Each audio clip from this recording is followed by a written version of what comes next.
Live coverage of the Alabama Bass Trail presented by Amherst Federal Credit Union begins now. Welcome into the third stop of the Alabama Bass Trail North Division, Neely Henry Lake on the Coosa River, right here in downtown Gadsden, Alabama. Welcome in. 225 boats sold out in under 5 minutes back in August, and it's time to kick it off. This is what we consider the equalizer. You'll see a big point shuffle today. Looking forward to going out. 6 o'clock is our takeoff time. We'll be doing that here shortly.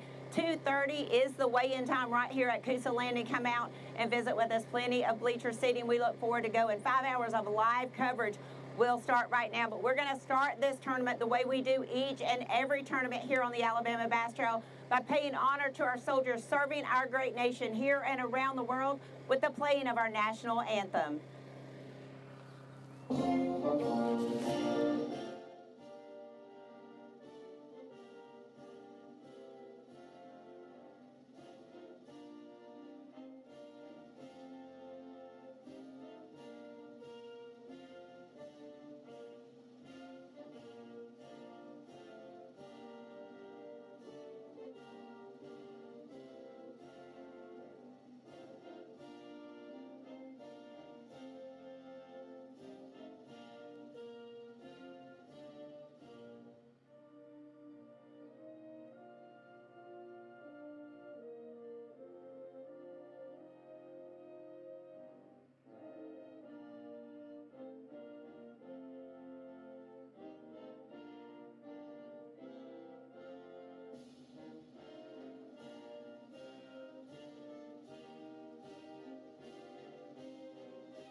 All right. It is time to get this thing started.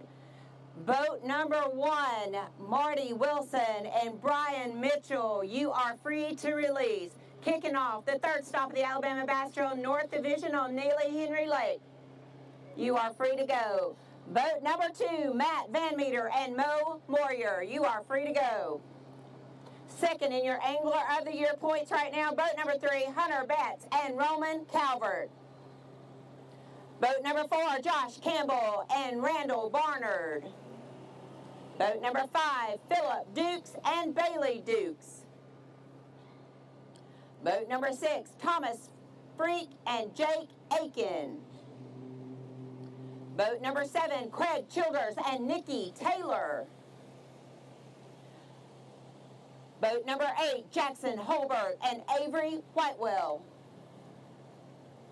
Boat number 9, Jake Gibson and Michael Gibson. Boat number 10, Packy Lawrence and Jeremy Holden.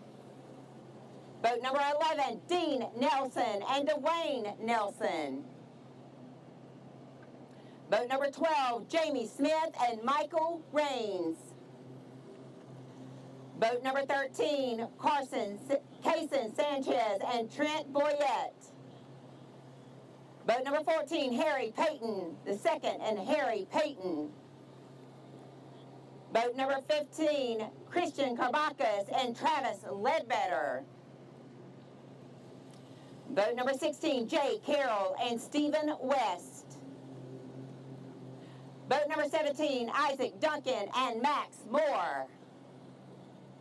Boat number 18, Christian Clemens and Michael Larkin. Former winners on the Alabama Bass Trail. Boat number 19, Jerry Hartline and Robin Vaughn. Boat number 20, Delano Green and Delano Green Jr. Good luck, guys. Got junior captain in the boat today. I see that. Boat number 21, Gabe Lewis and Cal Burton. Boat number 22, Jim Murray and Flint Murray. Boat number 23, Sam Moody and Jay Moody. Boat number 24, Jacob Scripture and Caleb Fisk.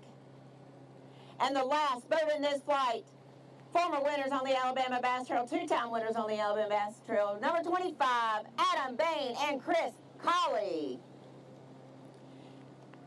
Second flight due in at 2:45. Your current ABT champs, Donnie Beck and Tony Harvey. Boat number 27, Randy Brown and David Brown.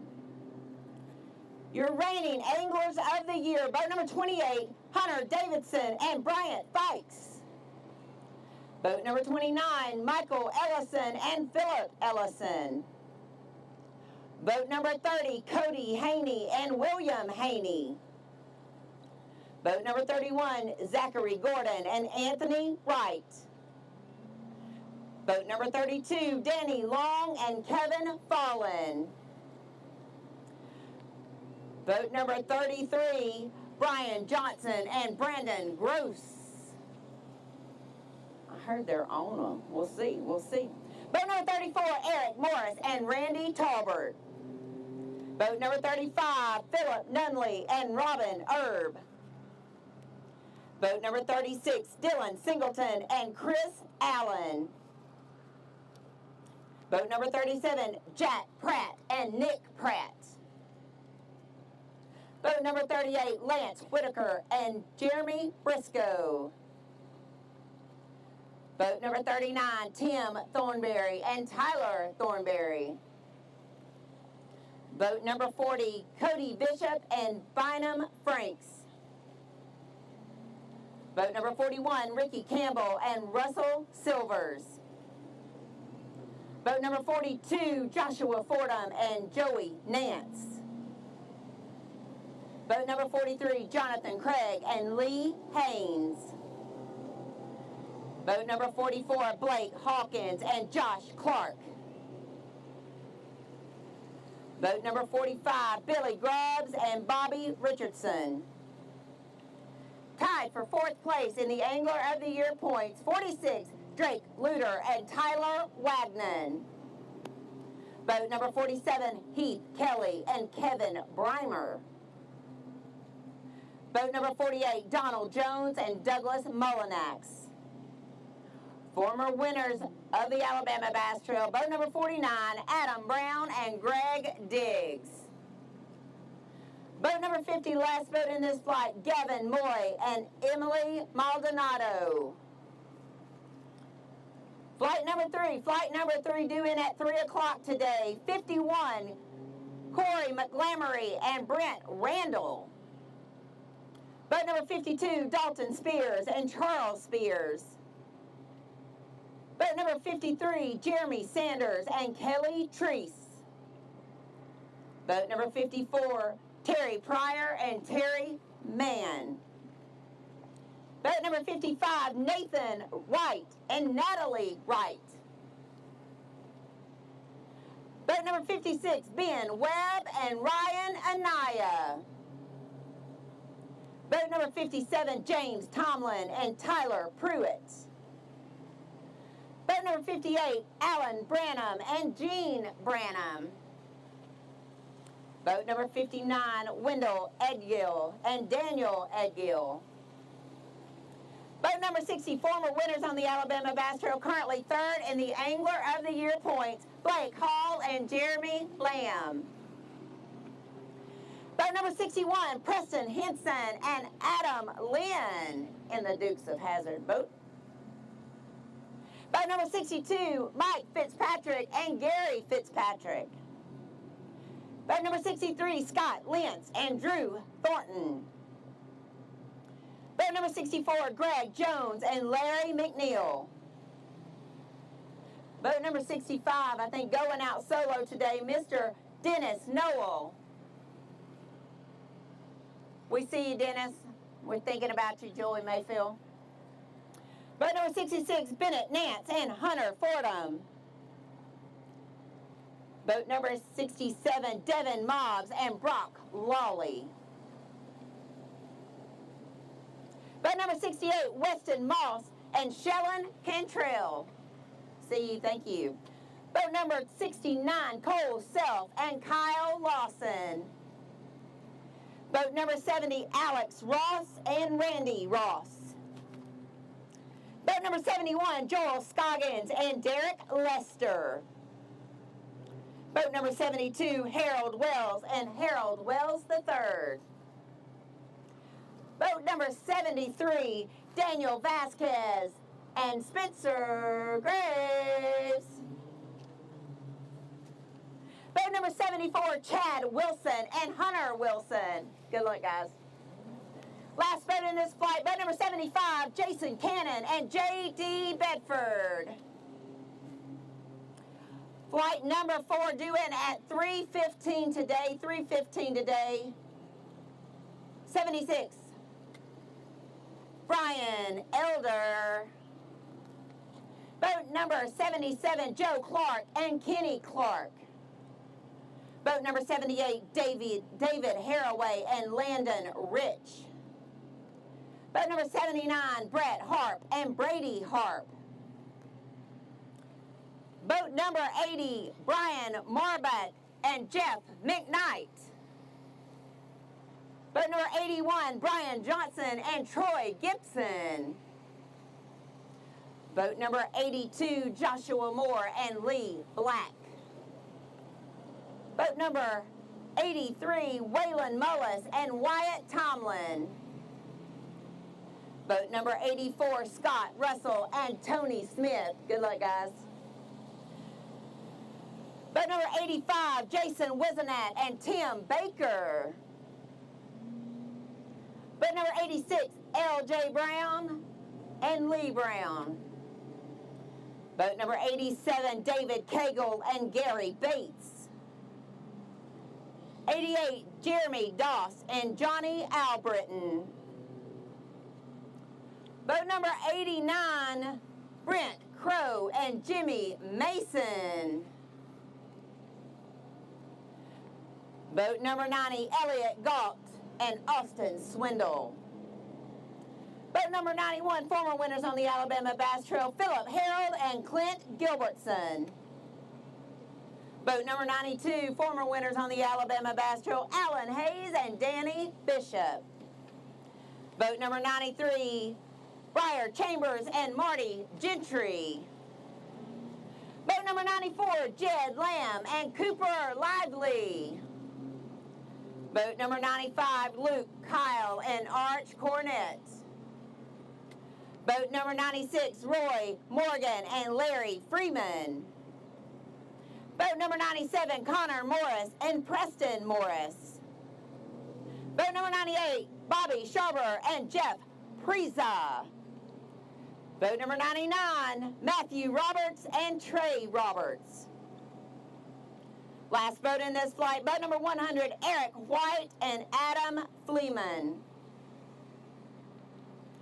Fifth flight due in at 3:30. Boat number 101, Brad Weiss and Jake Staley. 102, Chris Blackwood and Larry Melvin. Former winners on the Alabama Bass Trail, boat number 103, Chris Britton and Eric Springer. Boat number 104, Chris Duckett and Donovan Williams. Boat number 105, Braxton Cups and Jeff Arledge. I mess that up every time. Boat number 106, they won at Pickwick Lake. Now two-time winners on the Alabama Bass Trail, Craig Grubbs and Matt Ferguson. Boat number 107, Nathan Harbison and Charlie Harbison. They won at Gunnersville. Boat number 108, Ben Lakey and Jordan McGehee. Boat number 109, Tony Keith and Brian Gregory.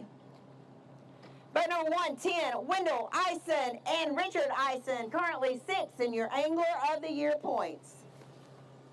Boat number 111, both former winners on the Alabama Bass Trail, Stephen McAvoy and John Kellett. Boat number 111. Boat number 112, four-time winners on the Alabama Bass Trail, Mitch Mitchell and Candler McCollum. Boat number 113, Justin Buckles and Chad Jones. Boat number 114, Clifton Bates and Daniel Heidegger. Boat number 115, James DeMoss and Eric Fuller. Boat number 116, William Darby and John Greenwood. Former winners on the Alabama Bass Trail, boat number 117, Chad Hall and Ryan Hall. Boat number 118, former winners on the Alabama Bass Trail, Tim Griffith and David Ayers. Boat number 119, Stephen Kirby and Nathan Kirby. Two-time winners on the Alabama Bass Trail, 120, Damian Willis and Tyler Kiker. Boat number 121, Bradley Jones and Brett Prince. Boat number 122, Alan McCoy and Tim McCoy. Boat number 123, Samuel Bailey and Lane Cooley. Boat number 124, Hunter Eichard and James Eichard. Boat number 125, Mike McCullers and Slade McCullers. Boat number 126, James Mears. Flight number 6, 3:45 today. Boat number 127, James Robinson and Dustin Robinson. Good luck, guys. Boat number 128, Tom Taylor and Russ Reynolds. Boat number 129, Christian Thomason and Brenton Ship. Boat number 130, Taylor Tucker and Andy Kilgore.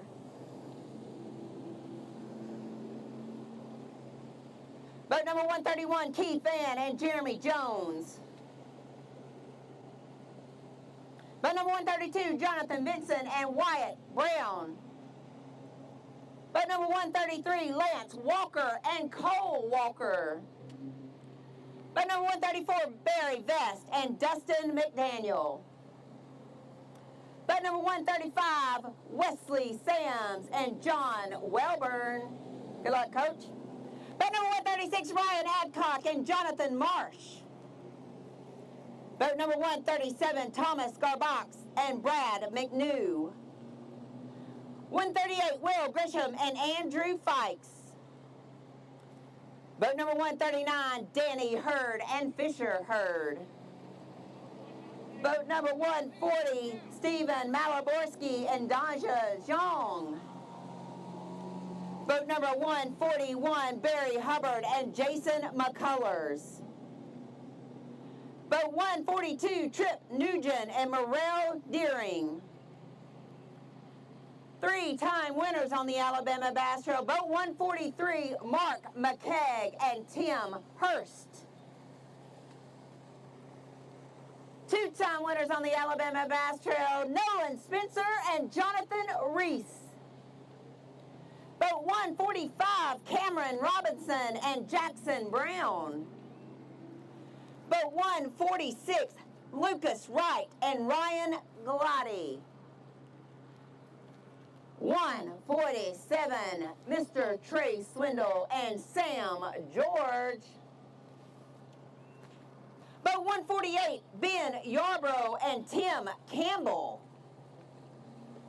149, Brandon Blackwood and Clint Blackwood. Boat 150, J.J. Atwell and Jason Phillips. Last boat in that flight. Flight number 7, starting with boat 151, due in at 4 p.m. today. 4 p.m. today. Robert Eret and Mike Russell. Good luck, guys. Boat number 152, Logan Chittum and Jacob McNary. Boat number 153, Drew Hicks and Wesley Webster. 154, Chris Gore and Daryl Nelson. 155, Travis Loggins and Roy Loggins. Boat number 156, I believe he's going out solo today, Mr. Wayne Isaac. Boat number 157, Johnny Patterson and Tom Messer. Boat number 158, Brian McFall and Brian Waldrop. 159, Jeff Seabolt and Joe Woods. 160, Donnie Story and Denver Satterley. Boat number 161, Greg Tomlin and Jeremy Tomlin. Boat number 162, Zachary Taylor and Josh Austin. Boat 163, Rob Wright and Samuel Fowler. 164, William Carter and Chuck Medley. 165, Hunter Brewer and Nathan Brewer. Ow! Boat number 166, Michael Doty and Johnny Andrews. 167, Will Counts and Mark Jeffries. 168, Brett Harrell and Tyler Smart. 169, Larry House and Taylor House. Boat 170, Sam Long and Jason Atkins. Boat 171, Lisa Johnson and Mike Johnson. Boat 172, Scott Myers and Ryan Myers. Currently leading your Angler of the Year points, boat 173, Chris McGregor and Smith McGregor. They won here a couple of years ago with an 829 big fish. Boat number 174, Benji Seaborn and Jonathan Seaborn. Boat number 175, I believe, going out solo today, Mr. Kyle Smith. Boat number 176, Chuck Stevens and Dale Stevens. Sorry, this is flight number 8. Flight number 8 due in at 4:15. 176, Chuck Stevens and Dale Stevens. Boat number 177, Jamie Toon and Marion Yawn. Boat number 178, Chris Webb and Heath Gilmore. 179, Matthew Campbell and Michael Campbell. Boat 180, Jeff Cannon. Boat 181, Matthew Fincher and Jacob Kimbrough. Boat 182, Mitchell Cash and Tanya Cash. Boat number 183, Delton Gregory and Dexton Gregory. Boat number 184, Sean Hornbuckle and Barry Morris. Boat 185, Ashley Peebles and Anthony Wiley. Boat number 186, Jason Metz and Candace Metz. Good luck, guys and ladies. Boat 187, Lawrence Judd and Preston Judd. Boat number 188, Jamie Storms and Ricky Fowler. Two-time winners right here on Neely Henry Lake, Mr. Lee Pitts and Steve Engel. Boat number 190, Blake Webster and Michael Tillman. 191, Gary Thompson and Billy Wallace. Boat number 192, Ron Cameron and Stephen Wood. 193, Trace Freeman and Hunter Wilkins. 194, Chris Hester and Alan Ball. Filling in for Mr. Spencer Lynn today, Mr. Derek Lynn and Donna Lynn. Boat number 196, Riley Johnson and Ryan Haney. Boat number 197, Scott Norman and Todd Norman. Former winners on the Alabama Bass Trail, currently 4th in Angler of the Year points. 198, Bill Mayo and Walt Roberts. Boat number 199, Danny Shell and Anthony Land. Boat number 200, last boat in this flight, Anthony Vinson and Will Phillips. Flight number 9 due in at 4:30 today. 4:30 today. Boat number 201, Michael Woolley and Kyle Llewellyn. Boat number 202, Kevin Atkinson and Brent Turner. Boat number 203, Walker Brown and Sloan Pennington. Boat number 204, Dustin Formby and Jonathan Prater. Boat number 205, I think sitting inside that top 10 in Angler of the Year points, Trey Doust and Justin Doust. Boat number 206, Michael Hood and Mark Condren. Boat number 207, Hunter Gilbert and Adam Carter. Boat number 208, Kent Keys and Davey Campbell. Boat number 209, Tanner Mason and Nikki Mason. Boat number 210, Dylan Mixon and Brandon Wright. Former winners on the Alabama Bass Trail. Boat number 211, Will Nichols and Jake Young. Second in your chase cam voting. Boat number 212, Thomas Shelton and Maddie Shelton. Boat number 213, Tommy Petrusky and Barry Holbert. Boat number 214, Cole Wade and Anthony Goggins. Anthony's fished almost every tournament as an alternate this year. Go get him. Boat number 215, Timothy Campbell and Richie Todd. First in the chase cam vote this week, boat number 216, Todd Beatty and Ethan McDonald, former winners, won here last year on the Alabama Bass Trail. Boat number 217, Ty Cox and Cameron Gautney. Boat number 218, Ash Goja and Danny Pettis. Boat number 219, Bill Hamlin and Lester Jenkins. Boat number 220, Vance Hines and Tim Hines. Boat number 221, Greg Lamb and Don Lamb. Boat number 222, Joe Newmans and Jeremiah Sparks. Boat number 223, Mark Singleton and Lee Jolly. Boat number 224, Tristan Price and Gavin Jarrett. And finally, the boat we've all been waiting on, boat 225, Charlie Steele and Logan Steele. Last in the boat numbers, number one in our hearts. And there we go. 225 teams. Darian is on the team that's in second place in the Angler of the Year points. Hunter Betts and Roman Calvert. Darian, take it away. Well, here we go. Stop number 3 of the ABT North on Neely Henry. This is a tournament when you get the schedule every time. If you see Neely in April, you know you're going to catch them on a swim jig. So you go ahead and stock up on some trailers.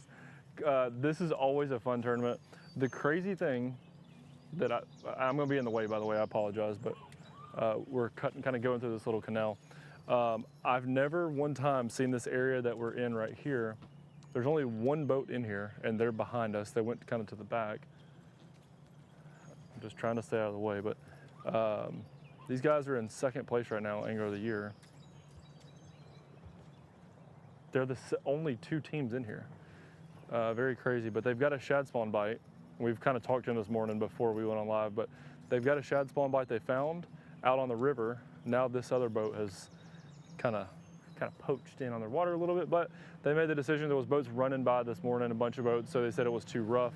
They came in here to let the boats kind of pass by, and then obviously these folks didn't know anything, but you can still hear the boats blasting off out on the river. We're in a small little cut. It looks like those people are really close to us, but that is the main lake. We're kind of coming out of this little cut here now, but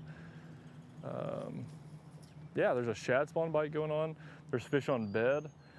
I don't want to steal Luke Duncan's thunder. I don't know if he can hear or not right now. He's probably still running, but he got a text yesterday of an absolute crazy fish. I know he's going to tell that story later, but some huge fish have been caught this week. I've heard of several over 5 pounds, a 6-pounder, and then the one that I'm going to say for Luke is way bigger than 6.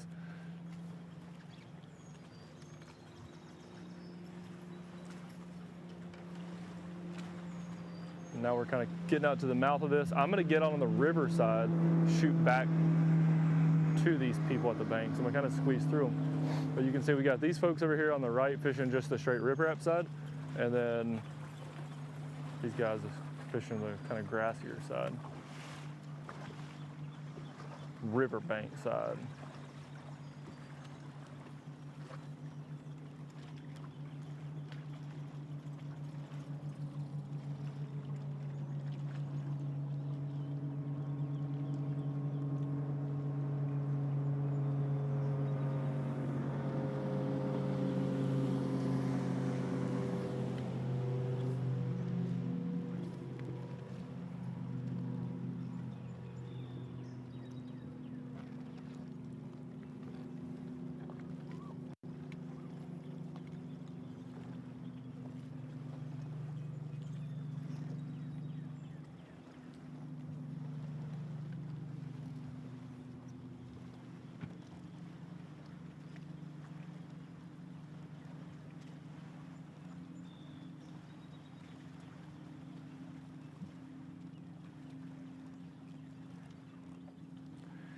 There's a lot of bass fishing going on today on TV.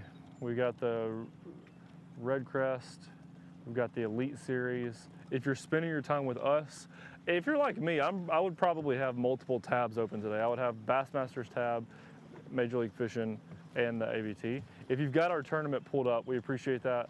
We're gonna do some giveaways today. Try to get y'all to watch some fishing in Alabama, watch Neely Henry, watch some shad spawn. So if you're here with us, we're gonna do several giveaways today. And Kenny, can you show me, please? They told me not to do giveaways today because they said that they don't have any stuff to give away, but I'm a rule breaker. Because Kay was like, well, they joked and they were like, we have nothing to give away. And I was like, well, they could find something. Like wherever they get the stuff that they normally give away, they could just go back to that place. I don't know who they order from, but order more stuff. So we'll give some stuff away today. Who knows? But we appreciate you if you're here. We're going to be doing a lot of running up and down Neely Henry. So I'm kind of on the upper end of Gadsden, a little bit north. I actually don't know which direction Luke and Jason went, but there's 3 boats out today. We're covering the top fan votes. So if y'all have commented before, we're covering like specific teams that y'all voted on. Jason and Luke, I believe, are still running. And yeah, but we've got trackers. One thing I was getting to is we got trackers. There's 40 trackers on different teams. So if y'all comment below who you would like us to go follow, we will try to find their tracker and go hunt them down. Now I'm gonna stop talking so much because these guys are trying to catch fish and they want me to shut up.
I don't have my note cards to fact check this, but Kay said that y'all are in second angler of the year right now.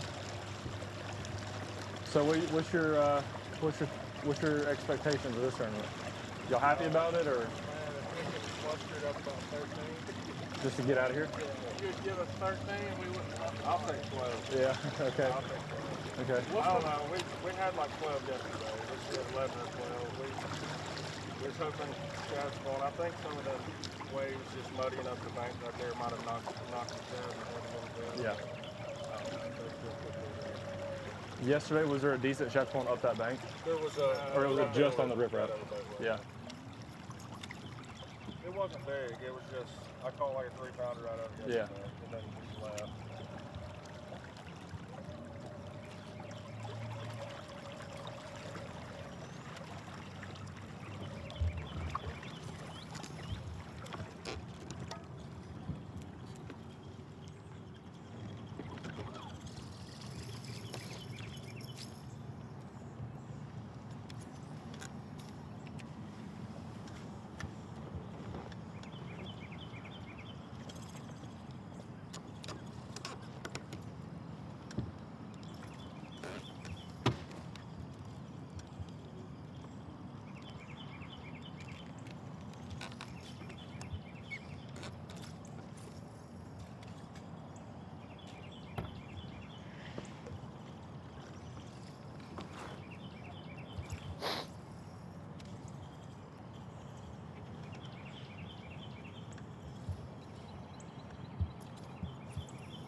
All right.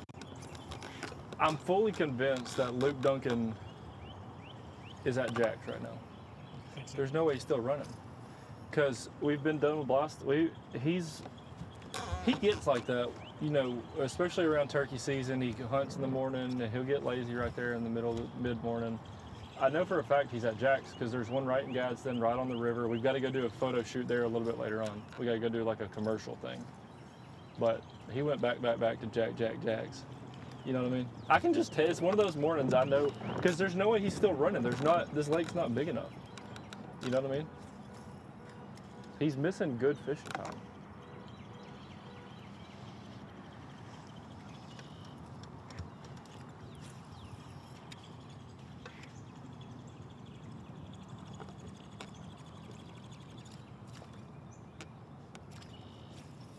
Also, if anyone's watching this while you're watching this fishing here, shout out to our boy Fisher Anaya, who's leading the Elite Series tournament right now, representing the ABT very proudly. He talks about it, but we're all of us are proud of him too.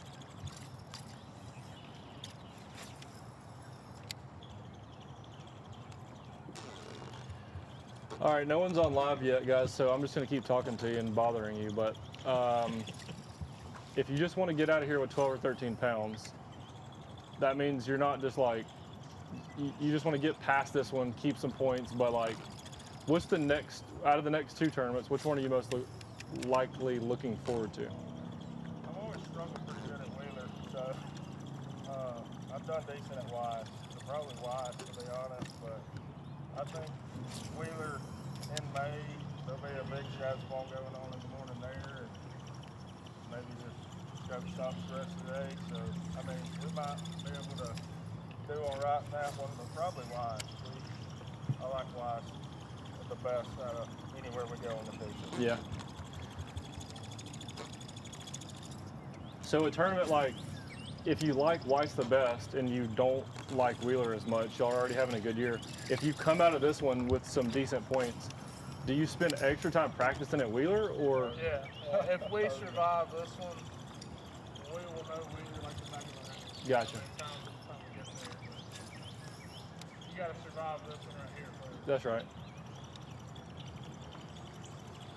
I'm probably just going to keep this buzz back in my hand, not put it down. For the next 3 tournaments? No, all day today. I might not tell you anything else. Just trying to, well, we got bites on it. You just got to roll to make 1,000 casts to catch one, it seems like. It's hard up here. It feels like everybody just throws the same stuff up here. You know what I mean? Like it's just, I mean, I'll get ready and watch this because I just saw one chasing Shad up on the bank. It was right there.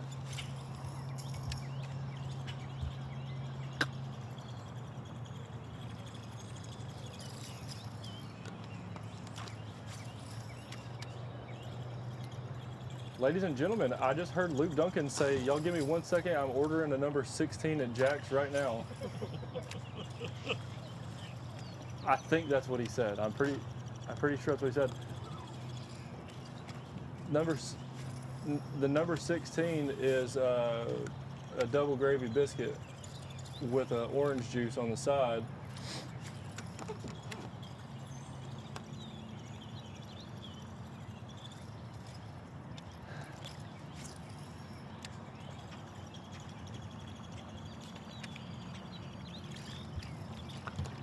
All right, well, I think I haven't been given the green light, but I just want to give a big introduction for one of my absolute best friends and enemies at the same exact time.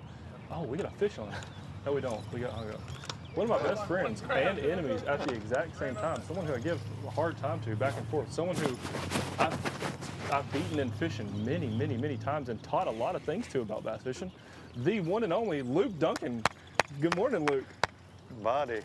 Good morning. One heck of an introduction from you, and I feel like that you had all the sweet tea a man could drink, got all that caffeine coursing through your veins right now, and we just, man, we're starting our morning here at stop number 3, the equalizer, Neely Henry as we call it, on last year's champs, Todd Beatty and Ethan McDonald, and as we pulled up, I dropped the trolling motor, they were catching a keeper, and not sure if it's their first one or not. We're just now getting close enough to kind of talk, but made a run not far from Rainbow City. Started fishing some grass. I'm assuming maybe a shad spawn kind of deal, and a lot of boats down here, as you can imagine, Darian, in this area. They were boat 216, so a lot of people got to take off before them, and it was kind of get in where you fit in, so to speak. If you had somewhere you wanted to go, there was probably a boat there, it looked like, on the rundown.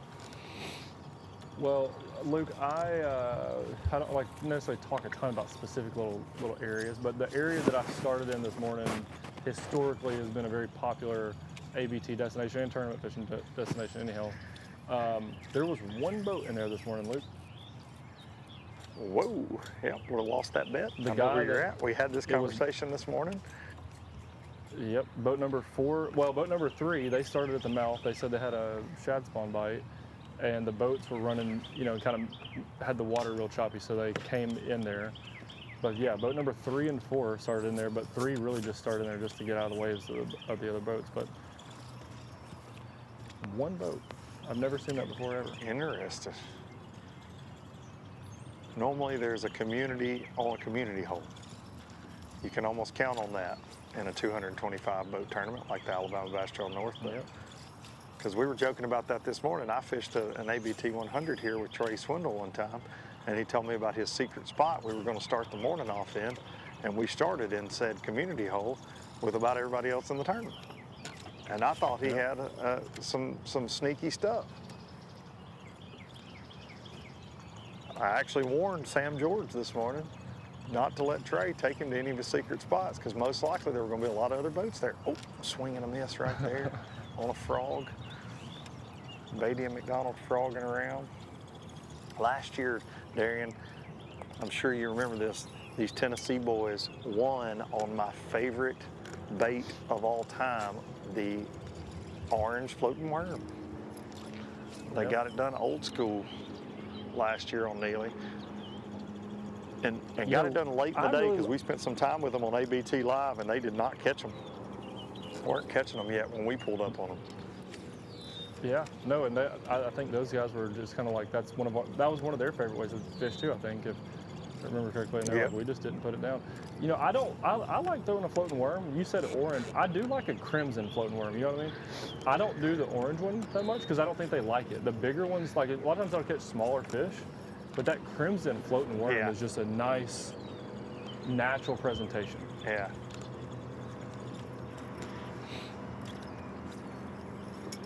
Thing about that crimson floating worm, you know, sometimes somebody may use it on the Bassmaster Elite Series and then decide to use it in the amateur ranks. Come back, you know, it can make a comeback. They'll come back. Okay. Yeah, it'll come back. It can be a pro and then come back. You know, you can do that. Mm-hmm. Or like a college they don't do that kind of stuff. They don't do that in a high school tournament. Exactly. Yeah. Okay. Still got some eligibility left somehow. Yeah, that can happen. Yeah. In crimson only, though. Only in crimson. Yeah. Flunked in the 11th grade, and they let them run it back in the summer program. Yeah, we got double popping frogs working right here with Beatty and McDonald. How many you guys got so far? One, lost two. I gotta ask, I hadn't seen that orange worm yet. Maybe after what? Were they biting in practice at all like last year? Okay. Said that they were biting the orange worm just enough to keep them interested in practice, so they'll probably see it in a little while. Luke, this is going to be one of those mornings where if you're watching their baits the whole time, a heart is going to drop like 10 times. They've got so many bites, but just in that shad spawn, they don't sometimes get it.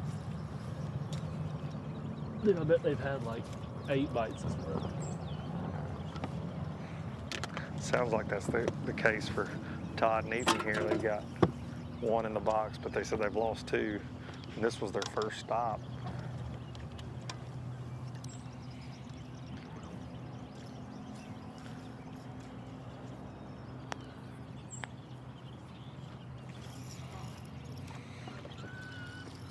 They're getting bites like crazy right now.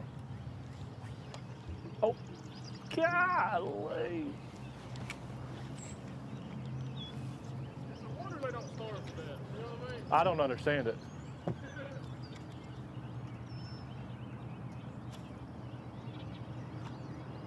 I bet they're glad they're in there by themselves with all that going on. Well, they're actually scooted out. They're on the river now. Okay. Yeah, they abandoned the... Made a little move. We didn't even go back. The boat number 4 ran all the way to the back of that sucker, and he even said when he idled past, he said, it's extremely hard to get a bite in here, but I think I can catch a big one. I don't know if he had one on bed or something, but that guy idled and never slowed down. He idled and went way to the back somewhere, so boat number 4 just kept on going.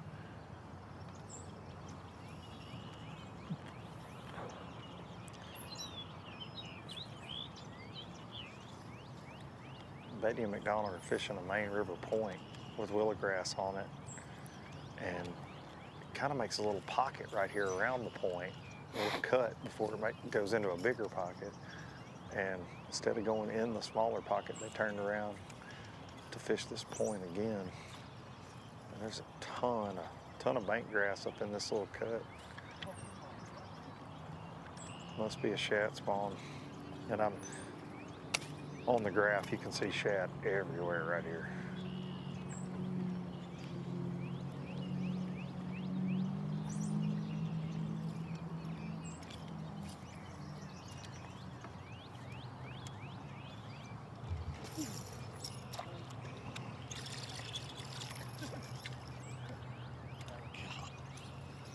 Darren, as I was idling in here, I did hear you say that I was at Jack's ordering a number 16, and now I'm starving. So if anybody from Jack's is watching, and y'all can bring some delivery down to the Rainbow City Bridge here in about 15 minutes, call it. I'll take a sausage and gravy biscuit. And a sweet tea, thanks. That don't sound bad. It does not sound bad.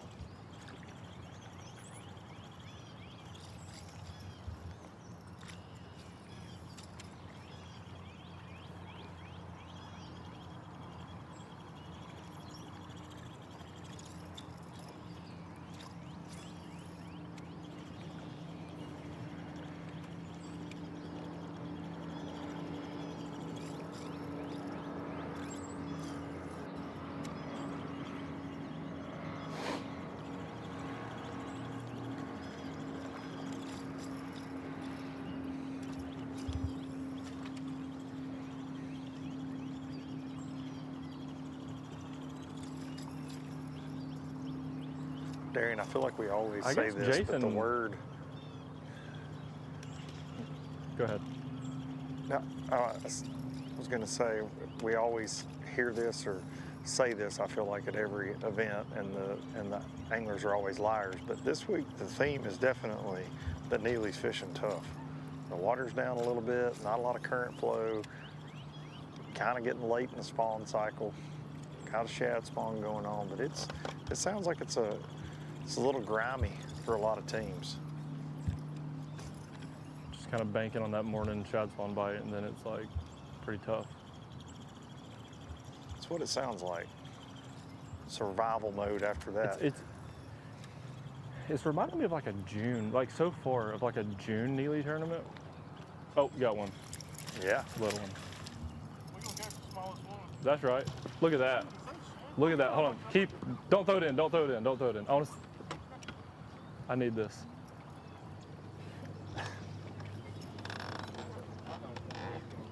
Luke, he caught a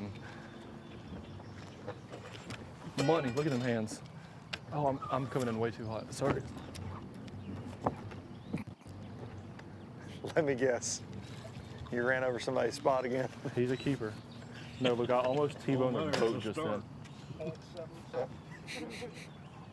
We're gonna weigh him. So it's a 13 incher, almost. 13 incher. 12 3/4. He's look how fat it is. It's a little fatty. Right all day. He might go across the stage. Oh no. Oh man. 1.89. 0.89, Luke. Big fish is 0.89. This is the Diet biggest Mountain Dew fish Big so Bass. far this morning on ABT Live.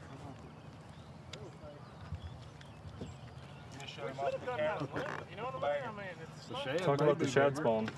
This shad. That's a big shad, dude. Yeah. They ain't been that big. Yeah, that's a real big one. Shad spawn, that is a big shad for a shad spawn, but spit it up, landed right on his shoulder.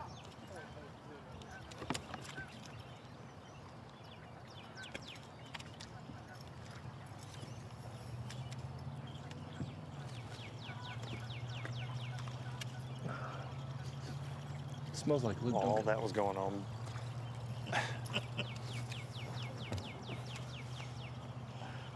Like beef jerky and manhood. Yeah, like Copenhagen straight. Yeah. Just tough. And sawdust. Just tough. Tough. Yeah. Yeah.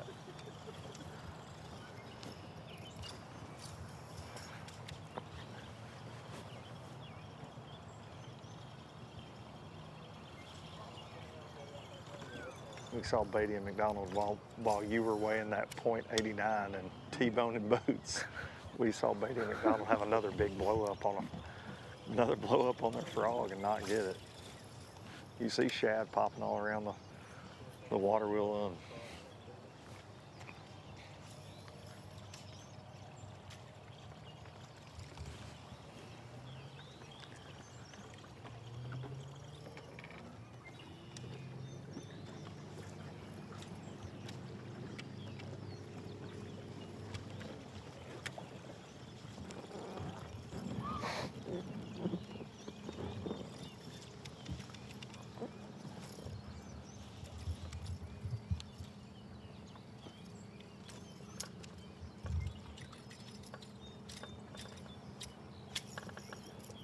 Nice catch.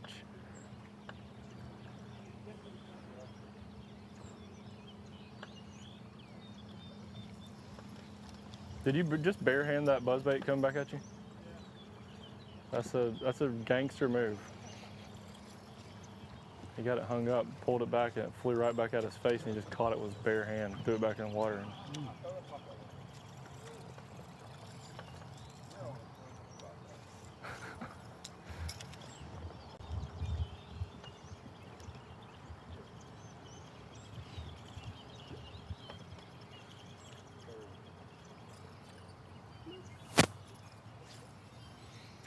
You know he's just staring at it.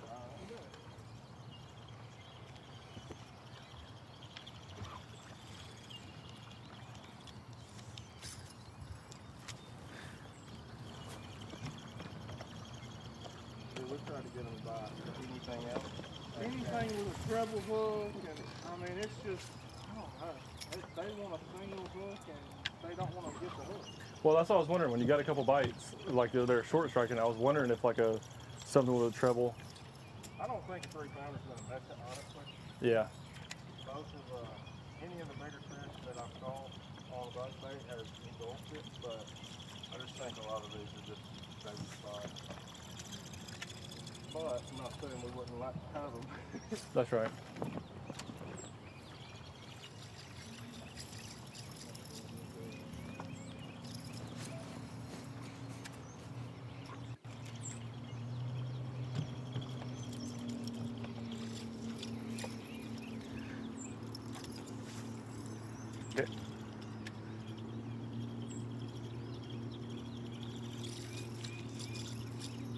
Darian, this is the second ABT Saturday in a row that we've had just Chamber of Commerce weather.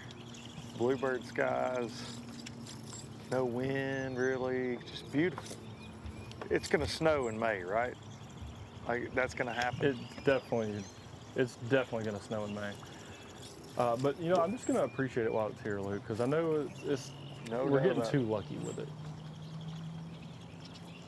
We definitely are. There's supposed to be some storms in the area tonight. We're missing all that. Normally that would be right here during the middle of ABT Live. Yep. I feel like Miss K is paying off the weather gods at this point the last couple of weeks.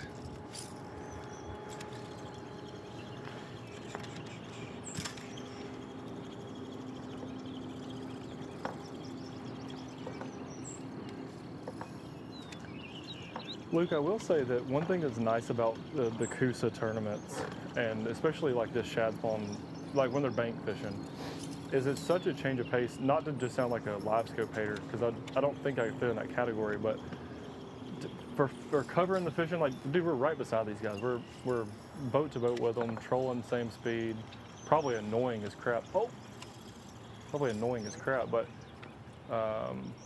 I mean, it's so much fun. Like, you get to talk fishing, see what's going on, feel, you know, it's like, you get to feel the energy. There's a fish right here. This could be a bite. See, where's that one at?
Beatty and McDonald are on their second pass around this point with Willagrass, and you'll see they've not caught another one. They've not had another blow up in a few minutes, but you'll just see these shad get blown up on from time to time right on the edge of this grass. And then there's a flat behind us. There's a couple other boats in the event fishing, and on live scope out that way, 3-4 feet of water, you can just see shad everywhere. So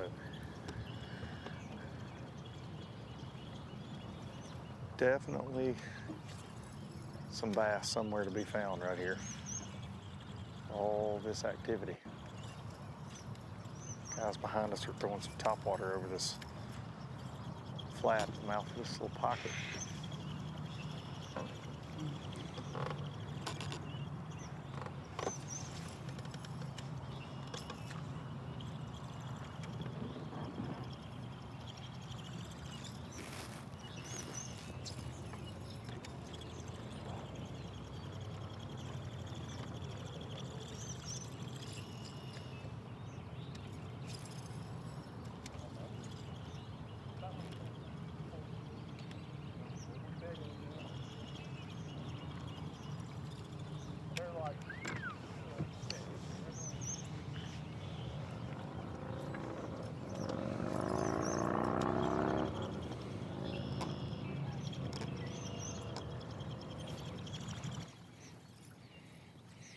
All right, well, we finally made it.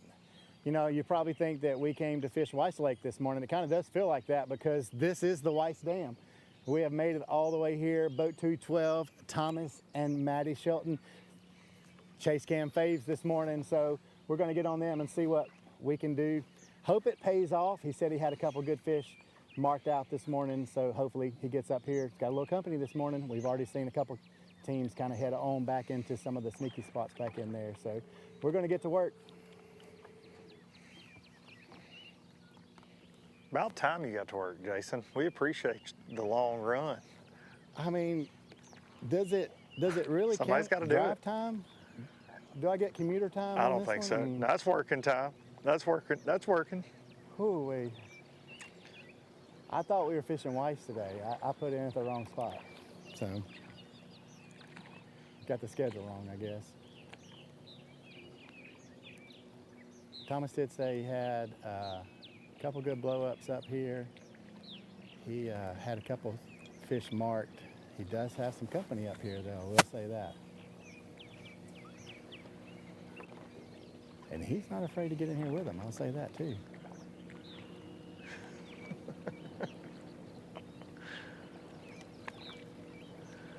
Folks at home, here we are.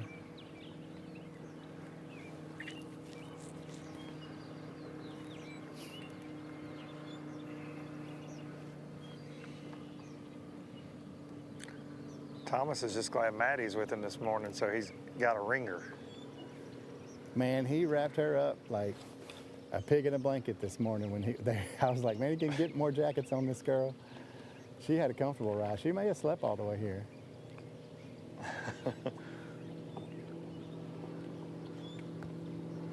He's getting set up, so we'll see. I will say on the way here, I saw a beautiful shad spawn. It was hard not to just pull over and start casting.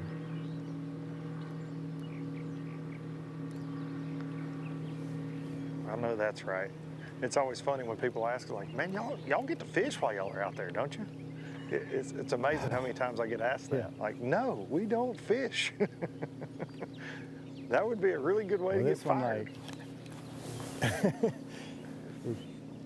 Riding by, it was kind of hard to resist because, I mean, the whole bank was just loaded with white birds and they were just busting. So I was like, man, let's stop here. Nobody's fishing it. Hey, we did say last week at Martin that should be the rule. That if nobody's fishing Nobody it, we was can there. fish I it. mean, It's going to be hard to do our job on ABT Live if we're fishing, but we could take a break every now and then. we'll just drop the cameraman off in a boat. And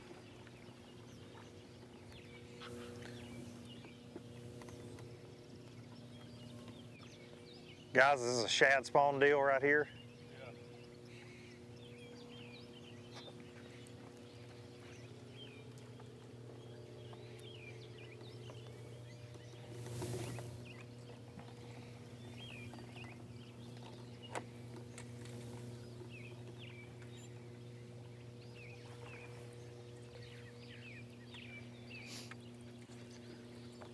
Well, I don't know if y'all kept up with it, but y'all won the fan vote.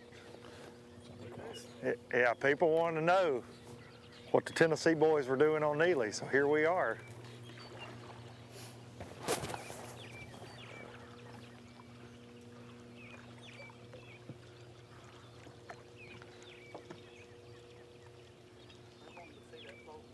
That's right, they won't see that floating worm. Actually, I just voted for y'all like 100 times because I wanted to see it. And then I pull up, y'all ain't even throwing it.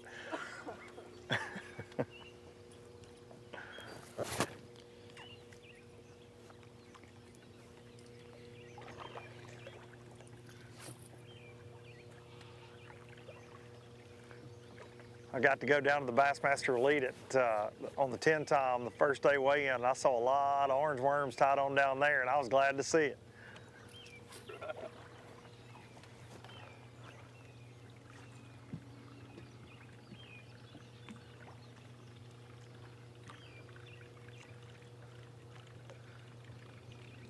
You know, Jason, Todd, and Ethan last year won out of this 721 Pro XP and got them an extra $8,000 here on Neely. Trying to do that again today. $15,000 going to first place today. But if you got that Phoenix, taking home some extra change. He was talking to us. Yeah, that bonus money makes it worth it. Maddie's already poured out a drink, so snack time. You know, Jason, I took my daughter fishing yesterday. We spent some time on Gunnersville. She's 24 years old. She ate every snack in the boat before 11:30, and we got there about 10:45. Okay, so I don't think it matters the age. I understand, Miss Maddie. You know, I'm like that myself. I'm gonna eat in the boat. Yeah. That's why I asked folks on stage what their favorite snack was. Yeah, that's right. We need to just go ahead and run through them.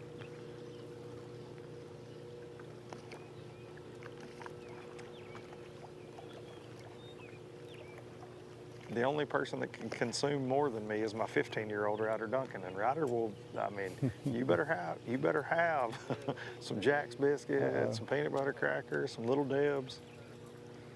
You better have them all ready to go for Ryder Man.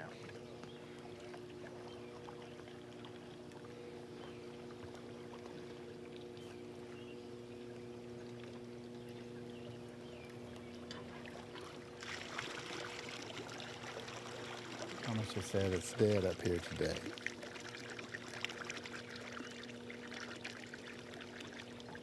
Run through a couple baits already. Now, is he talking about, I was gonna say, is he talking fishing action or current? Because we know the generation schedule is not good today.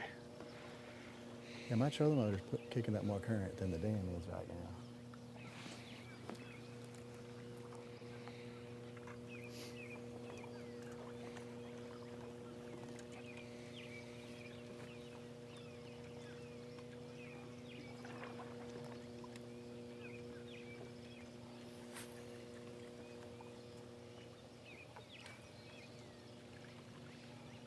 Can work a fishing pole for sure. Got some nice smooth cast.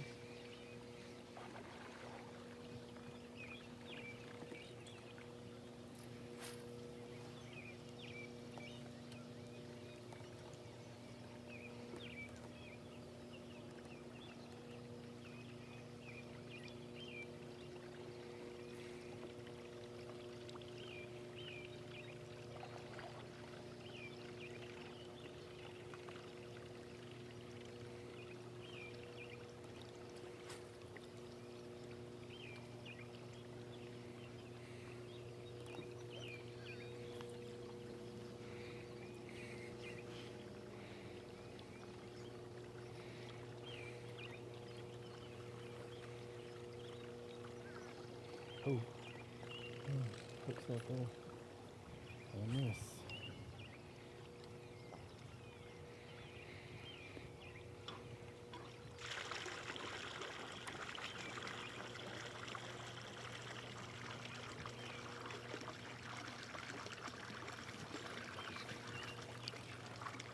How's that pump coming?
All right, guys, I think Beatty and McDonald are going to make a move. We're going to make a move also. Jason, we're going to leave it with you.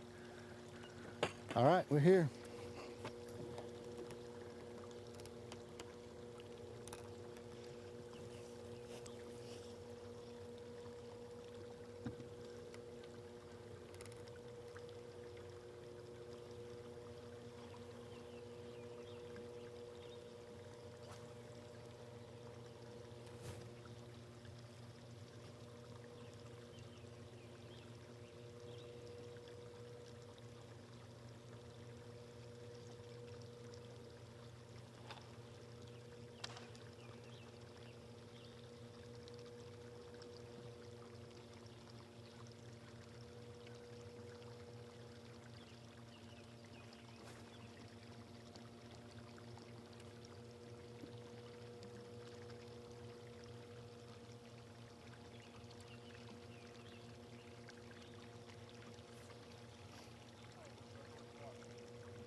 Nice fish on too. Good deal. Got one in the boat.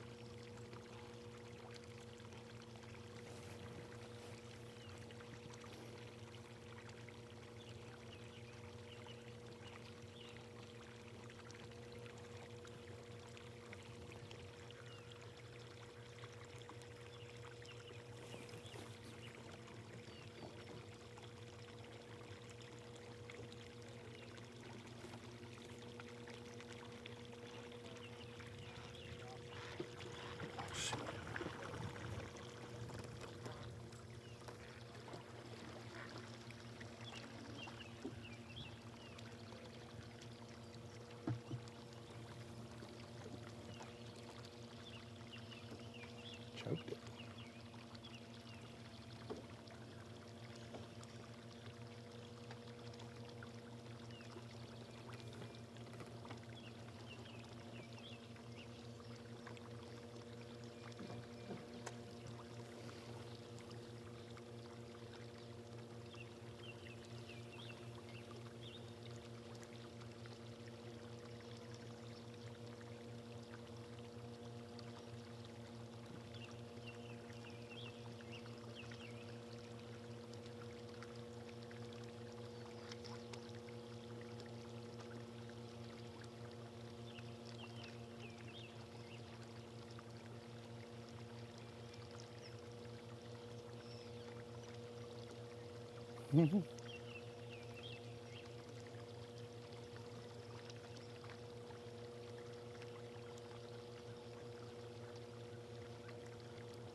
Goes one in the box.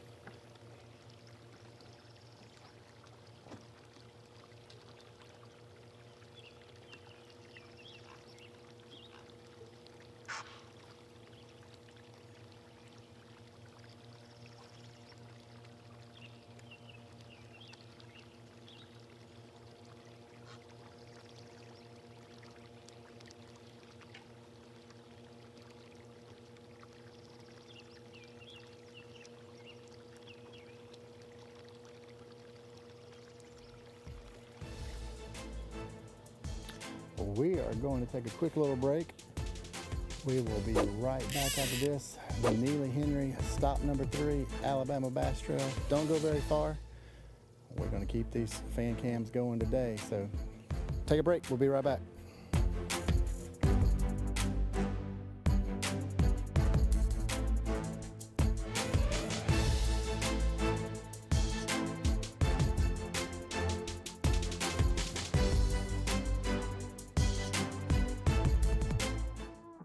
Live coverage of the Alabama Bass Trail is presented by Phoenix Boats and brought to you by Academy Sports and Outdoors, by AmFirst Credit Union, by 13 Fishing, Larry Puckett Chevrolet, and by Jack's. It's all about the South.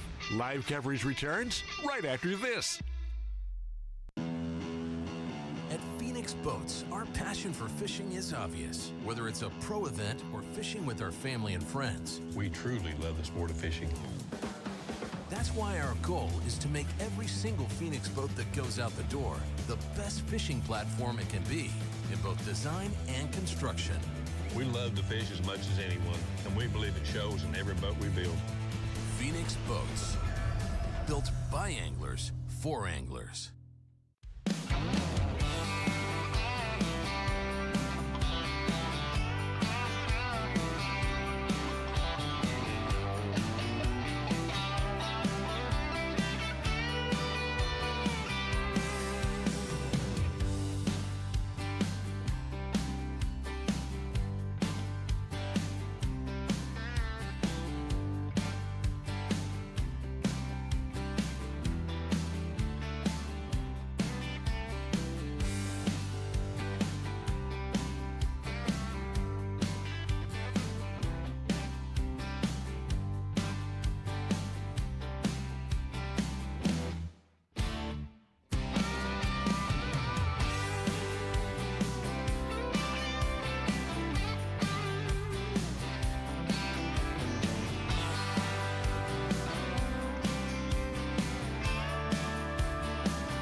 The perfect checking account doesn't exist.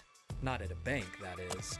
So why do you keep looking there? At AmFirst, you can get no minimum balance or monthly fees, an instant issue debit card, and free checks with unlimited check writing. But who doesn't want more? Like a rewards program you'll actually use, and convenient digital tools that make it easy to manage your account from anywhere. Now you could try and find that at a bank, or you could save yourself the trouble by checking with us.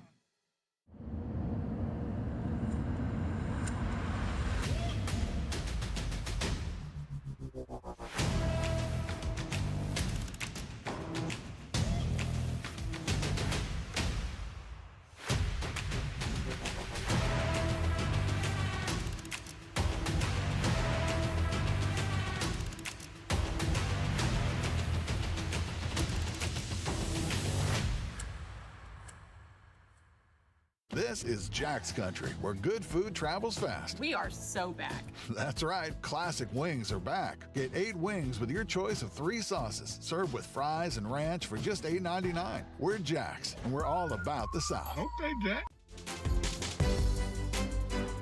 Welcome back to the third stop of the Alabama Bass Trail North Division, Neely Henry Lake in downtown Gadsden. You can see the iconic Broad Street Bridge in the back. We are looking for largemouth and spotted bass today, 12 inches or larger. And you know the guys are wanting bigger than that 12 inches. As every morning, Jason, Luke, and Darian get to the boat ramp just a little early to talk about their bait predictions for this tournament. And we have that for you up next. So we're going to go ahead and roll the bait predictions from this morning. Jason, Darian, and Luke, here you go. Third stop, ABT North here on Neely Henry. There's Doc Talk. Luke got pictures of an 8-pounder yesterday. The fish are biting. If I'm out there, you don't make a lot of guarantees in bass fishing. I guarantee I'd win this tournament today. On a swim jig or a Texas rig, I'm gonna go baby pocket crawl. I'm gonna put a little rattle in there. A lot of people swimming a jig. I'm gonna get a little sound, a little sneak. I'm talking about sneaky today. Some cheat code stuff right there from an expert. Yeah. That called a dirty 30 in an ABT, Jason. He lets us know that all the time. I'm thinking today, we're still in the spawn. I know we're getting late in it. A big bite matters at Neely Henry. I'm going the new net bait bull brim on a big old bass on the bed. I'll take that one too. Laying your eyes on one, I think we could see a big one get caught that way today and make a difference in the tournament.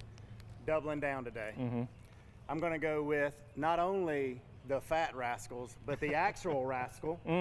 And back home, they say, it's crawfish season, baby, in Alabama crawl. So we're doubling down today. I think a lot of wood, a lot of docks today, not a lot of grass, so we're gonna have to slow it down. Yes, there's a shad spawn. It's gonna be over, but we're gonna be flipping wood after. So let's go see what they're doing. Welcome back inside the Alabama Bass Trail live studio, and I am literally on the banks here at Neely Henry Lake. I want to talk a little bit about the teams we covered first thing this morning.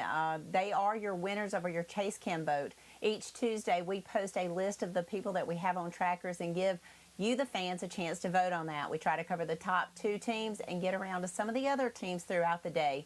But that's kind of how we've started doing our live coverage throughout this season, and I want to thank everyone for commenting, liking, and sharing that post. We're going to go ahead and get out back on the water. I know Jason is still with boat number 212, your second in the Chase Cam boats, and Darian is with boat number 8. So we're going to get back out on the water and hopefully see some fish catching.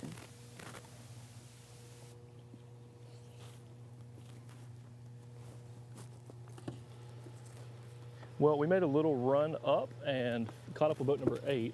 They got on one of the, a really good area that produces a lot of fish. Kind of a community hole. It's definitely like a 1-boat kind of area. They said that they had to play a little defense this morning, keeping some guys off of it, but we said it was all good, all respect. We got a team island out now. We'll get out of their way, but these guys have got 3 fish, so they got one about 2.5 pounds. But the shad spawn is, I'm sure it's really good in other areas, but it's kind of slow up here. They'll come up for a second in the grass, and then you just don't see anything. And then it's, they're capitalizing on it as soon as the shad come up, and we haven't seen them catch any, but we've got scoping going on in the front, and then obviously they're fishing the bank grass in the back, the willow grass. but kind of like what Luke was saying, I haven't asked them this yet, but like Luke was saying, oh man. How's it going? Good. Y'all got it? Y'all got any so far? 0 so far. Shad spawn back there? Shad spawn back there? Good luck. It's a pretty boat.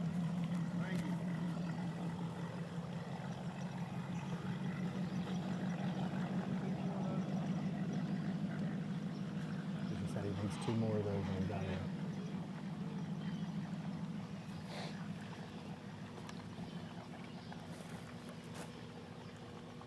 Slide over to him a little bit.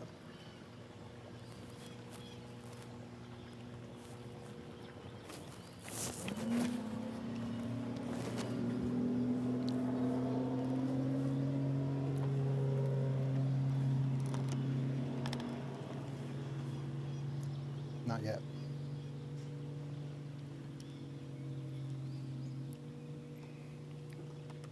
Thomas, tell us a little bit about what happened here in practice. Those other guys have kind of moved on. I didn't want to spend too much time talking when they were here. So, what'd you find up here? Well, I mean, it's just riprap. You know, it's the only really riprap this far up. I don't think it really has anything to do with the dam.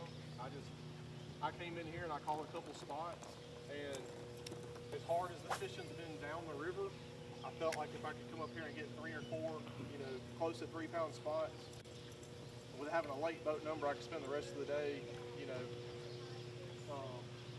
looking for one big head.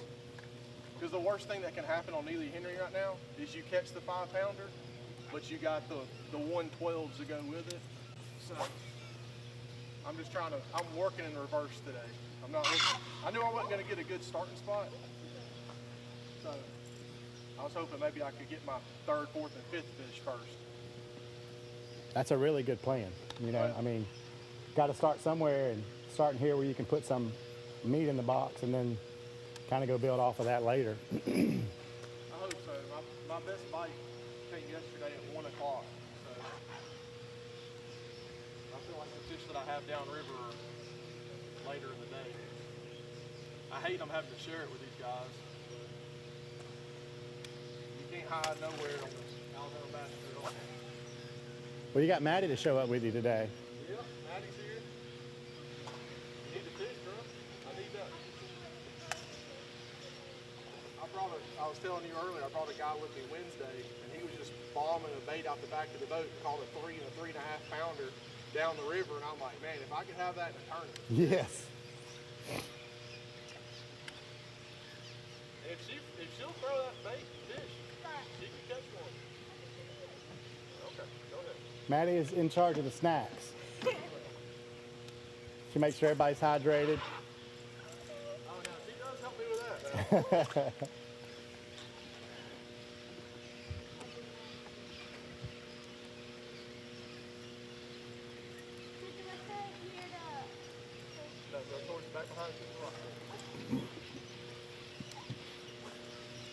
Man, if these generators would cut on, it'd be crazy. You know, you think that, but not up here. All you catch is stripers. Really? Yeah, I've come up here 2 or 3 times with generators running, and I can't do no good. All I catch is giant stripers. And I'm probably not going to catch a giant worm right here.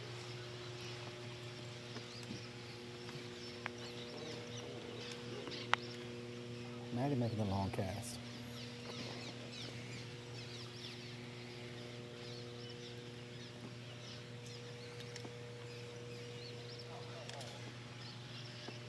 Look, we got all the snacks organized, got all the drinks organized. We got a fish in the box. And our baits are in the water. What you got going on that end of the lake, Luke?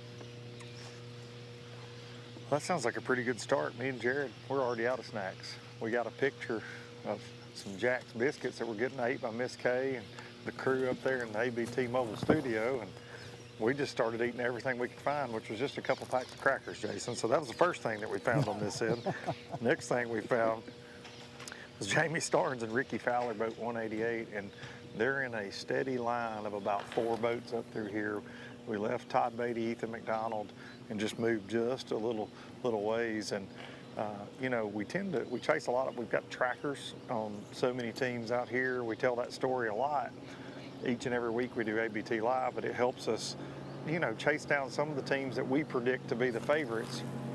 And in my area, there were only a couple of those trackers, but I wanted to cover some of our teams, and it looks like downriver below Rainbow City, there's a huge congregation of our teams on trackers. So we're going to spend a little more time in this area, kind of in the Minnesota Bend area, and then we're going to make a little run on downriver. It seems to be pretty popular down that way today.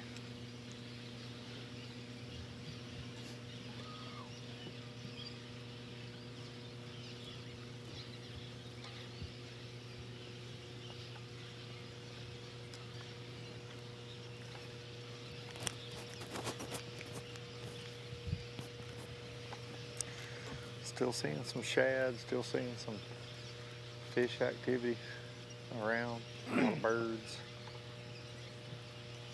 I believe Starnes and Powell are going to make a move, Jason, so we're going to do the same. Well, we're going to hang out here for a little bit. All right, good luck.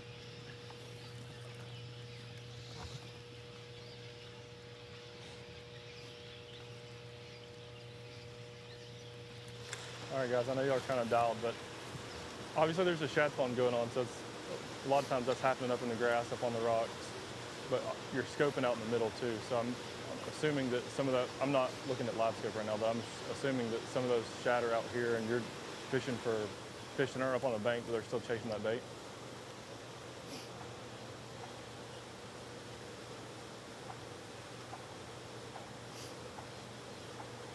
They just push them up there and come back out.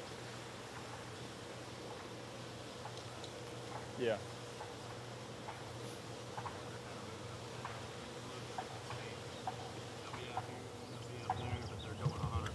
Really? It's kind of hard to get a bait in front of them. I've had two come up and grab a minnow and not eat it. They're kind of just flopping at it. You can tell these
grass on it.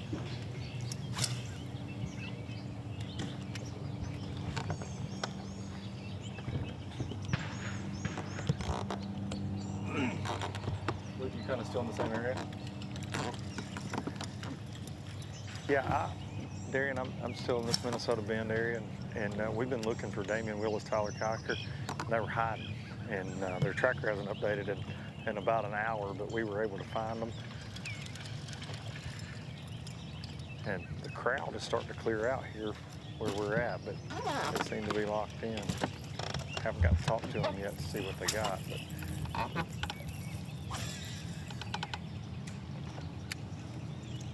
swimming a jig in willow grass.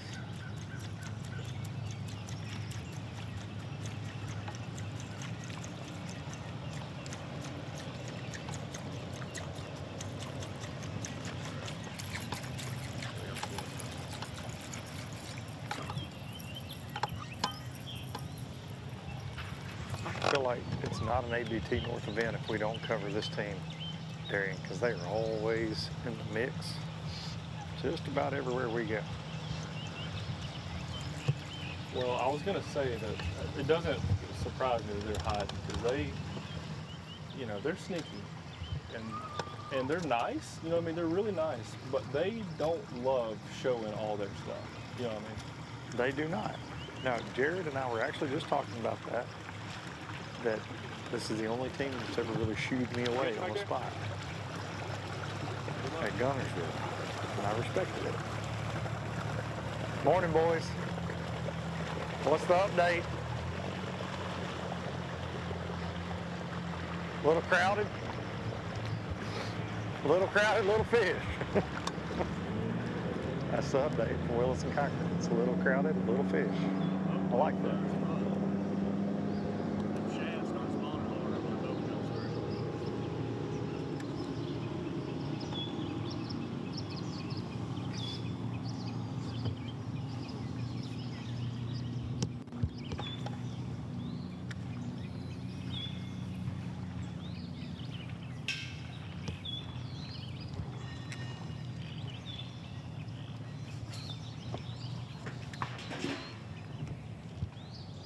Luke, earlier you were talking about the guys you were covering were, I think you said they were like kind of fishing right off the bank, and that you were seeing a bunch of shad off of, like the shad spawn that's happening on the bank, you were seeing them on live scope, and the guys were kind of fishing out on live scope.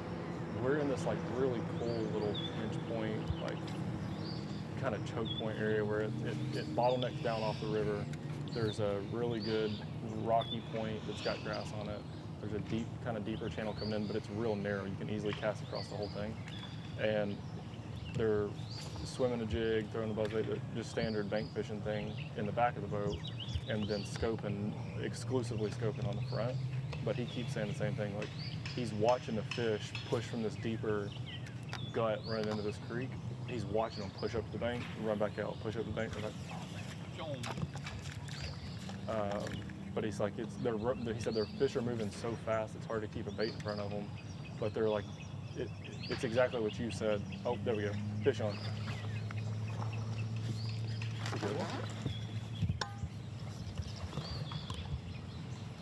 There we go.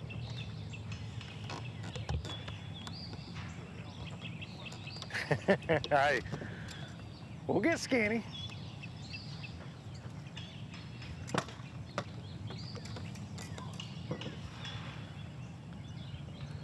This lake needs more 4-pounders.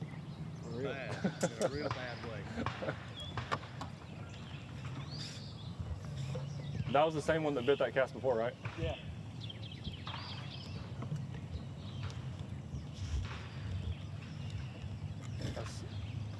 Anybody that's watching this that fishes the shad spawn and know, I mean, it's obvious, but you got to really keep your eyes peeled, because if you see something chasing the grass or something move, throw over there, and if he misses it, like it's super important to go right back in the same spot during the shad spawn, because he's waiting on that minute to come back by. And you saw, I mean, that same thing just happened. He swung and missed, his bait flew all the way up here by us, burned his bait in, threw back in the exact same spot, caught him.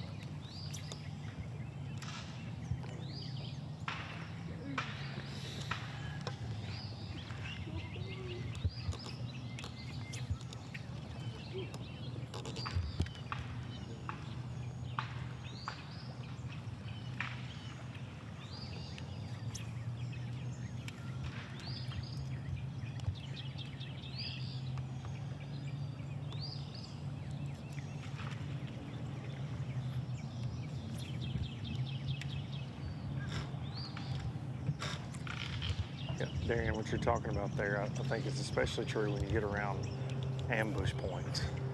So many of our teams fishing around willow grass with little turns in it. That fish will set up shop.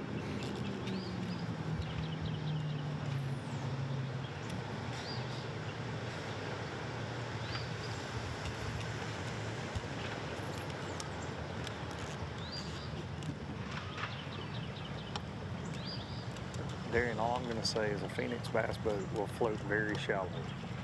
Because where Willis and Kiker's at right now, there ain't a lot of water. I'm a good ways from them, and I'm out towards the channel from them, and I'm kicking up mud with the trolling motor.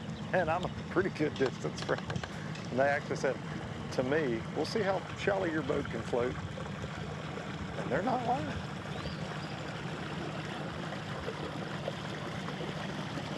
Update, good, bad?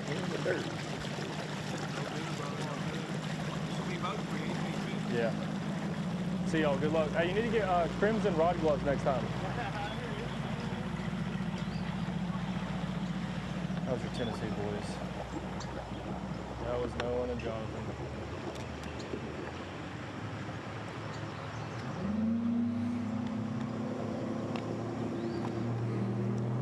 Volunteer color. They must have got those out of the dollar bin at Marshall's or something for those Tennessee color rod gloves they had. I bet they got them out of that boat you're in. They probably borrowed them from Albert. I can promise you one thing, is my papa I don't have guarantee anything you they that borrowed color. them from him. My papa's never owned anything that color. In fact, my papa had a run-in with the game warden one time when we were hunting at the hunting club because he wasn't going to wear orange. And the game warden said, you have to, and he said, I'm not wearing orange, I'll just take a ticket. He don't care about safety. My papa don't even eat or oranges. getting a ticket. Or drink orange juice. Alabama fan? Yes, sir.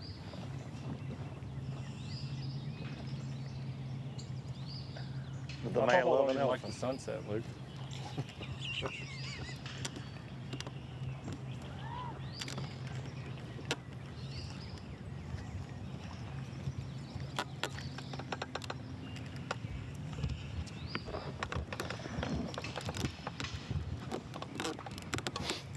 Luke's not responding. I think he just knows.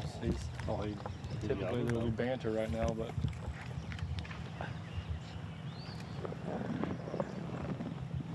All right, boys. Good luck.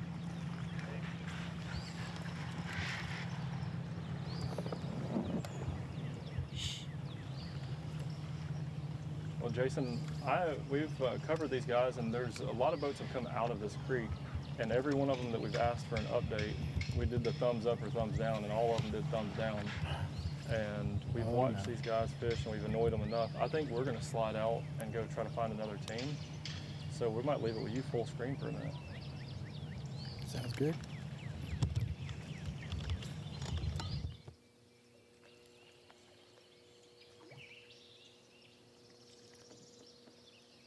Well, Greg and Larry, tell us a little bit about it. How was practice? Very, very slow up here. Yeah? I did catch a couple of good ones, but most of them just keepers. Real slow this morning. We didn't have bass yet. Oh, no, drum. Yeah, drum. You caught a drum? That feels good for a minute, doesn't it? We caught a drum. It's a long run up here, but it's nice to get away from everybody, probably. It'll be even better to fish bait.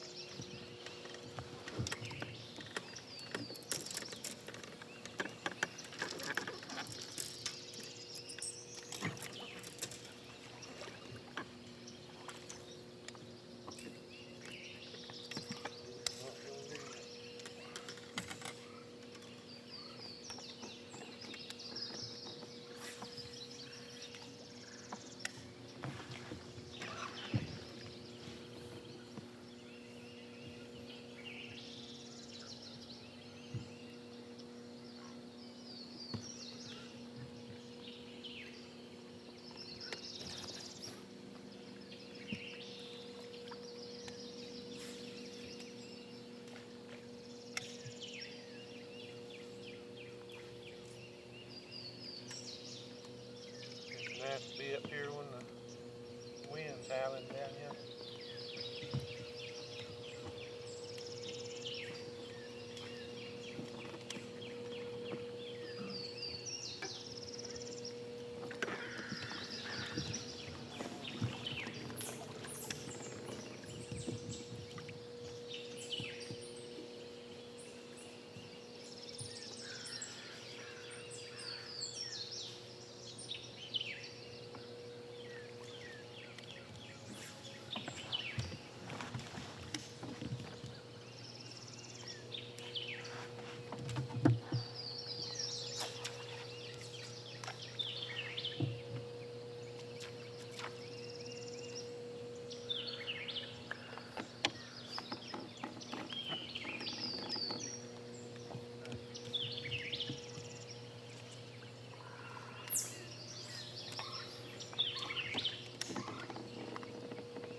I will say that we're kind of not much further up the lake, up the river here, I should say, that we won't be able to run very much further. So we are definitely going to go back down the lake here in a little bit. But I will say there are two teams past us already, Johnson and Gross and Brown and Biggs.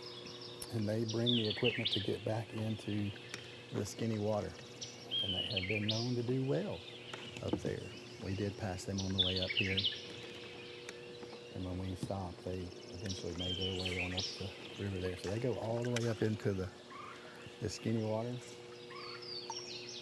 Really has a lot of good opportunities back in there because those fish probably never see a boat as often as the rest of these fish on this lake. So we will definitely check in with them at weigh-in. And if we see them come out of there, which we don't expect them to, but if they were to come out of there early and start making their way back down the river, we could catch up with them later. But do watch for them later this afternoon at weigh-in. It'd be interesting to see.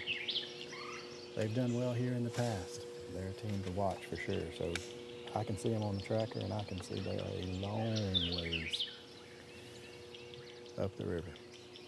And we're already, where we are right now is a long ways from takeoff.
Little transition change here where that chunk rock stops and clay bank starts.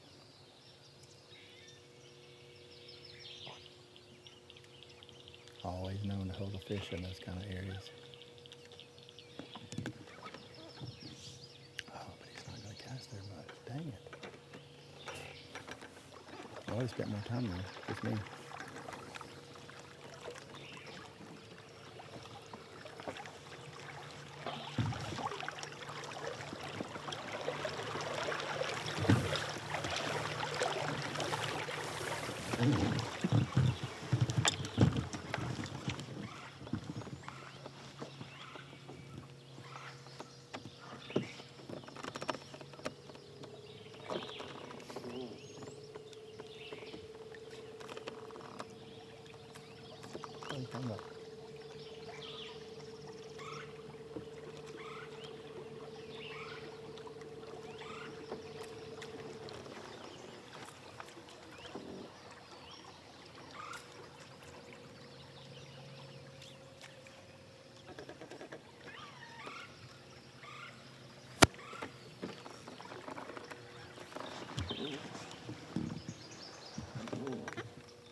Get him in the net.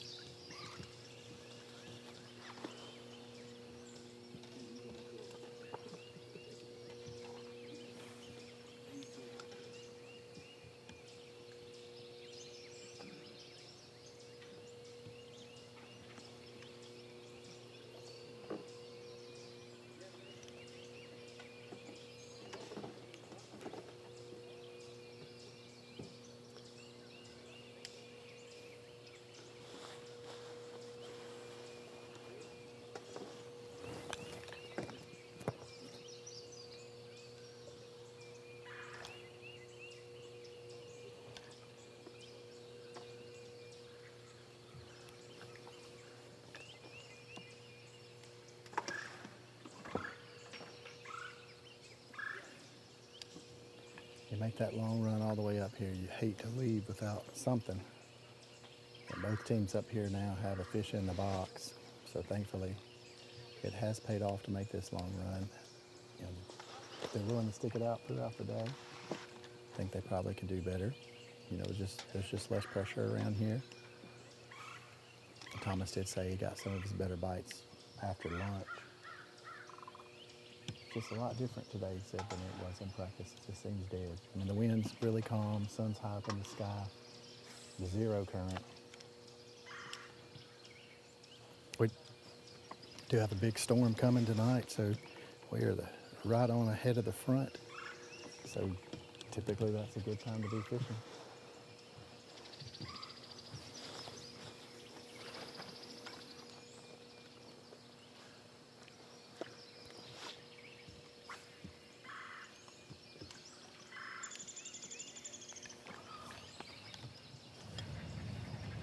But Darren, we got 2 fish catches. 2 fish catches is always good. I was told when we pulled in here, there were some guys actually there's some cabins right here. There was a guy on the bank, and he said, I wish y'all hurry and get set up so I can watch y'all fish. Maybe you can show me. He's watching ABT live on this campground. He said we just missed a fish, boat number 51, Corey and Brent. All right, the guy on the point up there said, I just missed the fish catch. How big was it? About a pound and a half. How many y'all got? Got 4.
Based on our practice, we're going Darren, we've caught up with the brewer crew here. Morning, boys. Pretty good. How about y'all? Y'all got them? That's it? Just a crankbait on the end of the rod is all you got?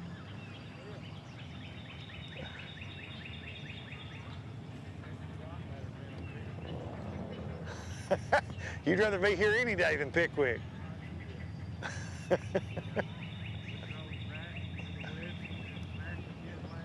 What time did y'all get back? Oh, that's not too bad then. So the Brewers last night, Michael Brewer, who's fished Hunter's dad, Nathan's son, who's fished ABT for years, he got married last night.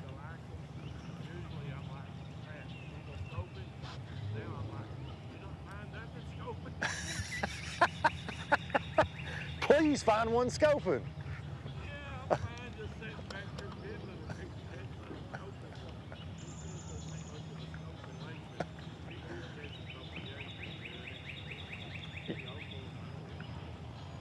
Y'all got any fish yet this morning? Okay, no fish for the Brewers yet. I don't know how well y'all can hear Nathan, but he said, Darian, he said that normally he's like, man, I don't want to go scoping.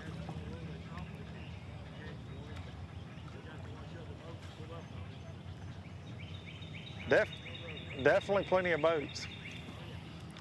But Nathan said that normally he don't like going scoping.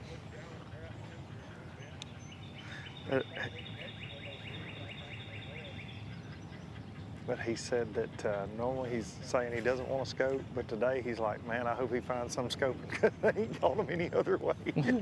He said, can't you find one scoping? Please find one scoping. I'll just sit back here. That's when you know. And then he said that Hunter, yeah. I was gonna say, yeah, that you're not exactly. He said, you know it's bad when you see him with a crankbait. Nathan's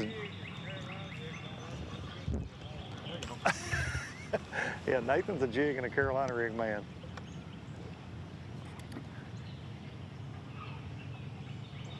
Hey, I got Pro Guide batteries in this boat. He's gonna run them dead. I can't keep up with him.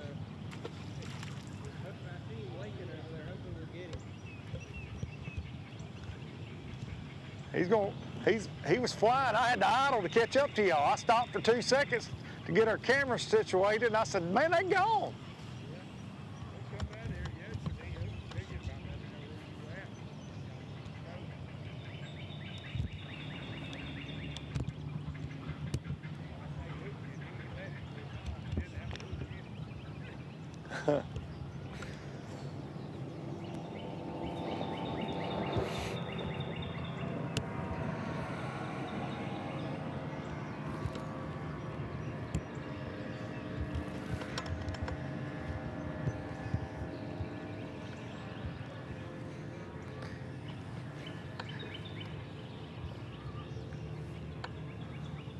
Sorry, Nathan and I, we get to chatting it up. We've been knowing each other a long time, but yeah, I was saying these guys, they practiced yesterday.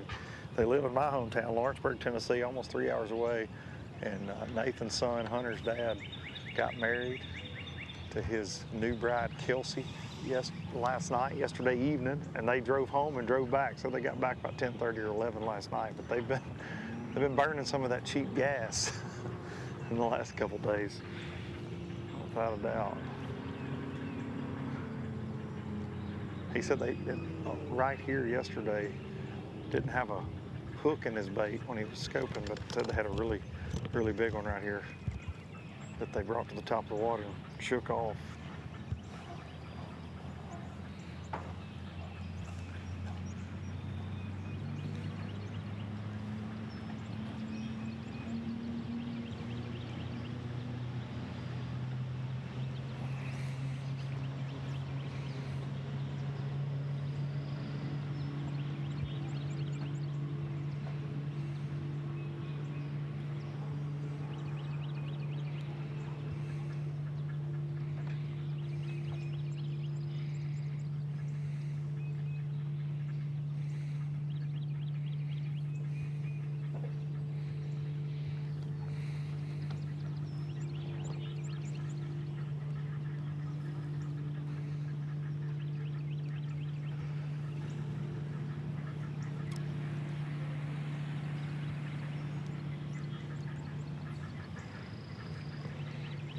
Darian, I found Jason. He's down here on a lawnmower. He just cranked it up, took it off the trailer. I don't know, Miss Kay seems like she's gonna have him mowing down here, Rainbow City. You gotta put him to work, man. He's been going to all these concerts, doing salsa lessons on Sunday nights. Dude needs to get back and just, lock in and cut some grass every now and again. Yeah, he started talking about them dancing lessons. I said, boy, you need to go cut grass. All right, we're gonna get you cutting some grass. Talk about some bass, get you cutting some grass, and we'll have you back where you need to be. He was trying to salsa dance with you this morning. I saw that. The ABT Mobile Studio, he's trying to teach you some moves. Now, I wasn't sure about any of it. I knew we didn't have enough room for it. I knew that would be true.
No kidding.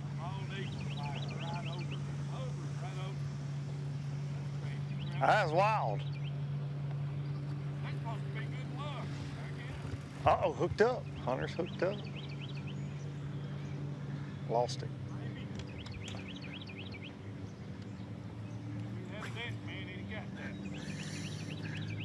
Where's that bald eagle? The bald eagle's supposed to be luck. Huh? Nathan was saying that Michael and Kelsey got married on his farm, and he's never seen a bald eagle there before. And that right when the wedding was over and they were taking pictures, a bald eagle flew over, and he said, "There's supposed to be good luck," so he hopes that's the case. And then Hunter hooks up, loses one, and I don't know, I think he might be doubting the eagle.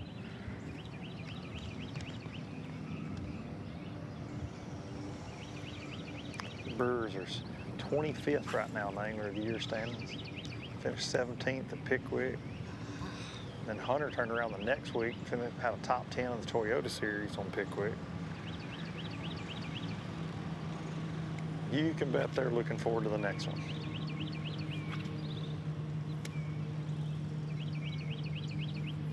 Stop number 4 on Wheeler Lake out of Decatur, Alabama.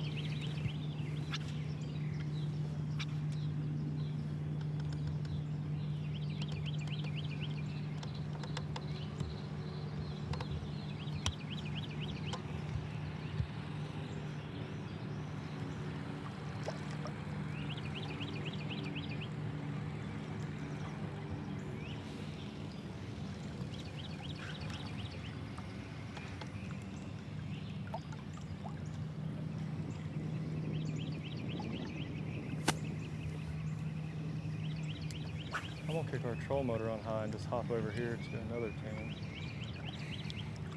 It may make sense to bump us to a one screen with Luke and then jump us back in a second.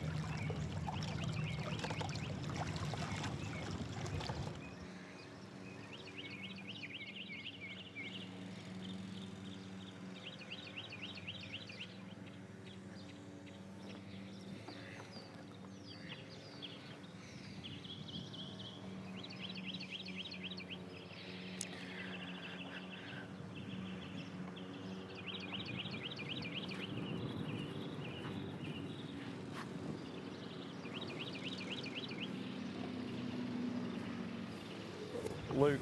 Darian, you didn't stay gone long.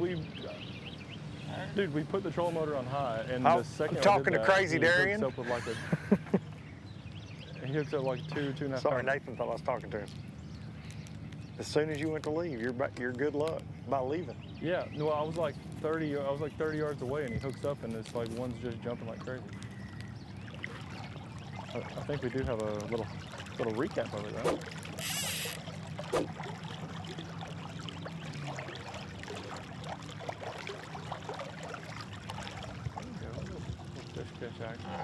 There's a couple of boats in here. Oh, Luke, I see someone throwing your worm.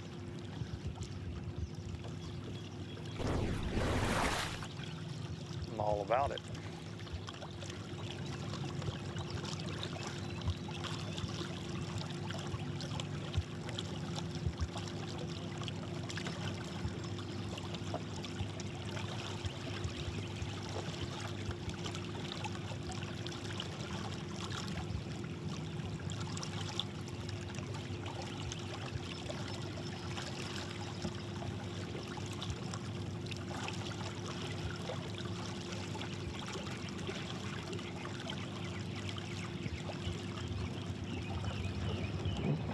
Darren, I don't know if you can hear that, but down here in Rainbow City, it's exactly that. Birds are singing it. It's like something out of a Disney movie at this point. I don't know that I've ever heard birds be any louder. Yeah, those birds down there, I can hear them here. You can hear them. We got the bright colored houses. You can hear the birds over the mower and the weed eater that Jason's running over there in the background. I don't know if they got a little bit of that stuff that cameraman and Jared was talking about earlier. Y'all got them? Good luck.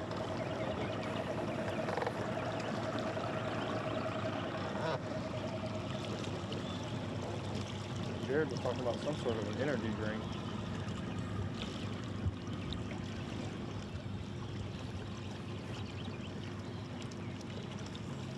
Hey, Yeah, that double camera monster right here. We didn't have a mixed in. tracker on these guys, but former ABT winners here on Neely Henry.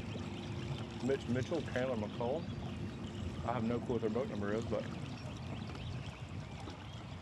I'm gonna pull the iPad out and see if I can find it before Kay does. Kay memorizes every boat number, dude. There's no way you're gonna find it before Miss Kay I'm gonna see if I can. Boat number 112. brings you the info. I beat her. She beat you I to beat her it. by like The half a folks at second. home can't hear that, No, I but in beat the her. comms, she beat. No, you did not beat her. Dude. No, Miss Kay for the win. Folks at home can't hear it. Miss Kay for the win. We can't give you that dub, Darian. There's no way. Jared agrees silently. As he's running the camera on the Brewers. Kenny's shaking his head like I heard won. it too. Now Kenny's just Team Darian. He's just saying that because he's in front of you. He don't want to hurt your feelings. Kenny's too nice of a guy. He's just. Y'all gonna win on Neely again to today? you, but he knows. A long way to go. I said, y'all gonna win on Neely again today? And Mitch said, we got a long ways to go.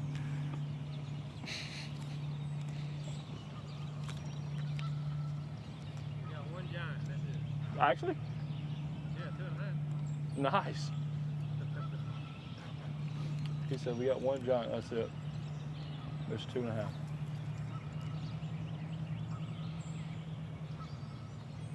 That's a big one so far this morning, from what we're seeing.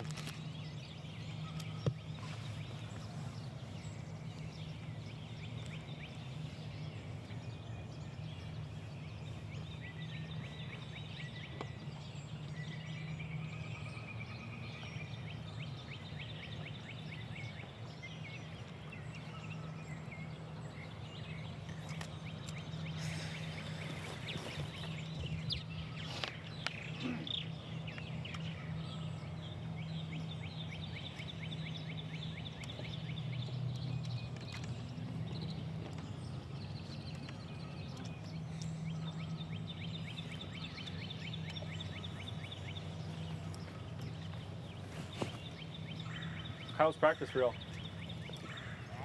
What practice? Nice. Perfect answer.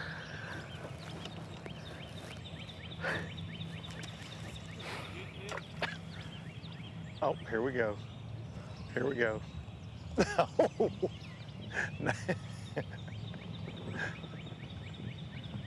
It was a struggle for a second. It was a struggle. There, Nathan just caught it might be an 8-inch bass, maybe, but no, he gave us a show like he was like an Ellie there for a second.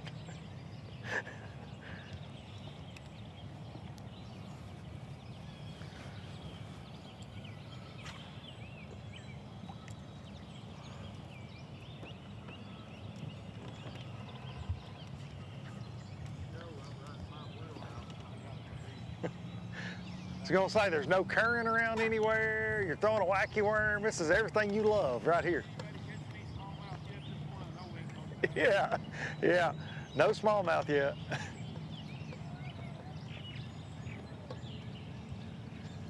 Nathan, y'all used to fish upriver here a lot, didn't you, in the current, when you have current? There's never current, right?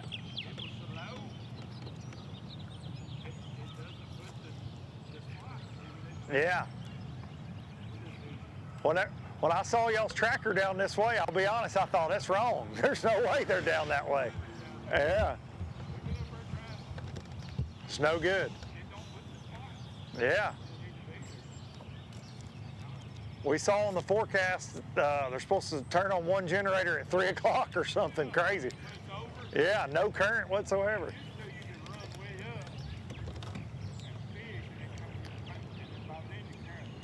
Yeah.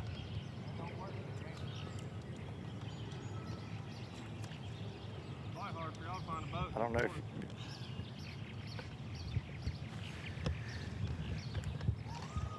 you find one, you find a bunch. Here, Nathan. When we pulled in here, there was one sprig of grass I could see. Yeah. Always how it goes. Darren, Nathan and them had a good bit of success over here.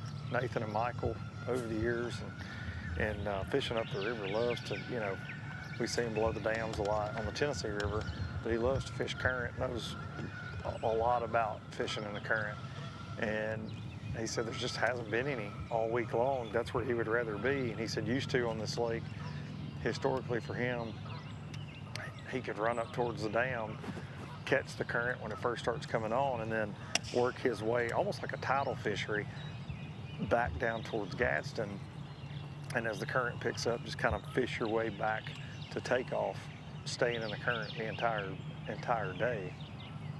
And he said, man, they tried to make it work this week and just couldn't. And seeing him skipping docks with a wacky worm is the last thing I ever expect to see Nathan Brewer doing out here on a river system. That's what he said. You know, I'm in my element. I got a spinning rod, wacky worm on the bank. Definitely not what he prefers to be doing.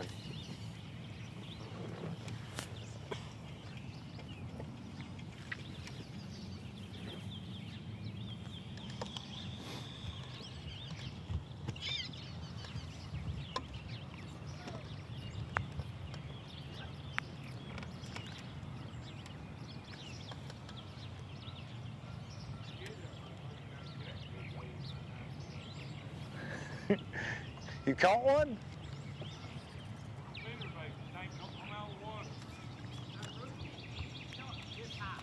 A catfish did?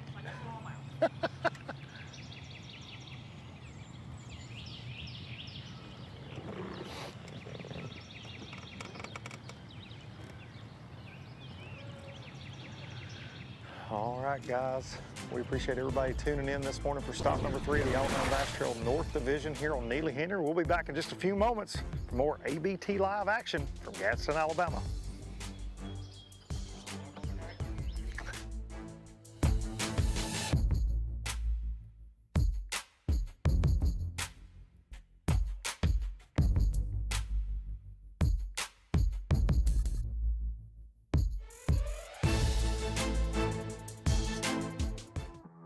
Alabama Bass Trail live coverage is presented by Phoenix Boats and sponsored in part by Garmin, Rapala, Crush City, VMC, by Mountain Dew, and by Thompson Tractor Company. We'll be right back with more live coverage after these messages. At Phoenix Boats, our passion for fishing is obvious. Whether it's a pro event or fishing with our family and friends, We truly love the sport of fishing. that's why our goal is to make every single Phoenix boat that goes out the door the best fishing platform it can be in both design and construction. We love to fish as much as anyone, and we believe it shows in every boat we build. Phoenix Boats, built by anglers for anglers. Hey guys, Pro Angler Dustin Connell here, and I get all my vehicles here at Larry Puckett. I travel all over, and I've got the 2500 diesel. I love it, tows my boat great, but if you're looking for any vehicle, an SUV, gas burner, or the diesel to tow something with, they've got it here at Larry Puckett. Not corporate owned, locally owned, and they'll treat you like family. Here at Larry Puckett Chevrolet, they let the customers do the talking.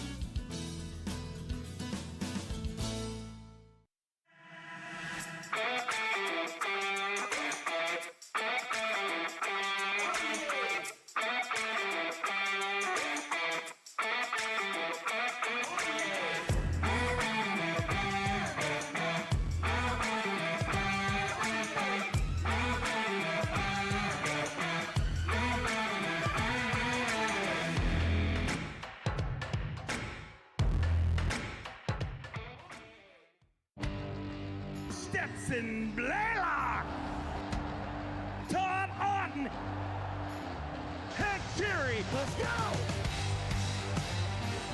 Garmin Live Scope, I tell you right now, if you don't have it, you are behind. It's just wild.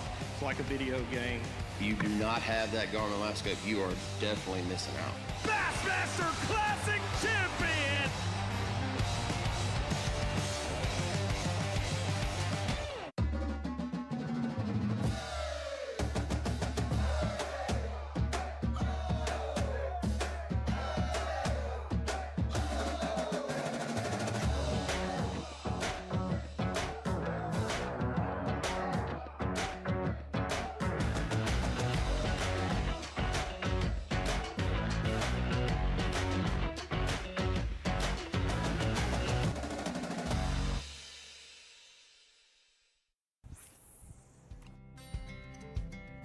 Some things ain't worth keeping.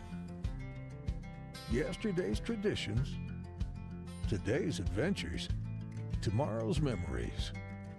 Now that's something worth keeping. Fish Alabama and find your keeper.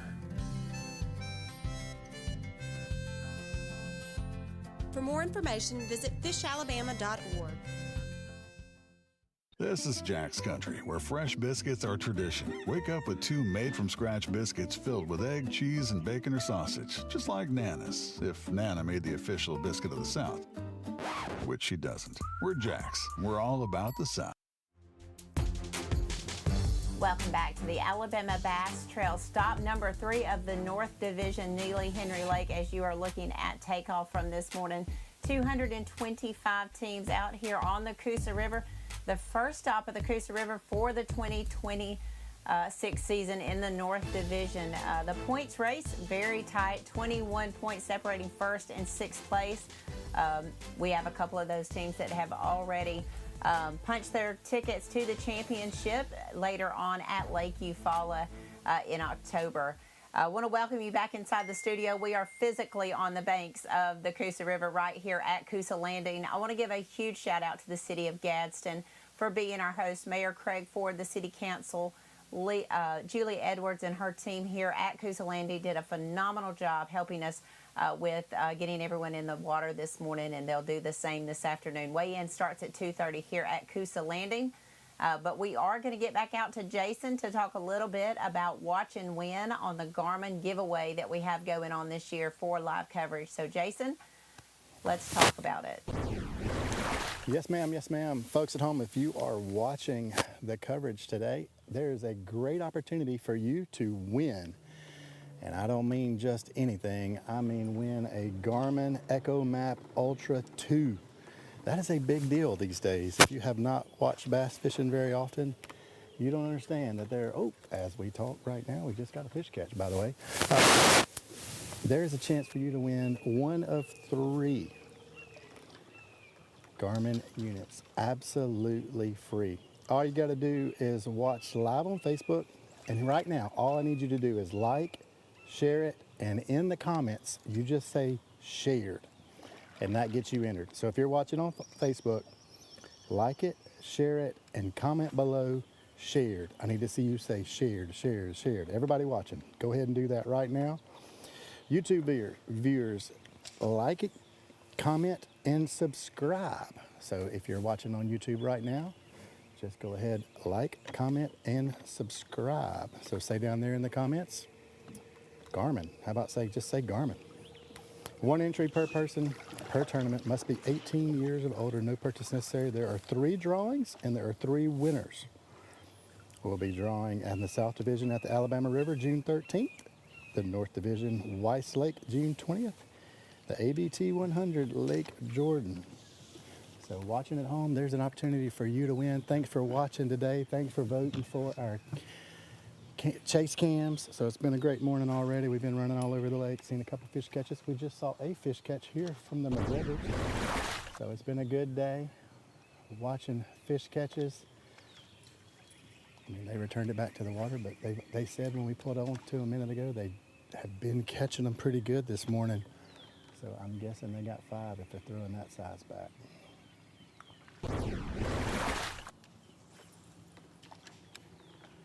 And we are up the river today. We're about halfway from that run we made this morning.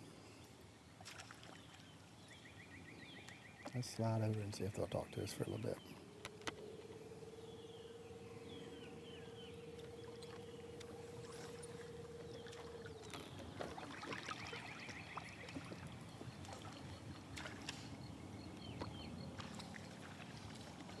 Guys, tell us a little bit about how practice went this week.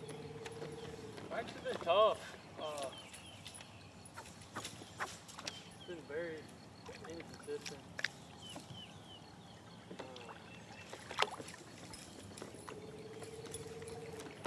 We haven't had too great of a practice. Grass has been real slow for us. We can get bit up here.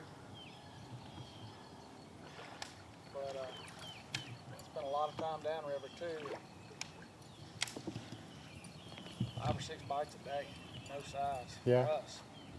What kind of limit you got right now? Like 7 pounds. 7? You got 5 though? Yes, oh yeah. 5 or 7. Be nice if we had some current, probably, right? Yeah. Yeah, these shad are just spawning up here on this hard stuff, and I mean they are right on the bank.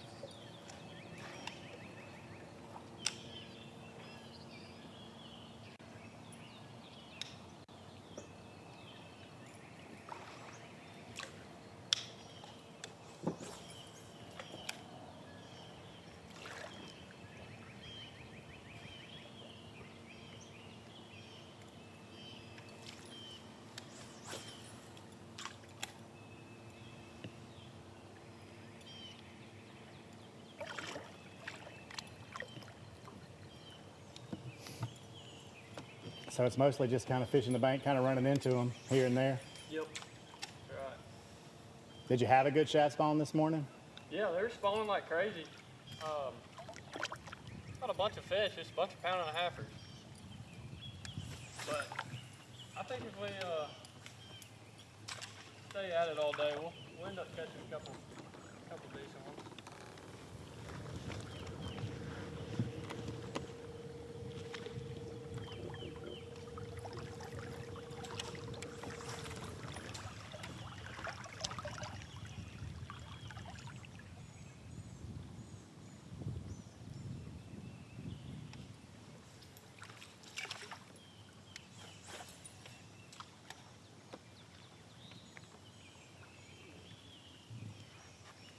Definitely starting to slow down a little bit since the sun's got up.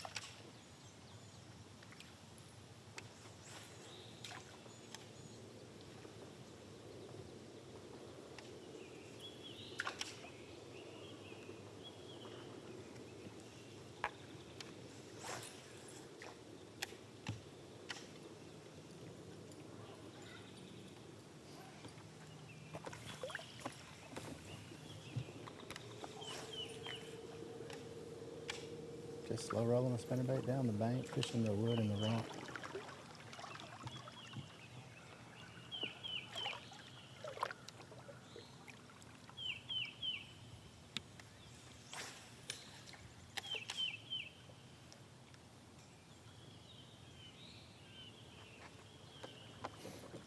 Nice and quiet up here though. It is nice and quiet. Not a whole lot of boats up here.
Another one.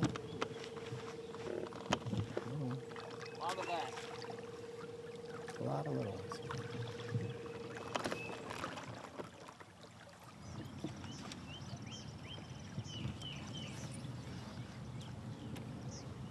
Well, Darren, we got a lot of little fish up here, but we do have a limit.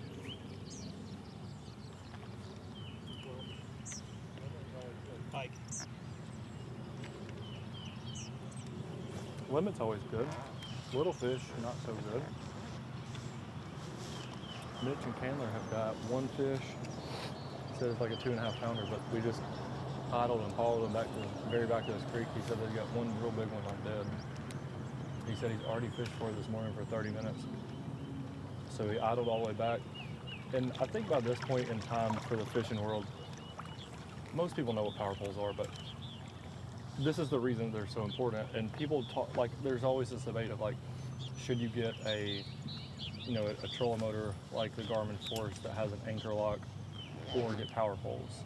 And there's definitely a use for both, and they're both very important, because right now fishing for the speckfish, like, who knows how big this fish is? I didn't ask him.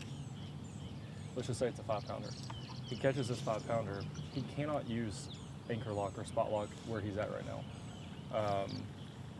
He could use it, but it would, every time the boat moves, it's going to muddy the water up. It's going to blow out this fish, and then it just isn't going to work. So this is the place where you have to have power poles in order to fish for this fish properly. So, like, if he has power poles, he's spot lock, or he's able to stay in one spot, not mess with the trolling motor, and just fish like that. This is the exact reason for power poles. So I still think, even though trolling motors are as good as they are nowadays, there's still a place for power poles, and there always will be.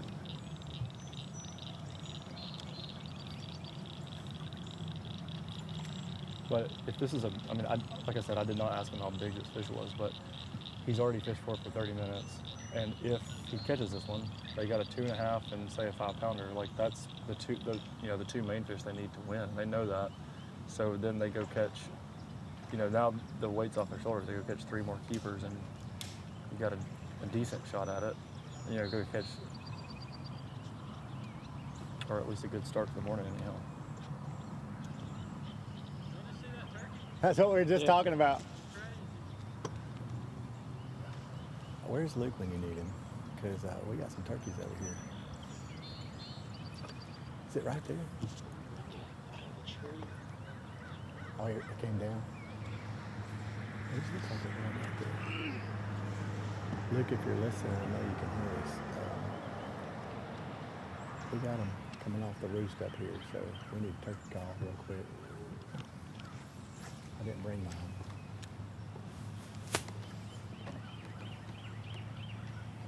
I can give you a waypoint.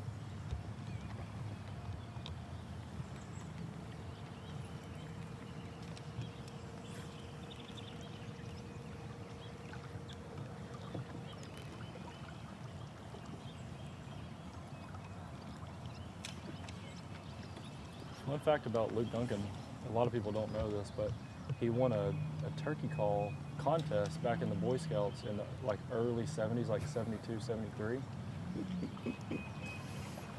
Ever since then, people call him every year, trying to call their turkeys and come hunt their land. Yeah. It's an honor to know such a man as Luke Duncan.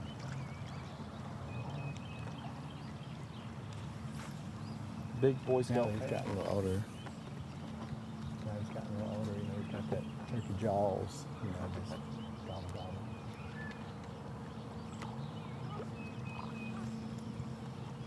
I think he turkey hunted this morning before last stop, actually. Well, that's why he was. I thought both of y'all went turkey hunting this morning. It took y'all a pretty good while to get to your teams.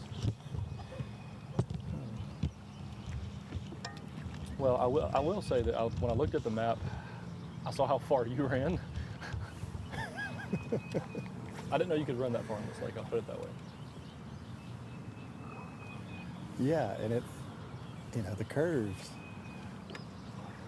as a crow flies, it's not that far necessarily, but the curves, switchbacks on top of each other, just. Yeah, she's windy up there.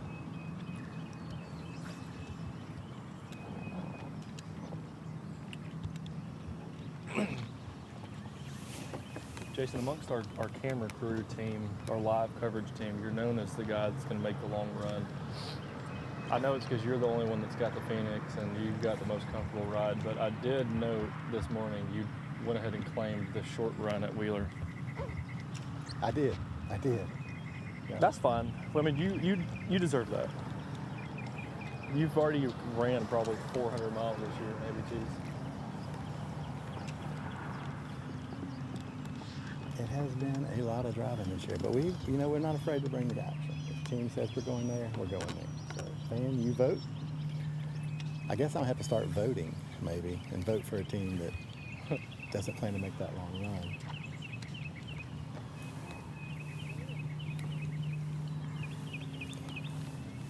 When I texted Thomas last night, I said, where are we headed in the month? He said, we're going to make a long one. We're going to run all the way to the dam. And I was thinking we were going south. He said, nope, we're going all the way north. And I said, oh, okay.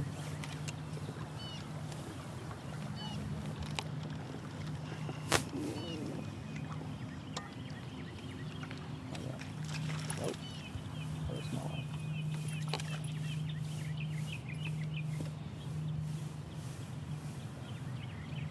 The hook set on that one made me think, big one.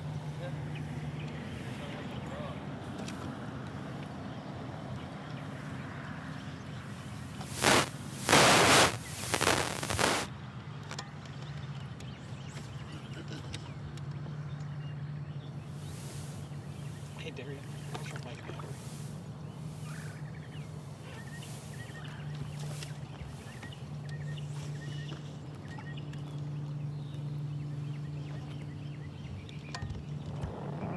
So,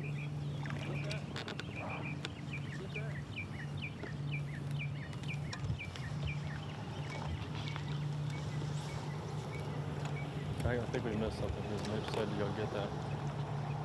Did he miss one on Sundry? Did he miss one on Sundry? I didn't see it, but he said she bit.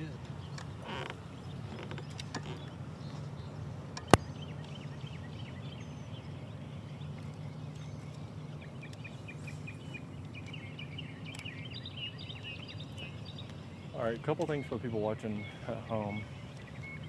Mitch is on the front deck casting, fishing for a bedfish. Candler is just sitting, he retied, he's like doing some like maintenance in the boat, like tackle, getting things ready. But it's super important, like when you're bed fishing in a team tournament, you absolutely cannot both be fishing for the same fish. It's a one-person thing. It's like if you have two baits in the bed, you're gonna mess things up. So I'm imagining that Candler's now going to make some casts way in a different direction. So yeah, he finally retied his wacky rig, but he's not fishing for the same fish. He's not fishing the same area at all. We see that time and time again when you're fishing when people are bed fishing, and you see both people on the front deck and both pitching at the same fish. I just don't think it never works out. I'm anxious to hear Luke Duncan's opinion because he likes bed fishing a lot as well, but I've just never seen that be the case. You need to like let one person lock in and he fishes for that bedfish. What me and Houston used to do back in the day was let me catch the first one, you catch the next one, and we would alternate every other. That way the other person gets to fish, but you mess it up if you're both pitching in there at the same fish.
that fish has bit a frog and a wacky rig, so if it's getting aggressive, it still definitely could bite again.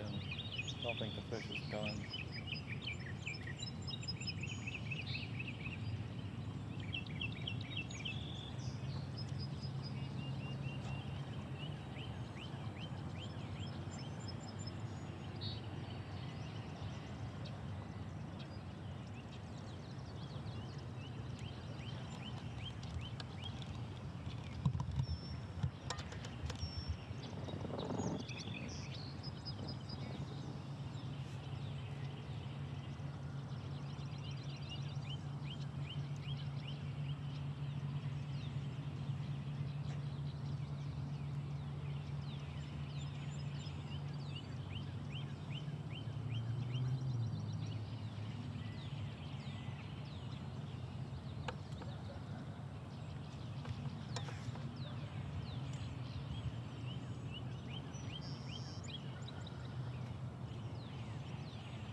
Well, after a quick battery change, we have made it back.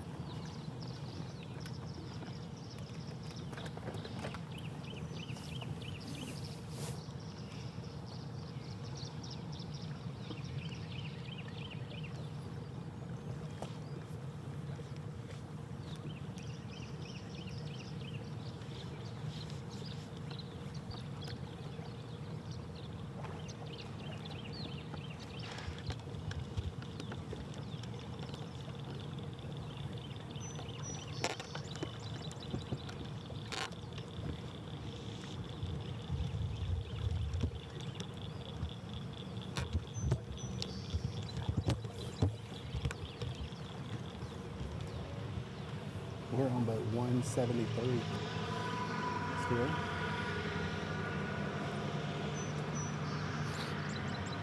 Got 5 fish in the box. Been catching some little ones here, so that's kind of been their morning. Once they got to their limit, they really haven't been able to upgrade much.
about points race.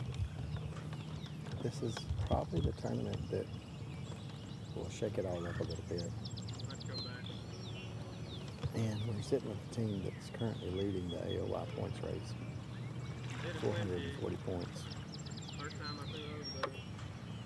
Hunter Betts and Roman Calvert. 435 are in second. Blake Hall and Jeremy Lamb.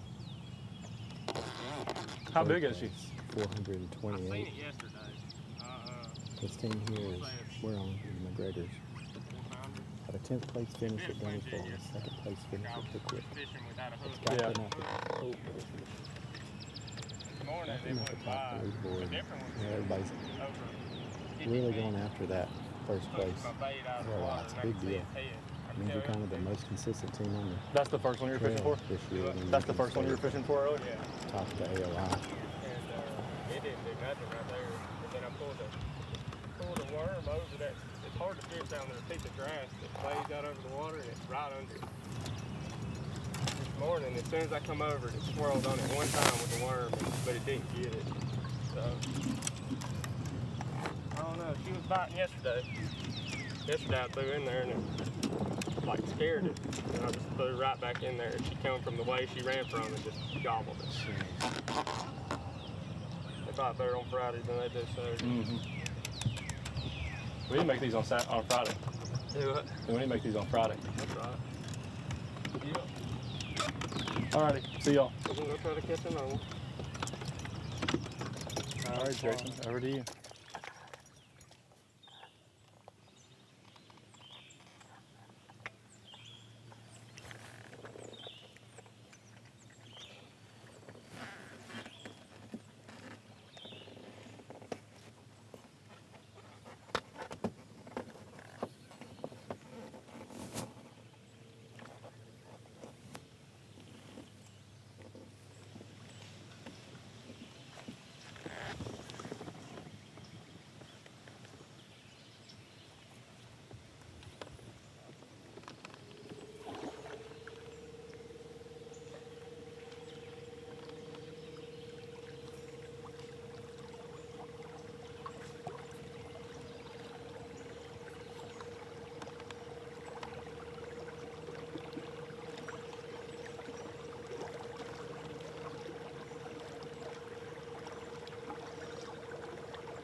Another fish.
Another fish.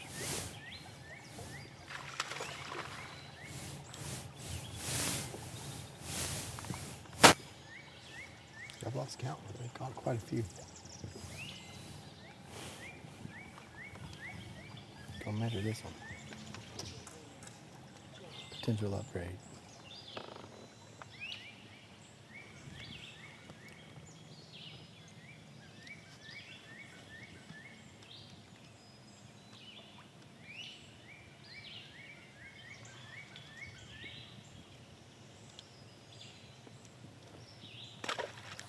Not big enough.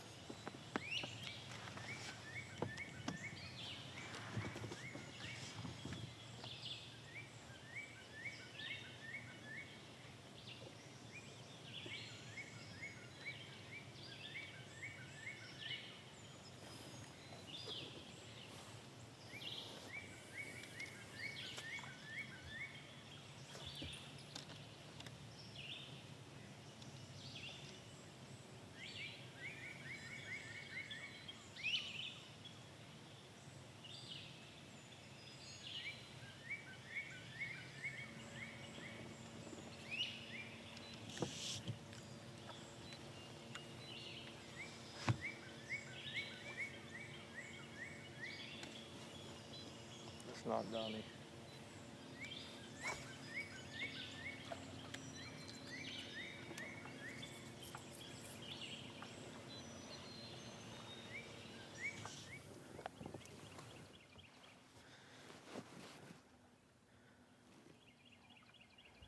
We have been running and gunning all over the lower end of Neely Henry and find ourselves in Big Canoe Creek now. William Nichols and Jake Young, Willie D, they won last year on Pickwick to end the North season. Been chasing these guys around all morning, finally found them. Fishing a shallow pocket. Haven't got close enough to get an update yet. How's it going so far, guys?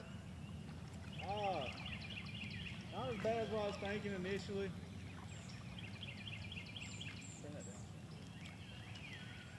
And you didn't act like you're too excited this morning. No, it's been pretty tough. I mean, we got lucky and caught a limit. Pretty early. Okay. What do you think they weigh? Probably right around 12. They're gonna limit to 12 pounds.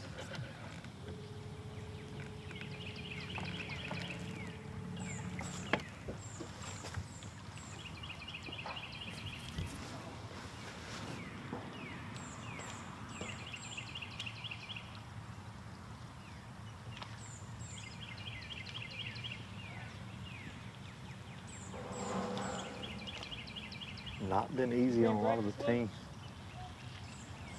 What's that? Did you bring breakfast? No, I did not. And you'd think with a sponsor like Jack's, that maybe we could get a biscuit delivered to this boat ramp. That's what I think. They wanted to know if I had breakfast. Miss Kay had biscuits and gravy earlier. She sent us a picture from Jack's up there in Gadsden. You didn't share. All I got is peanut butter and crackers. And we're about out of those.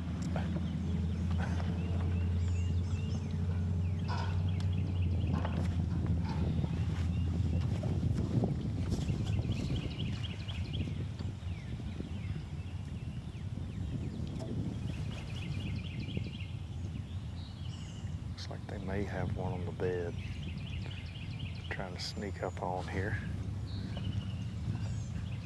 When we first pulled into this little cut, they were in this corner and there was another boat around, and they kind of defended this corner a little bit, you would say. The other boat left, we eased in behind them, and now they're sneaking up there, taking a peek again. We're gonna try to stay back and see if they can find what they're looking for.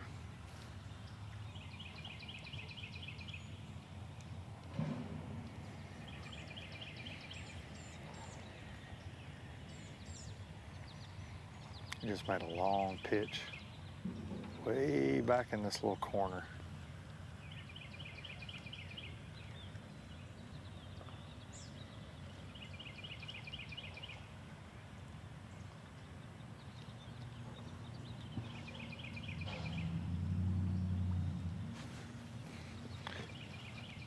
Definitely on point on a bass.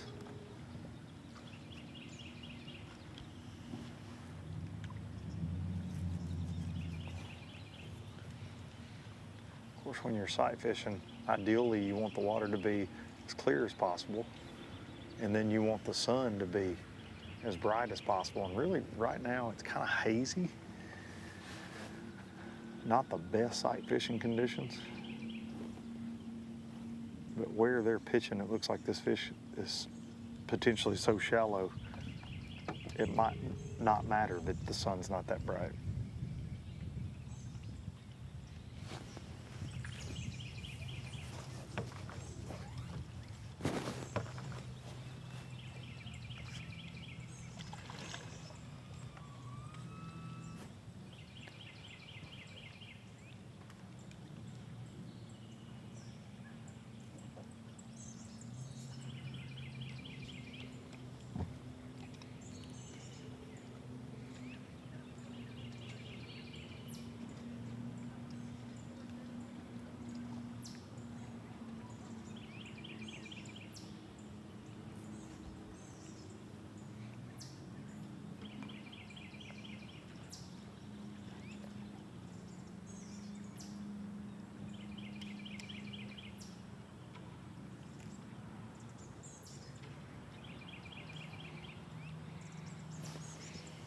Jared, I don't know if you can show that water way back behind that water willow in that very back corners where they're pitching.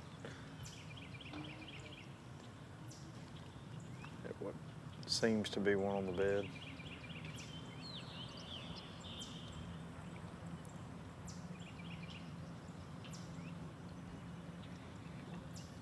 They've actually got the cover on the Garmin graph for live scoping. They've got the graph cover on, so I don't think we're doing a lot of scoping today.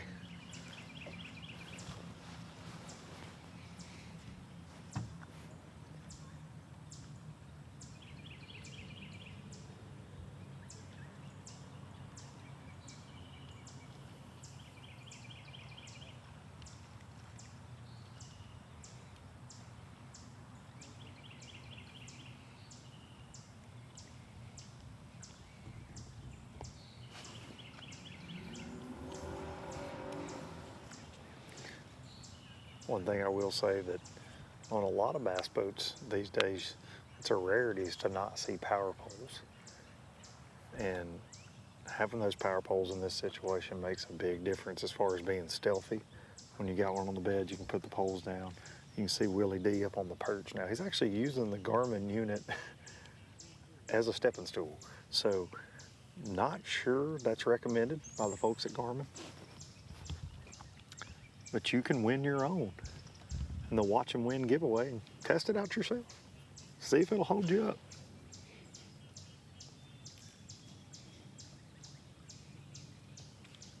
I see why he's got his graph cover on now, so the flip-flops don't scratch the screen.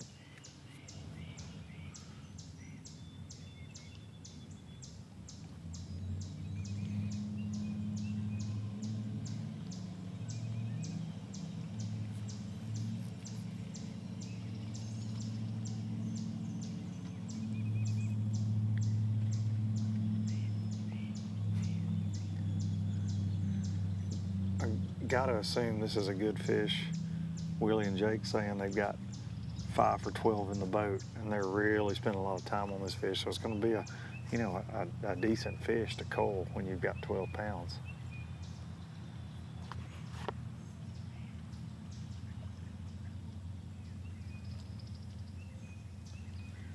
Luke, we just pulled in with boat number 108, Ben Lackey and Jordan McGahee. They didn't even turn around and look at us when we pulled in here, this little tiny pocket. We got up close to them. I dropped the power poles just to kind of be stealthy, and they turned around and said, when they saw the camera, they kind of took a breath, and they were like, man, we thought somebody was coming in here to fish on us, and they were like, man, this team right here is crazy. But it was just us, just coming to take a couple pictures and do a little filming. So, guys, we're not coming to scope your spot or anything like that. Tell us what's going on. What kind of weight you got? Well, we got about 9.5 pounds. 9.5. We got 2 we got to get rid of that are real small, so if we get rid of them, we'll be okay. Okay. Kind of caught us doing what, let's go try something stupid real quick. We have mainly been out on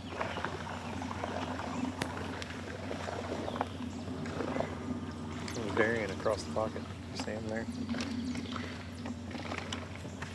Slithering across. I don't know how he got down here. Just slow. Water being down up here is really kind of messed up.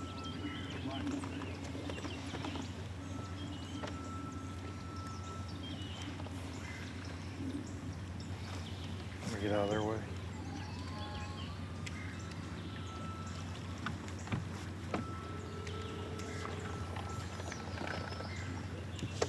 How big is that one? Can you see it still?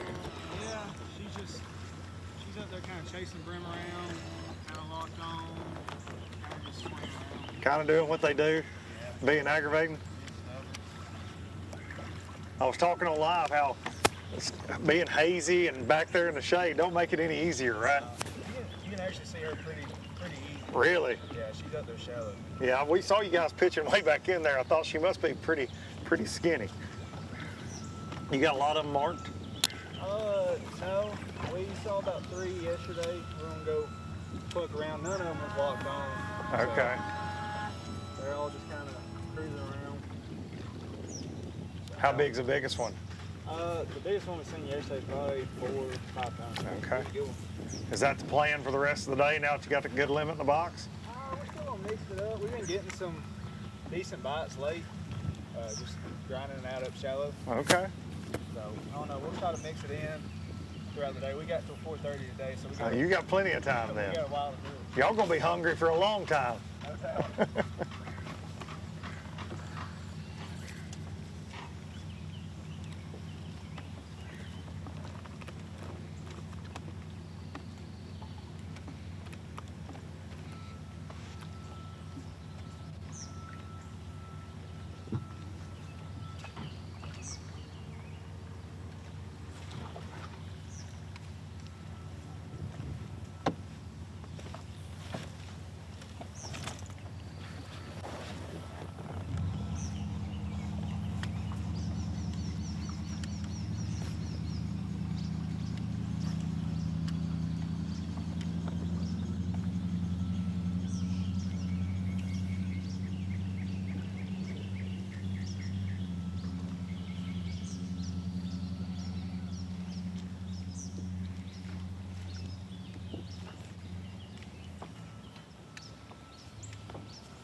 Well, guys, I'm back in the box now.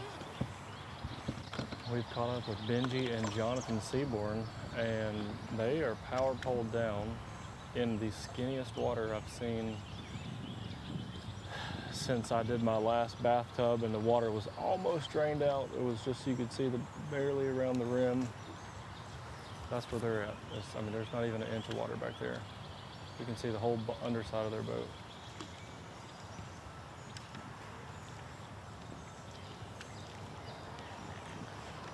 And Luke, I know you're you like bed fishing. I love bed fishing. I think everybody does. These guys, I know that they're throwing a lizard. I just feel like they're lizard bed fishing kind of guys. Pumpkin seed, chartreuse tail. Dip them the night before. Mm-hmm. Have that tail prepared. We're actually seeing Willie D's flipping around a lizard right now. A brush hog or a lizard, a little bit. 'Tis the season. Willie D will flip a lizard around.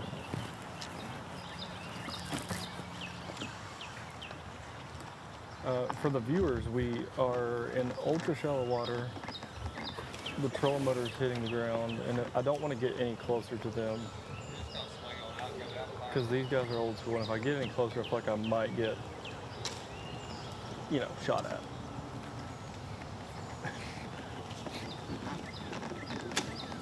Oh, he's about to swing. Everybody in the chat, everybody spam the comments with, get closer, Darian. Use buckshot.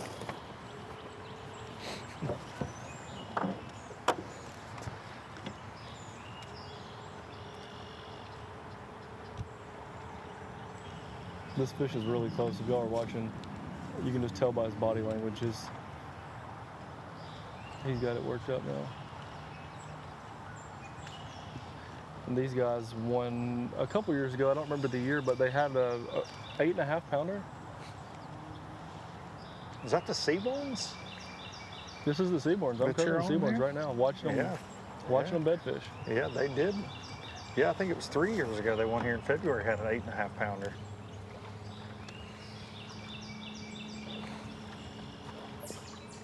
Look at that. That is that is team tournament fishing at its best. You got the man in the box and the man that's fishing. He says he just asked for a new color worm. Handed him one immediately. I think he switched from a pumpkin seed to a watermelon seed lizard.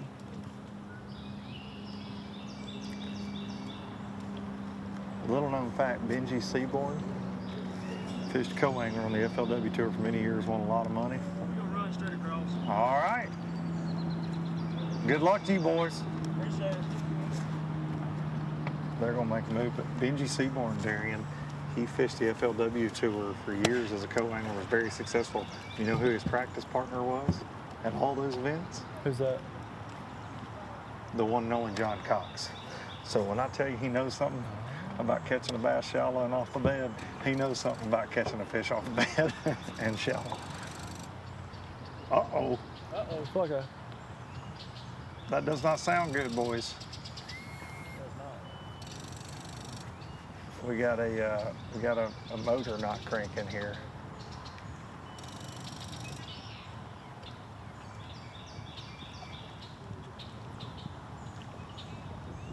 We're all the way down here in canoe. Willie and Jake went to leave and it's dead.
same boat.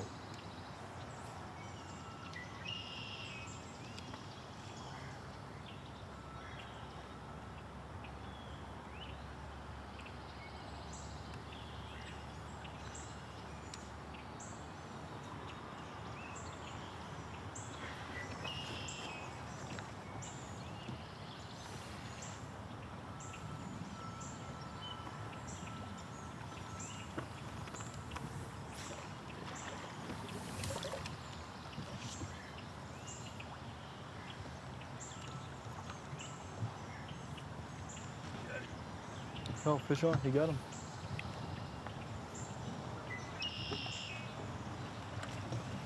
Oh man, that was awesome.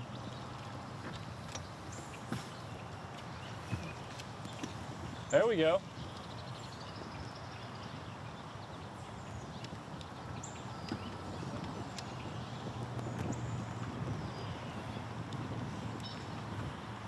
Oh, that fish acted a fool with the net too.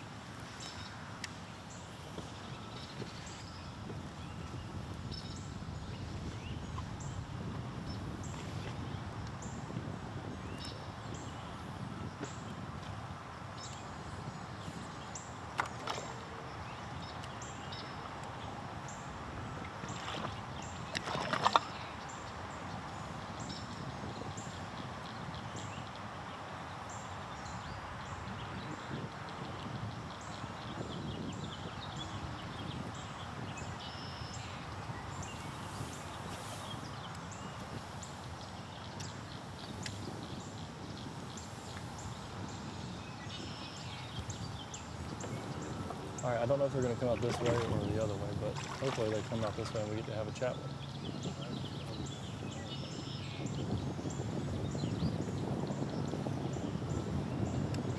Oh boys, look at this coal. That's what you want to see right there. And we're going to get a little quick interview too.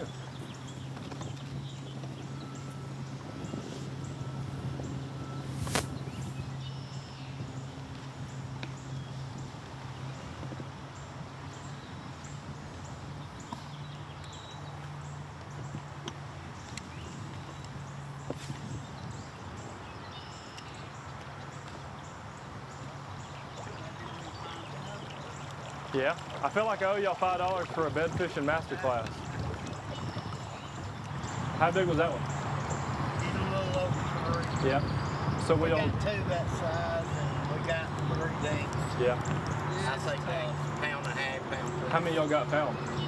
We got a limit. No, how many of y'all got found on bed? Oh, we've got 20. We've got several. Yeah. But, you know, them being there's the problem. Yeah. They're always there one day and gone the next. That's right. We couldn't see one this morning. It's probably the biggest one. We'll go back later. Yeah. Good luck. But most of them are guards. Those are hard to catch on this lake. Some of them are, but most of them are. How long did you have to work that one? We had just pulled up when y'all. Okay. I mean, we hadn't been here. I was just trying to get that one. It looked like it was guarded, but it was looked like it had fry still coming off the bed. And it would go to a spot, and that's the only time I could get him to bite. He bit 10 times while y'all was watching. Yeah, I could tell. I kept changing baits to make him take one, and sure enough, when I changed, when Benji gave me that bait, it was 2 pitches, and he kept it. Good luck, guys. Well, there you have a couple of little nuggets we got shared with us, which was the switching the bait thing is super important when you're bed fishing. I'm not going to talk about the colors, but I was joking as I was talking to Luke about the colors, but they were definitely making color changes too. You could see we're not close enough to see the exact colors, but very distinct, a really dark color, a really light color, a really natural color. You could see that change. They changed baits, I think, 3 times while we were sitting here, but like you said, that fish was only biting when the fish went back to a certain spot. Imagine you would circle around the bed, probably swim off, come back to one spot. You have to time that perfectly and watch the fish and learn it. Said they worked that fish for 20 minutes and finally got the bite, but definitely a masterclass. He said they've got 30 or 40 fish found on bed. He said the problem is that they're already there. They know where the fish get, so they're going to go probably look for fish today they haven't even found yet if they're still pulling up.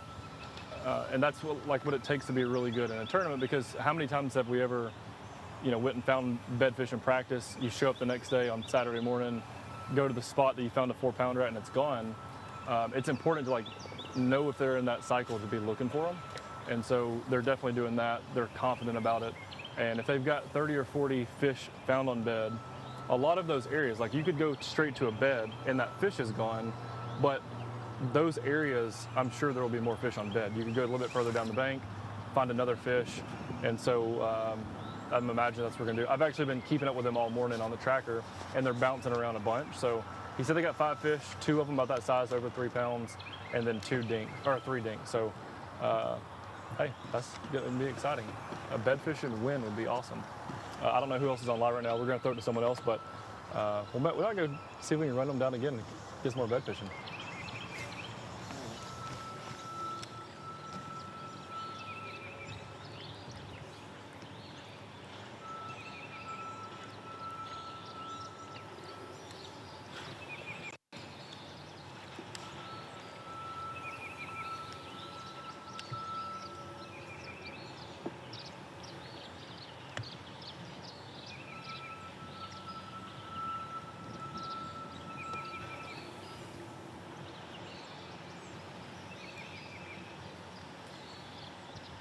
Well, in this segment, we have seen bed fishing, we have seen river fishing, we have seen bank fishing. We have been all over this lake.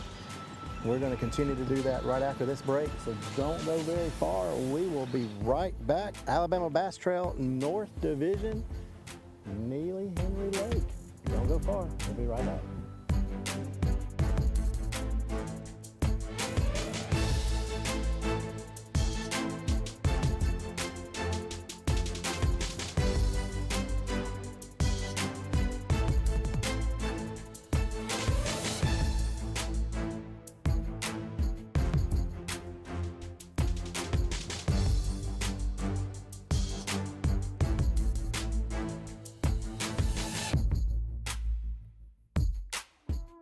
This portion of Alabama Bass Trail Live is presented by Phoenix Boats and sponsored by Pro O2, fish care at its finest, by Alpha Insurance. See Thomas Shelton, Alpha Man. Brought to you by NetBait, Power Pole, Sweet Home Alabama, and by Yamaha. There's more to come. At Phoenix Boats, our passion for fishing is obvious. Whether it's a pro event or fishing with our family and friends, we truly love the sport of fishing. That's why our goal is to make every single Phoenix boat that goes out the door the best fishing platform it can be in both design and construction. We love to fish as much as anyone, and we believe it shows in every boat we build. Phoenix Boats, built by anglers for anglers. Remember those childhood dreams when you and your trusty cat could do anything?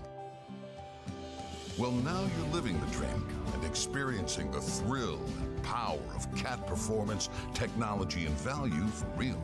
Hey, those who give their best deserve the best. So invest in your business, invest in yourself, invest in a cat. The best machines you can own. Because your first cat shouldn't be your last.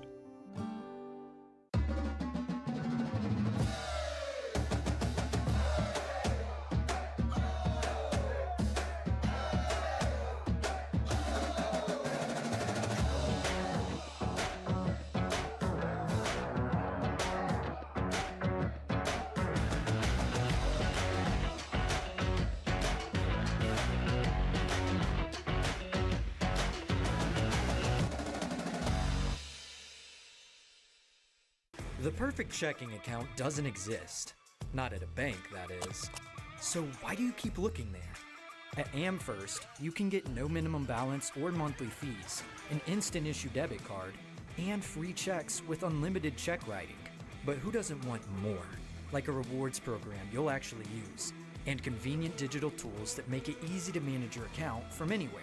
Now you could try and find that at a bank, or you could save yourself the trouble by checking with us. Welcome to Minnow King. How can I help you? Everything looks good. I'm friggin' starving, man. Been spawning all morning. Ugh, TMI, bro. What do you want? I'll take a Crush City freeloader and gizzard shad. Anything to drink. Water. Pull ahead, please. Welcome to Minnow King. We're gonna have what he's had. Yeah, throw me in a Ned BLT, too. Pull ahead, please. Calm down. Quit feeding him so much. Hey, man, I'm trying to, man. If you overfeed him, he's gonna hide under a log.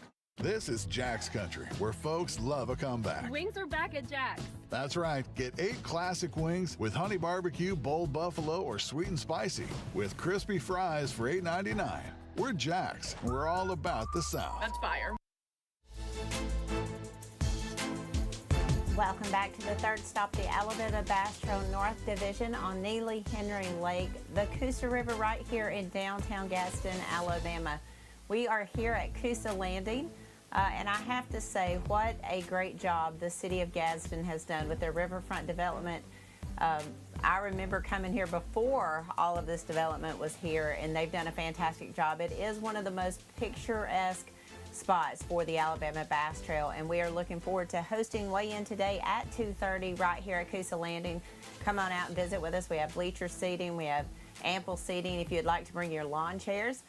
First flight is due in at 2:30 today. We might see some guys come in an hour early just for fish preservation.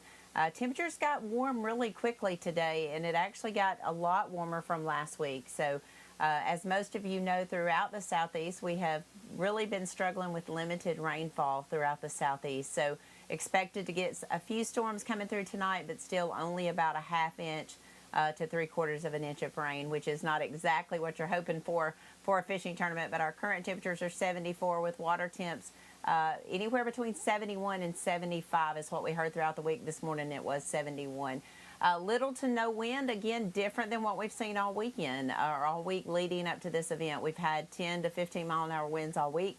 Today, 3 mile an hour winds, so relatively no wind for fishing. So limited current, limited wind, high bluebird sunshine, but pre-front conditions. So we're expecting a little bit of storms coming through this evening around that 8 or 9 o'clock time frame. A lot of things going on in the state of Alabama, a lot of things going on fishing. You've got Red Crest, you've got the Bassmaster Elite Series going on, and then Alabama Bass Trail Tournament going on. So lots of fishing online for you to consume today. I know there is a big concert. A young man out of Tennessee decided that he would get smart and come down to the University of Alabama and do a concert. So the Morgan Wallen concert going on tonight. I think there's another concert in Birmingham. The Stallions are playing. Tons of things going on in the great state of Alabama today. So I've got Luke saying something in my ear about some other team. But anyway, we won't listen to Luke. We never listen to Luke. So, but you might want to listen to him if you come out to the weigh-in today at 2:30. So I want to talk a little bit about the points race. I mentioned earlier we're 21 points between first place and sixth place. And that's going to see a big swing today. Last weekend at Lake Martin, you saw 50 to 60 point swings. We saw people drop out of the top 8. They're way down in 60th plus points. So this is important because this is the midway point of the season. This is stop number 3 of 5. Points are starting to set up. People want to make that championship and get inside that top 75. And you've got some winners who are not inside that top 75. So some guys at 76, 78 were really hoping for more double qualifiers. So it's going to be real interesting to see how today goes. We've really averaged around that 17 and a half to 18 and a half pounds, and right at that check line about 11 and a half. So we'll see what the guys think it's going to take to win today when we get back out on the water with them. I know one of our YouTube comments was wanting to know what our analysts felt like today's weight would be, and we'll ask them for sure. I know Luke is on another boat. We're going to let him get set up. I do want to remind everyone, if you're not able to be here in person, you can watch today's weigh-in right here on Facebook, on YouTube, and on AlabamaBassTrail.org. One more reminder before I send you back out to the water, and it's only because we're starting to get text messages and emails and Facebook messages. The 2027 Alabama Bass Trail schedule will be released on Friday, May the 8th at 10 a.m. We haven't quite decided how we're going to do that yet, but all the dates are locked in, everything is finalized, and we will be making that announcement on May the 8th, along with entry fees and payout. So you'll be able to see everything on alabamabasstrail.org. So mark your calendar for May 8th around 10 a.m. to see that go live. Again, that is the regular series, the 5 North, the 5 South. So we've already announced the ABT 100s. That registration will go live on July the 11th or June the 11th for an all-new team. So I just wanted to kind of go over that because it is the time of the year where we start getting all of those messages about the new schedule, about the waiting list and everything. So I just always want to put that out there when we start getting to these April tournaments. The next tournament will be May 9th on Wheeler Lake, and we'll be there when the announcement comes out. So be interested to see everyone's thoughts on the 2027 schedule. I do see that Jason is on another team. I see Luke is on another team. So we're going to wait on them to give us the signal and let us know that they're ready to go live, and hopefully we'll be on some new teams. Thank you so much for your Chase Cam voting. We will try to get an update from those teams in just a little bit. So we're going to go ahead out to Luke, I think, and go ahead and see who he's with. I can almost tell who it's with by the vote. Luke? We're out here with the Douse boys, Trey and Justin, 7th place in the Angler of the Year race, having a heck of a season. Caught an 8-pounder down at Lake Jordan in the ABT South kickoff, fishing both divisions this year, as they tend to do. Hayden, Alabama boys, and they've got 4 small ones in the boat so far.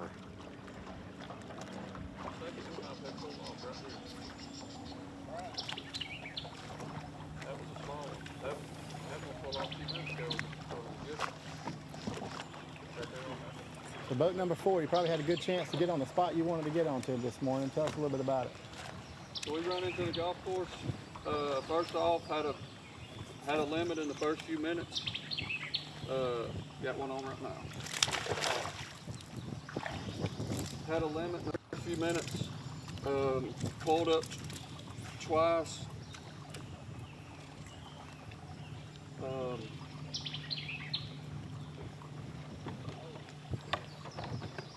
But don't have a good bag. We just never got a big bite. So we was hoping for a big bite this morning. Didn't get it. We do got 5 fish. We pulled up once. Pulled up twice. What kind of weight you think you got? 9 pounds maybe, okay. 9, 10. I knew once just based on practice, and this is my home lake, so I mean, we had a good starting spot. Hooked up. And then, but I knew based on practice, grass. Once the sun got high, it's shade only. If you're not in the shade now, you're not getting bit, I would think. But like I said, I think right back there started on that steel wall, had a good one pull off. I've caught a bunch of 3-pound spots in practice with a Pro Little John chartreuse blackback. It's been a good color for this water color.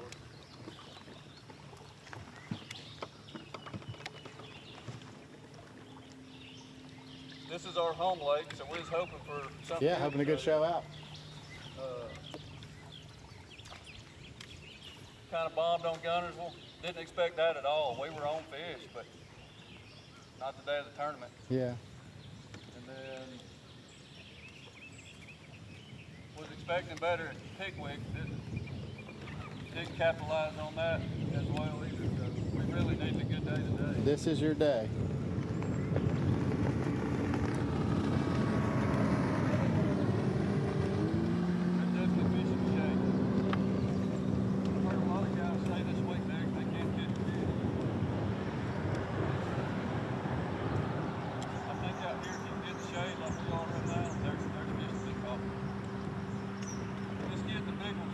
Yeah, breaking outside that 1 and 2 pound fish. I didn't catch anything over 3 pounds at any point during practice.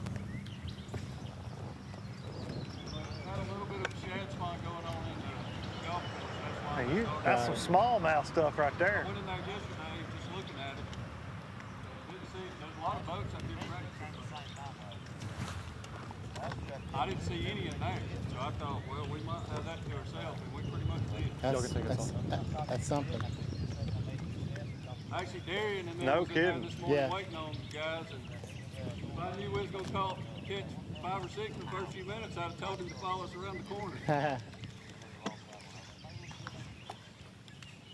those were all on a buzz bait and a swim jig.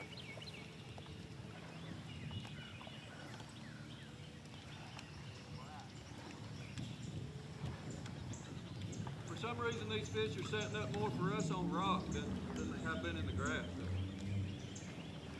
Even in the golf course. Really?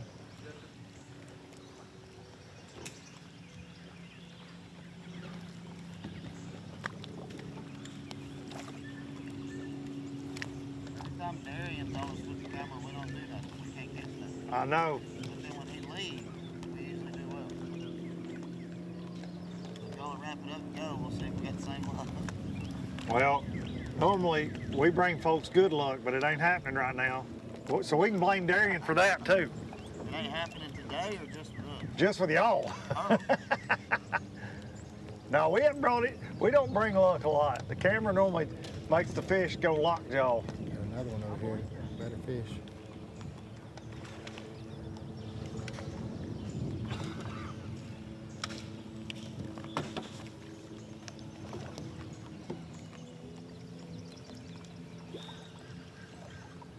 They're definitely feeding on shad. You seen the shad Yeah. spit up? Which definitely makes sense for April, right? Yeah, see that.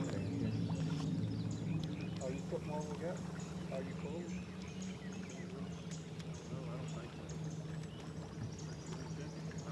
so. Maybe not.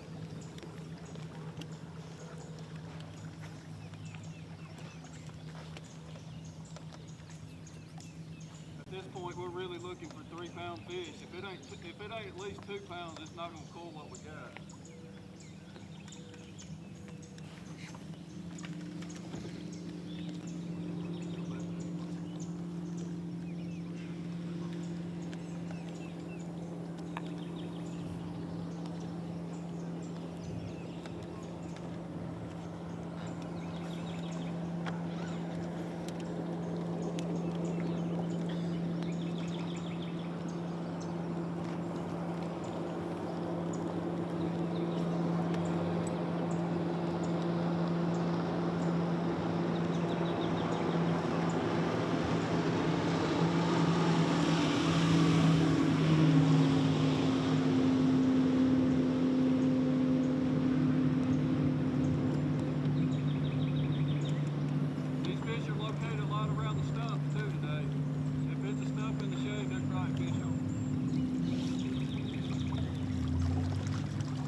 Guys, we're gonna make a quick move around the corner. We'll be right back.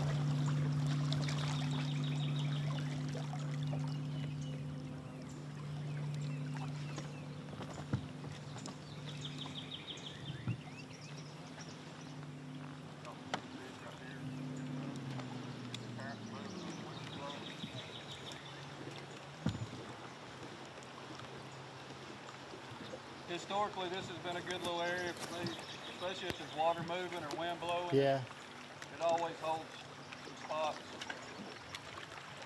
It'd be nice to have some current. It would. Unfortunately, with no rain, you don't get much current. Nope. We're supposed to get some rain tonight. We need it.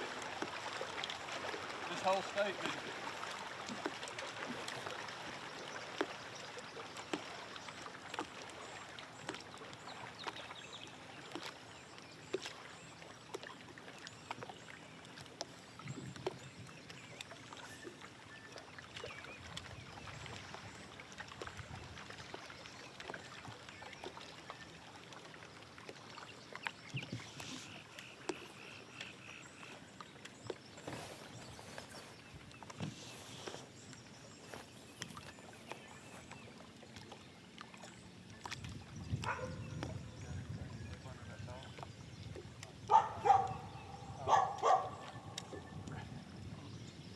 got this. I've got this race crawl.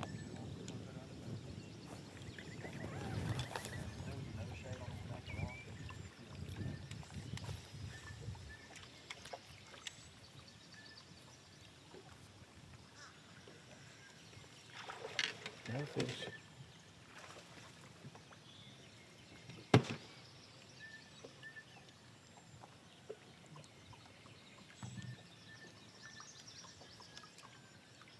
Once I figured out the shade in practice, I mean, we catch a ton of fish. Yeah. We probably caught 20 fish today. That's awesome.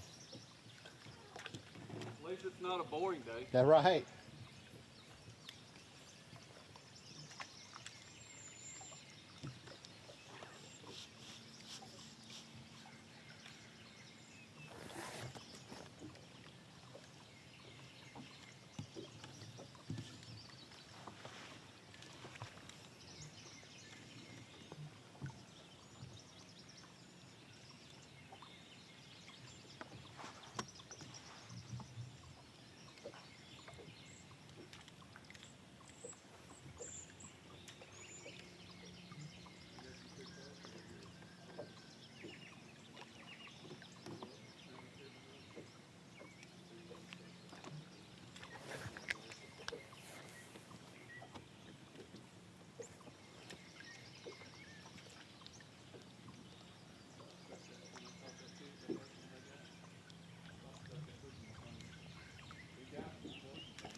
Get that first fish I caught, did you get it? Yeah.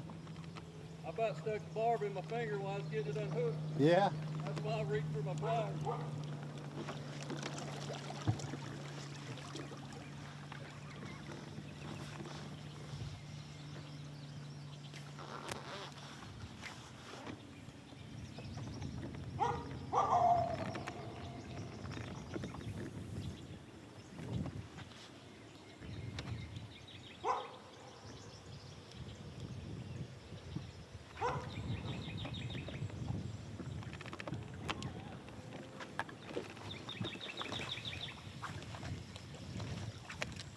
We are supposed to get some wind coming in. I hope that fires some bigger bites up.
This is a tough lake to fish if you're not from here.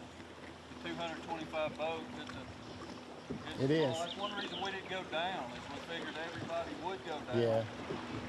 And being that we was both four, we wanted to hit something close, so we did hit a shad spawn. Yeah. I would guess the ones that went down, the shad spawns probably gone anywhere they went by the time they got there.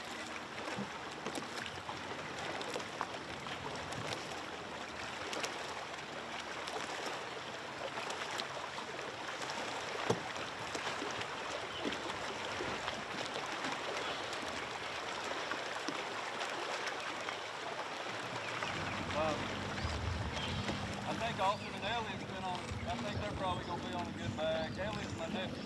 Okay. Them dudes can fish. Yeah. They're good anywhere we go.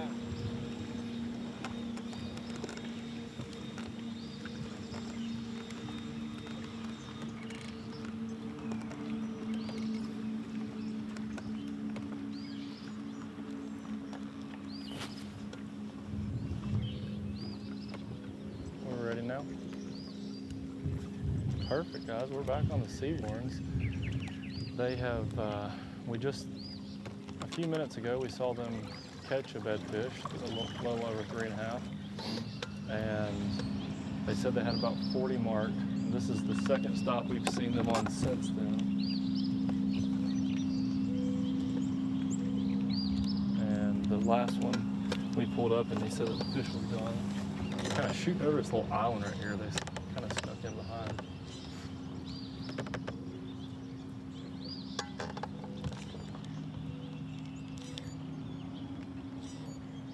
He also made a request that I asked Miss Kay if they could drone in a sausage and egg biscuit and land it on the front deck and then get the drone out of there. That was his direct request, was a Jack sausage and egg biscuit.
Our island is about to get too tall,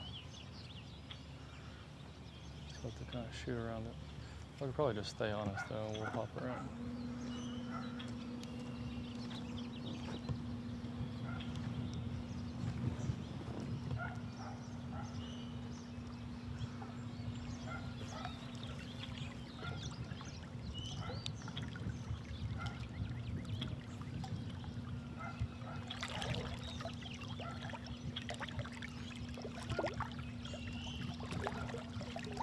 This is not. You're not going around. This is a peninsula. This is not an island.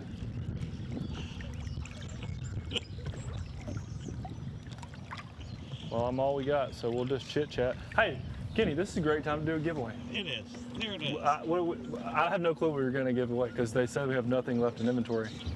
They said we could have some ABT hats. I'm just going to say we do. They say we don't have any more Rapala baits. I'm going to say we should just get some and give those away too.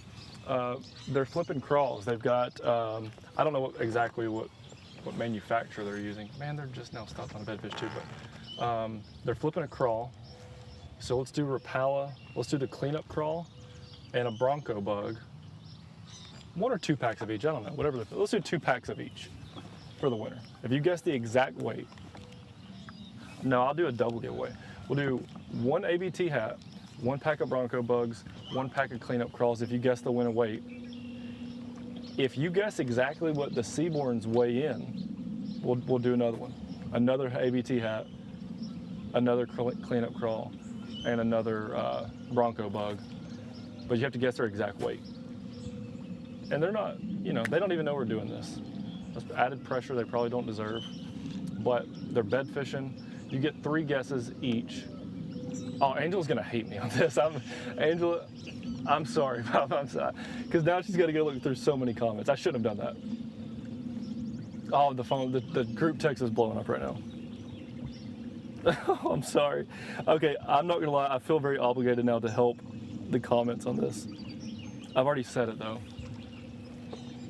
I will contribute on the comments tomorrow. I will spend however much time required tomorrow or Monday morning Dang, that's brutal. Okay, you get 3 guesses though. Man, that's ultra complex. Now that I'm thinking about it, that was not smart. Because there's too much, you know what I mean? Because people are going to be just guessing random numbers. Angel's not going to know if they were guessing the Seaborn's number or the win and weight number. This is probably the last time we do that complex of a giveaway. This is going to be the last time we do. Oh, Luke just chimed in on the chat and said he's going to help Angela as well, so he can help read through the comments. Here. Okay, here they go. We've worked our way around this peninsula.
Oh, look how cute this is. We got someone littered a styrofoam plate, and we got a little tiny turtle sitting on top of it. Oh, he just jumped. That's cute.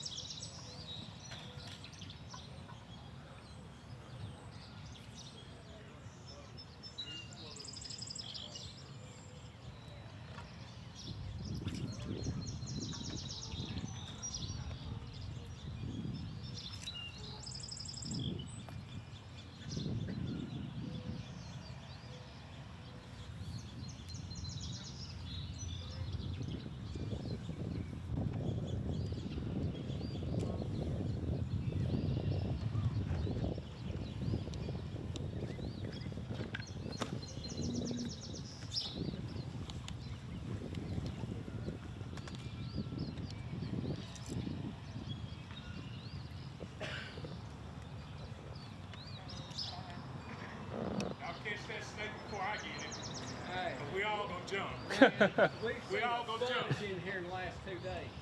You seen a bunch of them? Yeah, all water snakes, so. Yeah. I come in here a few seconds ago because we could have sprayed the dock and he got the sled and I said, damn, so I They're ran all back in water the house. snakes. I didn't see no cottonmouths in them. They slide, they move, they go. That's it. That's water. That's kind of snake. Pair of belt, Yeah, that's right. pair of boots. That's right. That's it. I don't care what, none of them are good. Okay, so are we gonna do toast? Let's skip this first. I don't know about the toast. Let's come back. We can always come back together. Tape it off and do it. Okay, should we move the furniture out?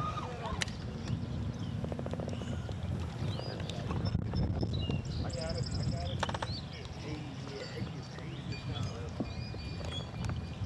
We could be in the way.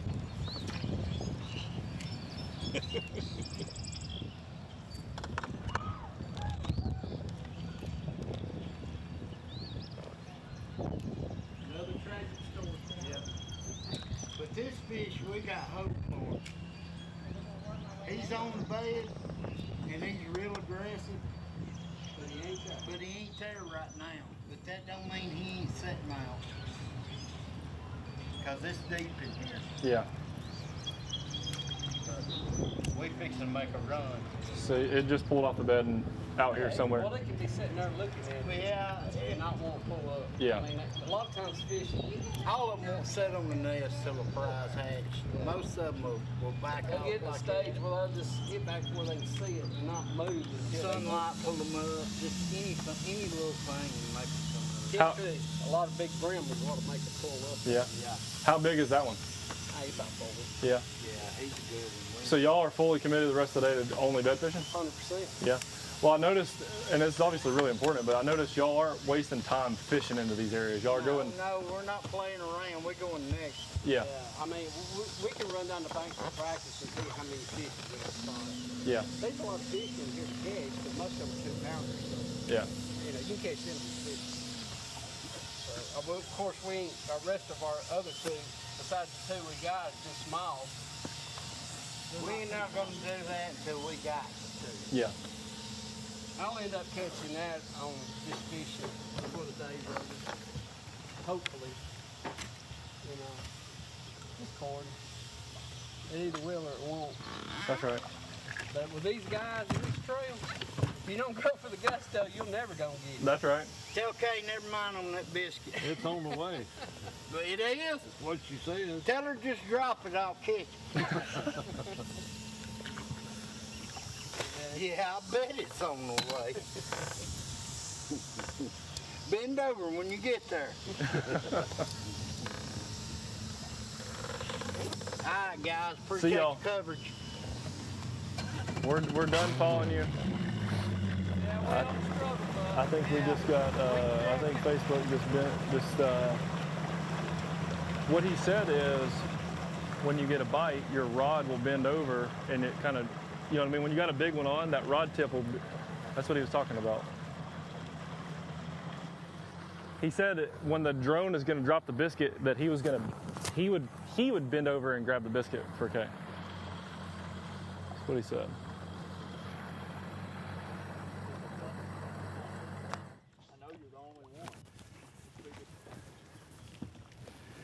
Luke, go ahead and follow that one. You know, Jason, sometimes you just sit back and take it all in here on ABT Live, and I'm not real sure what's happening where Darian's at.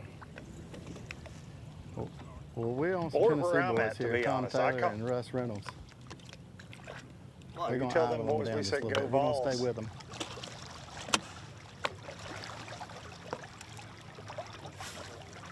Well, I have called up with one of our fan vote teams, and they said they ranked high with the ladies. And I think it was mainly their moms voting, but I get it. Because they're good boys, and that's Trey Swindle and Sam George. Miss Tracy and Miss Joe were just voting like crazy on Facebook for these 2. They've got a limit the box and 2 good ones.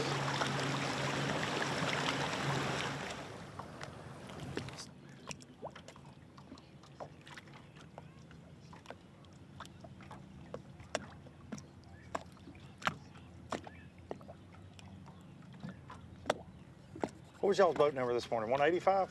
147. 147. We're close. I think I told them 165. Just to be fair, it's 147, guys. That's on me. And they got a limit, couple good ones in the boat, and they know what a good one looks like. Rumor has it there was one caught yesterday. And I think we're going to take a look at that right now.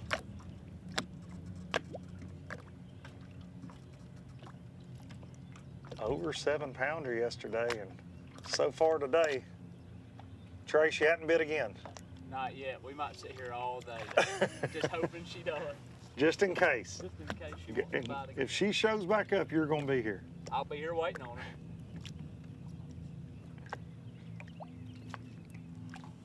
You told me you thought it was the lake record.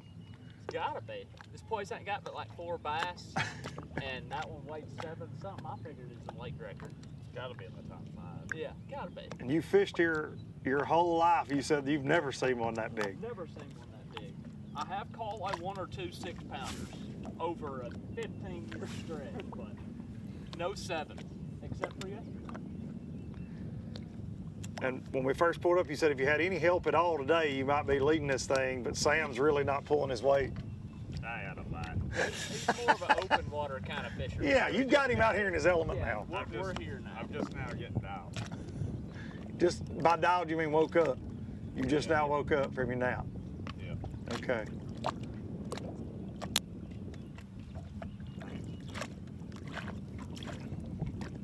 They started their day shallow. They moved offshore a little bit. Now trying to slowly upgrade.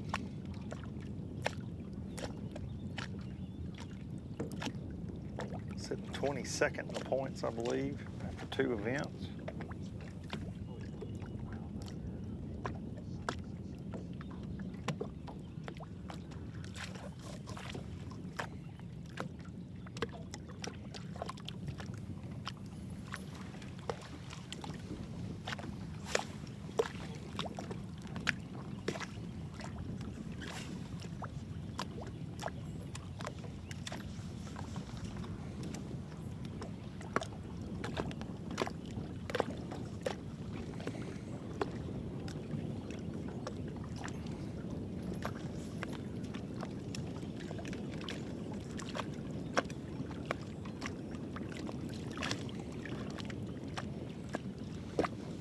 Tom and Russ, tell us how practice was. Practice was very tough. Very tough. We didn't. I think we had 3 keepers on Wednesday. Didn't catch a fish till 1:30 Thursday. But it got better Thursday afternoon, yesterday. And it's been good this morning. Yeah. What kind of weight you got now? 8 or 9 pounds, maybe. 9. Caught 2 limits of fish. Yeah, it's low size. Can't catch it better.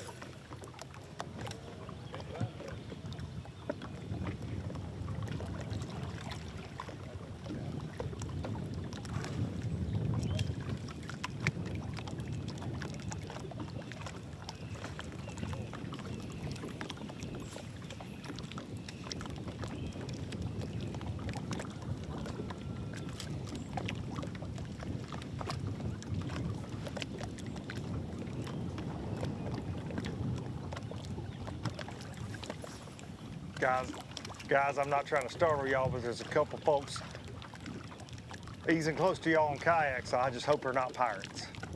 They're over here. They're getting a little closer as we go. Pole sitters. Be careful. Be careful. We'll wear our life jackets. Yeah, you just in case they try to board. Y'all got a Jack's cup in there? When did y'all stop at Jack's? This morning. Well, there's a Jack's on the water at Neely Henry. I stopped at that one a minute ago. Everybody's got more breakfast than me and Jared today. Jason, that's not fair. Everybody's eating but No, us. it's not fair at all. And y'all send me 120 miles the opposite direction to Jack's today, so. Now listen, you volunteered as I think that was tribute for that intentional, too. Hunger Games. I did not volunteer as tribute on that one. Y'all see that little dog on that kayak? I don't know if Jared can get that on camera, but it's either a dog or Peanut the dog squirrel. paddling? But look at that thing up there. Get him up there. It's on the nose of the kayak. I'm fixing to leave y'all and troll over there because it's way more exciting than what y'all are doing. I'm just gonna be honest. Oh me. Yeah, it's like it ain't the biggest dog I've ever seen, but it's a dog. And he is loving a kayak ride on a Saturday. Can you get him on a bubble scale? You know, I wish you hadn't even said that. I hadn't weighed a dog in so long. Makes me sad. Makes me miss our dear friend, Little Dickie. It's been a while since we've seen him around. This might be Little Dickie Been a while. on a kayak. This sucker's on point. we're not supposed to give y'all information or anything, guys, but that dog seems to be pointing at something over there, a couple hundred yards away.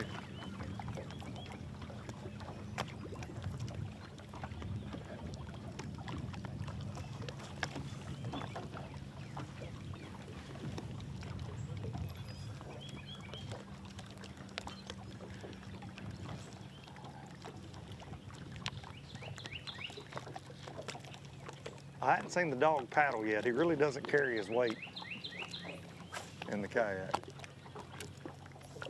Well, there's not much to carry.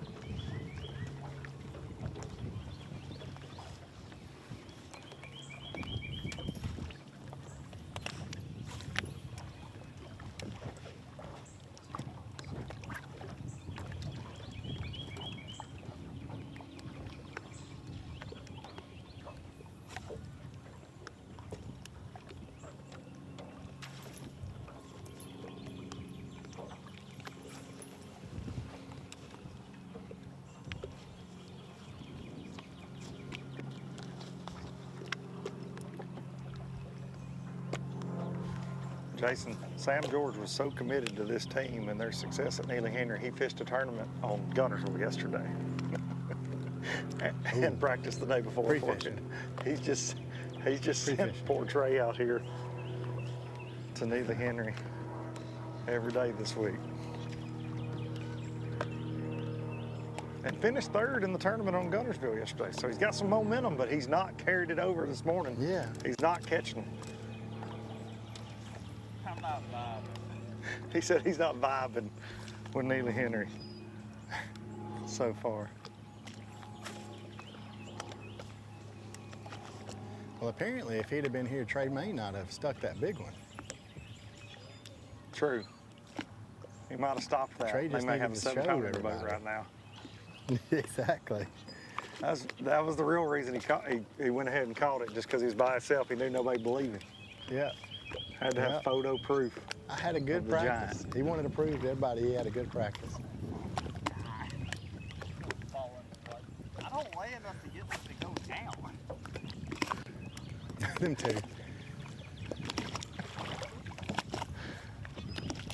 It's about as bad when you and Trey were fishing together and I had to film y'all.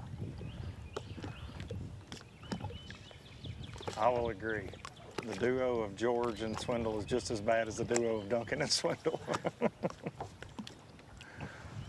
Common denominator there. But I will say we did get a top 10 on this lake. We did. That's all I'm saying, Sam. My little Trey did top 10. So, different time of year. What was that, June? June, I believe, yeah. ABT 100.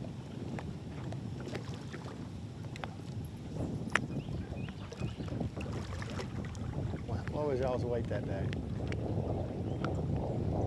32 pounds, I believe. Didn't we have 32 pounds that day? Yeah. Something like that, yeah.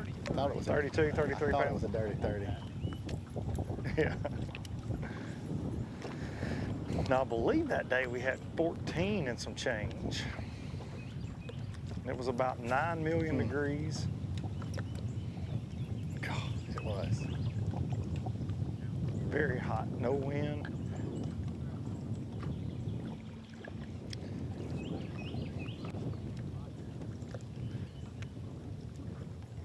And we didn't have a single fish that we weighed in that day until about 12 o'clock. We had a couple small ones and then made a move and started catching.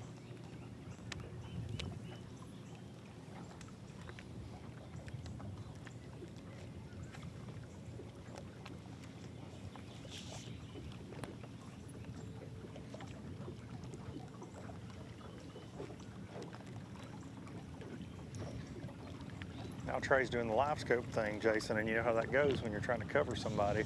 I feel like my boat's in a good position, and then all of a sudden I'm not in a good position anymore.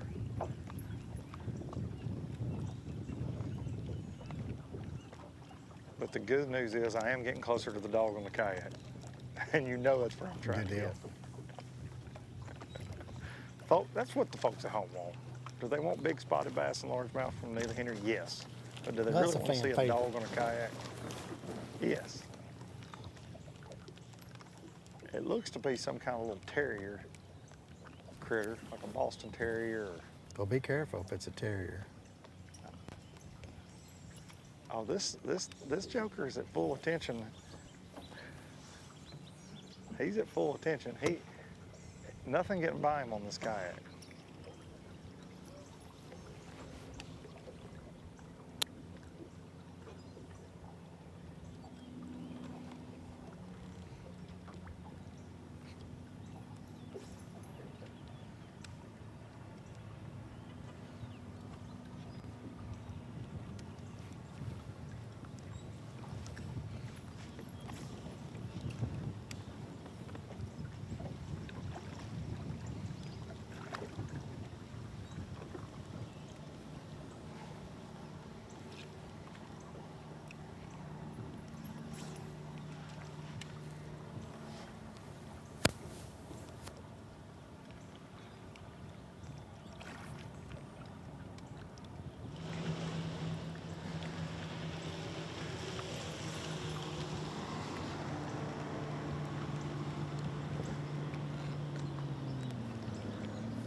Well, welcome back, Darian.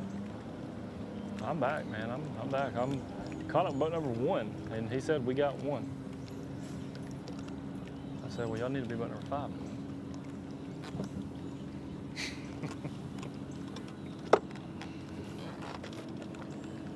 Well, I do know one thing. I heard Miss Kay earlier. She said that the 2027 ABT schedule is going to come out 3 days after Cinco de Mayo this year, which is exciting. May 8th.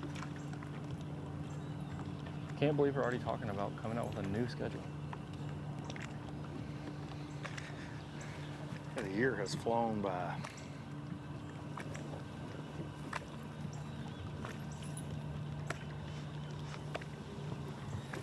Yeah, I know she had mentioned that she was going to let us fish 2 of those events next year. Yep. That's what I heard. It's our pick to which ones we want to fish.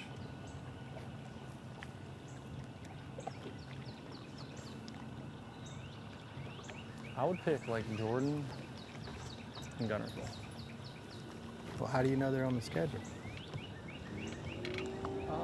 Insider trading.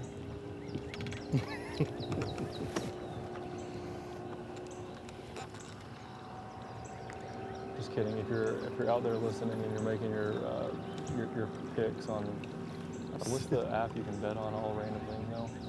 Don't bet based on that information because I actually don't.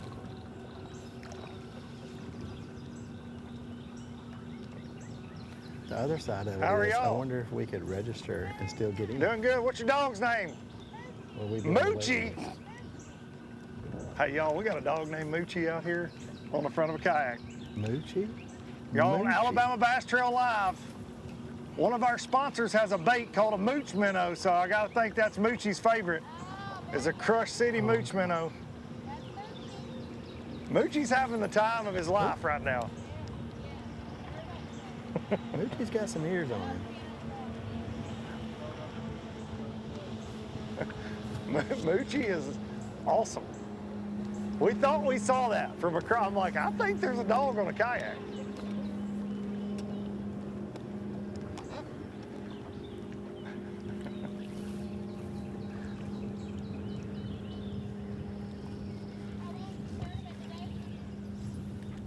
First flight starts weighing in at 2:30. It's up in Gadsden. If you start there at the city docks, or Coosa Landing, I believe.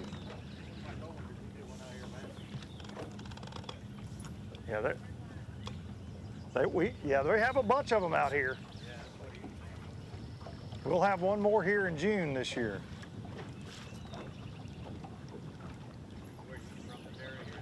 No, I'm from Tennessee. Oh, careful.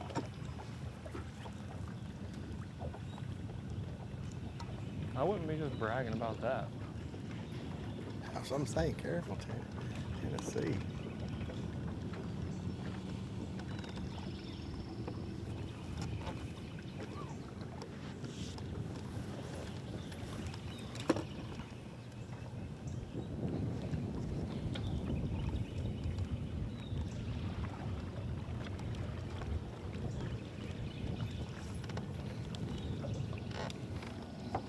Notice she stopped talking to Luke after he said he's from Tennessee. Yeah. She was all happy and then she just stopped talking. Yes. Yeah, she's like, let's get away from this weirdo. I could tell she thought I was a dog thief. Moochie's pretty cute.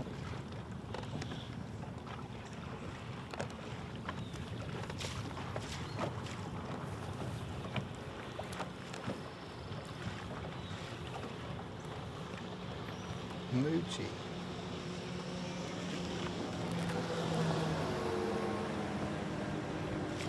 I feel like that was a plan from the folks at Rapala Crush City. I think so too. That was a setup for sure. Yeah, that was an unintentional sponsor plug. They're like, oh yeah, nobody's shaking a minnow at Neely Henry. We'll slide old Moochie out there on the kayak to stop the show. Well, they don't have Fisher and I out here to talk about the mooch at every tournament. True. They gotta do something. Now, if that guy was the mayor of Gaston, that would really be it.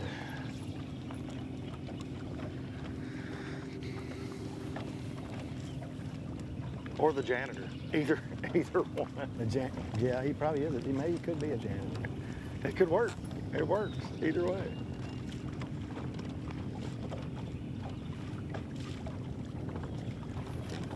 Drives a Bronco? I don't know.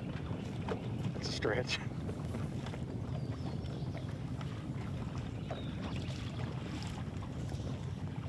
All right, guys, we appreciate everybody tuning in here. Stop number 3 on Neely Henry from Gaston, Alabama. We're going to take a quick break, and we'll be back with more Alabama Bass Trail action in just a few moments.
This segment of live coverage of the Alabama Bass Trail presented by Phoenix Boats is brought to you in part by Bait Fuel, Halo Fishing Rods, by TH Marine, Snag Proof, by Pro Guide Batteries, and by FishAlabama.org. Live coverage continues right after this.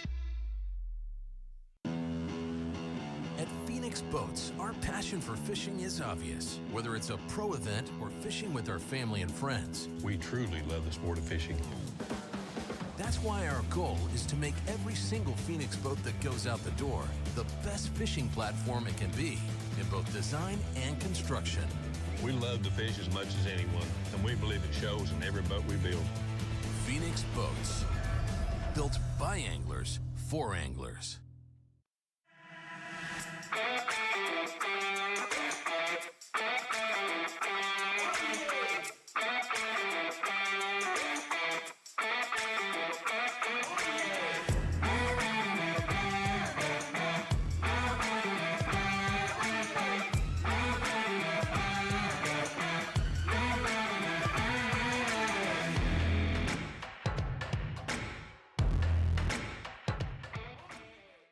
I want to talk to you about Piranha 02. This is the exact system that we are running behind stage in all of our tanks to keep our fish healthy and alive so we can get them back in the water. Every dead fish costs you a lot of money.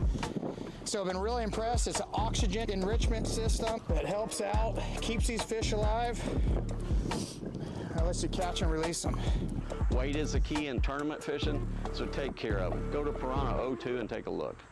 It's the moment when everything is on the line and precision, power, and control make all the difference. A moment over 20 years in the making, anchored on loyalty, trust, and support that goes beyond all expectations.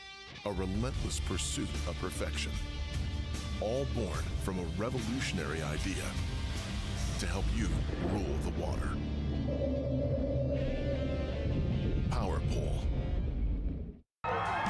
Hey guys, Pro Angler Dustin Connell here, and I get all my vehicles here at Larry Puckett.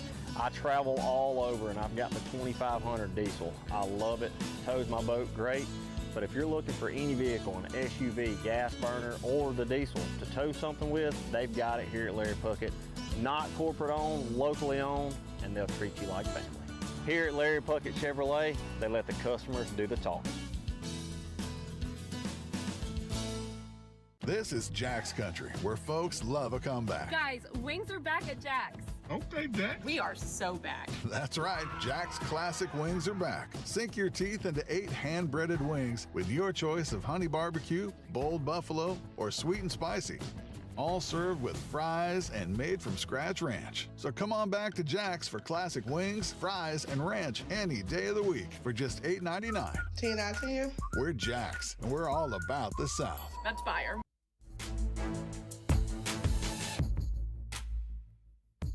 Bass Trail North Division, Neely Henry Lake in downtown Gadsden, Alabama.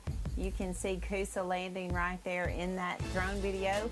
Accepted species here on this body of water, largemouth and spotted bass 12 inches or larger is what we're looking for. But of course, the larger is the key word. We've seen a couple of those better fish caught today. We've seen a number of fish catches, just not those 5-6 pound kickers that they're looking for today. We have not asked the guys or have asked them what we think the winning weight might be here today. We will do that when we get back on live. Maybe when we do our Mountain Dew wrap-up, we'll pose that question to them. But you're looking at Coosa Landing right there. 225 boats registered for this event back in August. Sold us out in under 5 minutes. And as I mentioned in our last break, the schedule for the 2027 season will be released on May the 8th. That's Friday, May the 8th. Around 10 a.m. usually is when we do those announcements. We'll try to find a fun, creative way to do that for you guys and announce the 2027 schedule. Most of you know we have 13 lakes that we can choose from on the Alabama Bass Trail that are sanctioned Alabama Bass Trail lakes. And we try to rotate those at different times of the year each year. And then we rotate the championship. This year it's at Lake Eufaula. Next year it is in a north destination. So that's kind of where we are. Everything is done online. August 12th is my birthday. I don't know why I said that. August 15th is the registration for new teams on the Alabama Bass Trail. So we'll be promoting more of that on the Alabama Bass Trail Facebook page and on Instagram, as well as over the course of the next 4 tournaments after this. Neely Henry does mark the halfway point of our season, gets us just halfway through the North Division. We did that last week at Lake Martin. So to think we have 4 more regular season events and 1 more ABT 100 until we get a break for the summer. So it's going to be a busy May and June. Then we'll wrap it up. We'll be off in July and August and September and get back at it for the championship in October. 5 teams have already punched their tickets to that championship down at Lake Eufaula. $50,000 first place prize, over $100,000, and a no entry fee championship, but you do have to earn your way there. So I do want to thank Jason, Luke, and Darian for being out on the water today. I know Jason made an extremely long run up to Weiss Lake Dam. And the reason he did that is because of your votes on Chase Cam, and that was to Thomas and Maddie Shelton. I just checked in with Thomas to give you an update. They have 2 fish for around 6 pounds. I have not heard back from Beatty and McDonald yet. I did ask them for an update on their weight, just to kind of give you an update of where they are sitting right now, since that was your top 2 fan cam votes. We do that every week. Angela posts that on Tuesday, and you can vote through Thursday. And then we get those assigned, and we talk about that in our live team meeting and all of that about who we're going to be chasing. So be watching for that coming up in May for Wheeler Lake and Logan Martin Lake as well. I know Jason is trying to set up on another team. Again, this morning when we took off, Air temperature was around that 59 to 60 degree range. Today it's supposed to be in the mid 80s. We've got pre-front conditions. We've got a slight storm that's going to be coming through tonight around 8:30 or 9 o'clock. We're supposed to get about a half an inch to 3/4 of an inch of rain, which is desperately needed in the state of Alabama as well as throughout the southeast. So we are going to go ahead and get back out to Jason here in just a little bit. I know they're focusing in on a team. So, all right, I believe we're going to go out to Jason. Jason, tell us who you're with. We are with Boat 80, and they ready to fight too. Everybody wants to fight us when we pull up on them today. So, you know, I'm gonna guess I'm gonna have to get back in the gym. I don't know. Oh. I wasn't ready.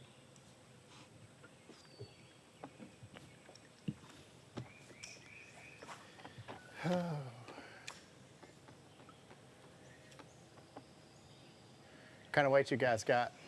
About 10 pounds. How much? About 10 pounds. 10 pounds? That ain't bad.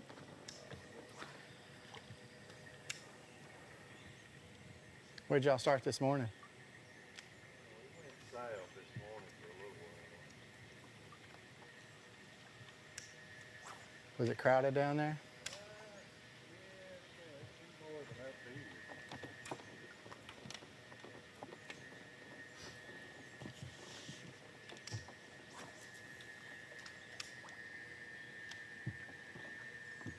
It looks good back in here though.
What you got down there?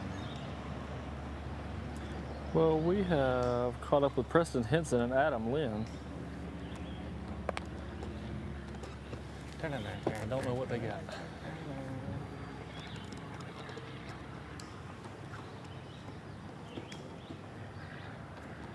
They have have the doors welded on that boat? They do have the doors welded on this boat.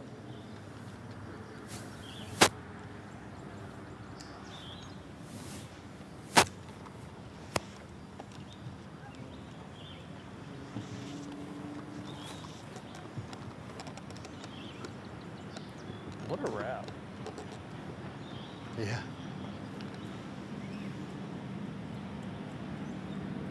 I mean, you know it's these guys from a mile away.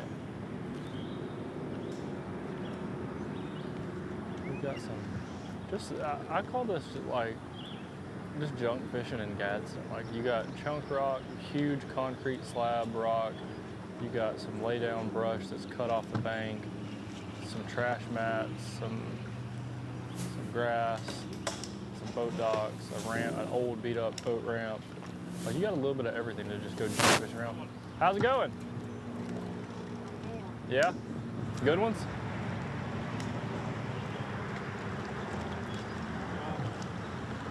Seems like the bite's really weird right now. It's off. Yeah, seems that way. Yeah, it's off. Get on a paddle. Yeah, so that's been the theme of the day. Yep. Stuff we caught them on, practice, you can catch them on some stuff. Ran it today, nothing there. You can't find groups of them. Yeah. That makes things tough. Yeah.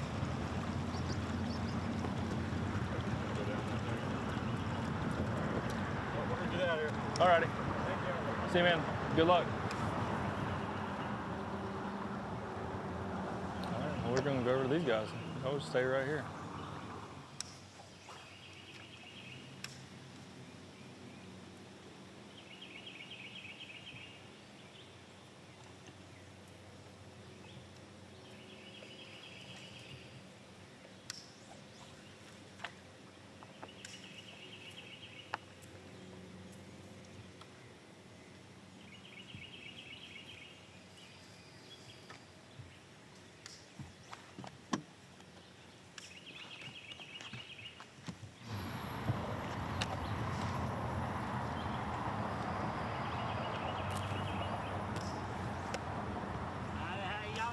Good, how are y'all?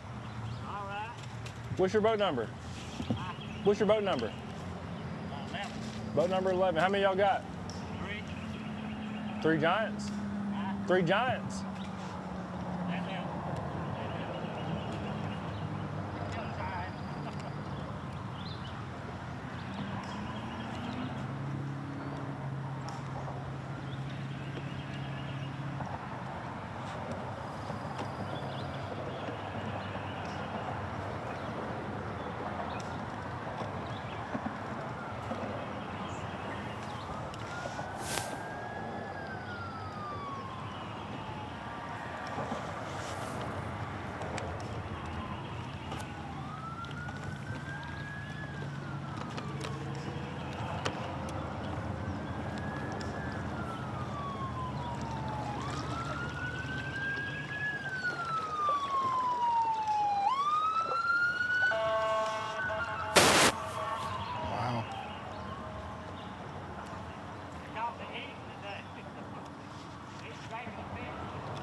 go through and shoot back.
Good luck. Well, guys, they're going to head back to the shallows, and we're going to head to a commercial break. And when we get done, we will have a few more fish catches, and we'll wrap this sucker up. We'll see you back here in a few minutes. Thank you guys for the day.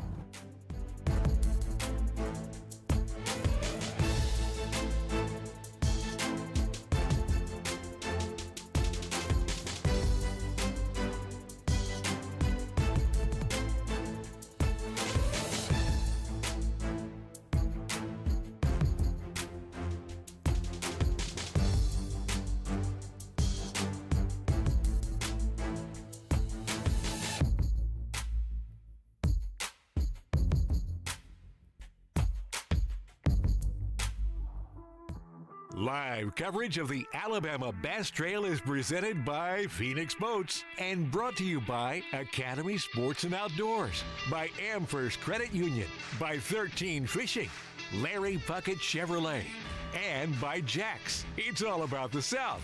Live coverage returns right after this. At Phoenix Boats, our passion for fishing is obvious. Whether it's a pro event or fishing with our family and friends, we truly love the sport of fishing. That's why our goal is to make every single Phoenix boat that goes out the door the best fishing platform it can be in both design and construction. We love to fish as much as anyone, and we believe it shows in every boat we build. Phoenix Boats, built by anglers for anglers.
The perfect checking account doesn't exist. Not at a bank, that is. So why do you keep looking there? At AmFirst, you can get no minimum balance or monthly fees, an instant issue debit card, and free checks with unlimited check writing. But who doesn't want more? Like a rewards program you'll actually use, and convenient digital tools that make it easy to manage your account from anywhere. Now you could try and find that at a bank, or you could save yourself the trouble by checking with us.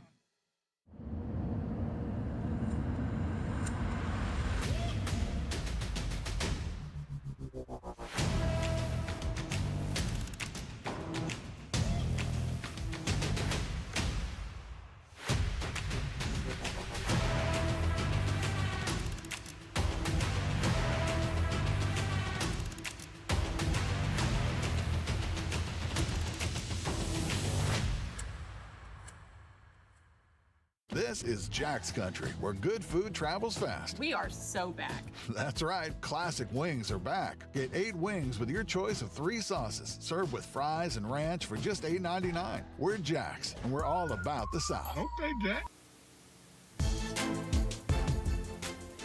Welcome back to the fourth stop, the Alabama Bass Trail North Division, Neely Henry Lake in Gadsden, Alabama.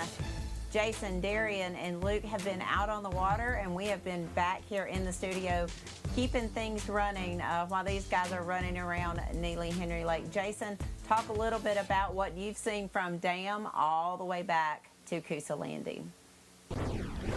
Yes, ma'am. We have covered, I will say, more than half the lake. Although most of it was running, We ran all the way to the dam this morning, chasing Thomas Shelton and Maddie Shelton.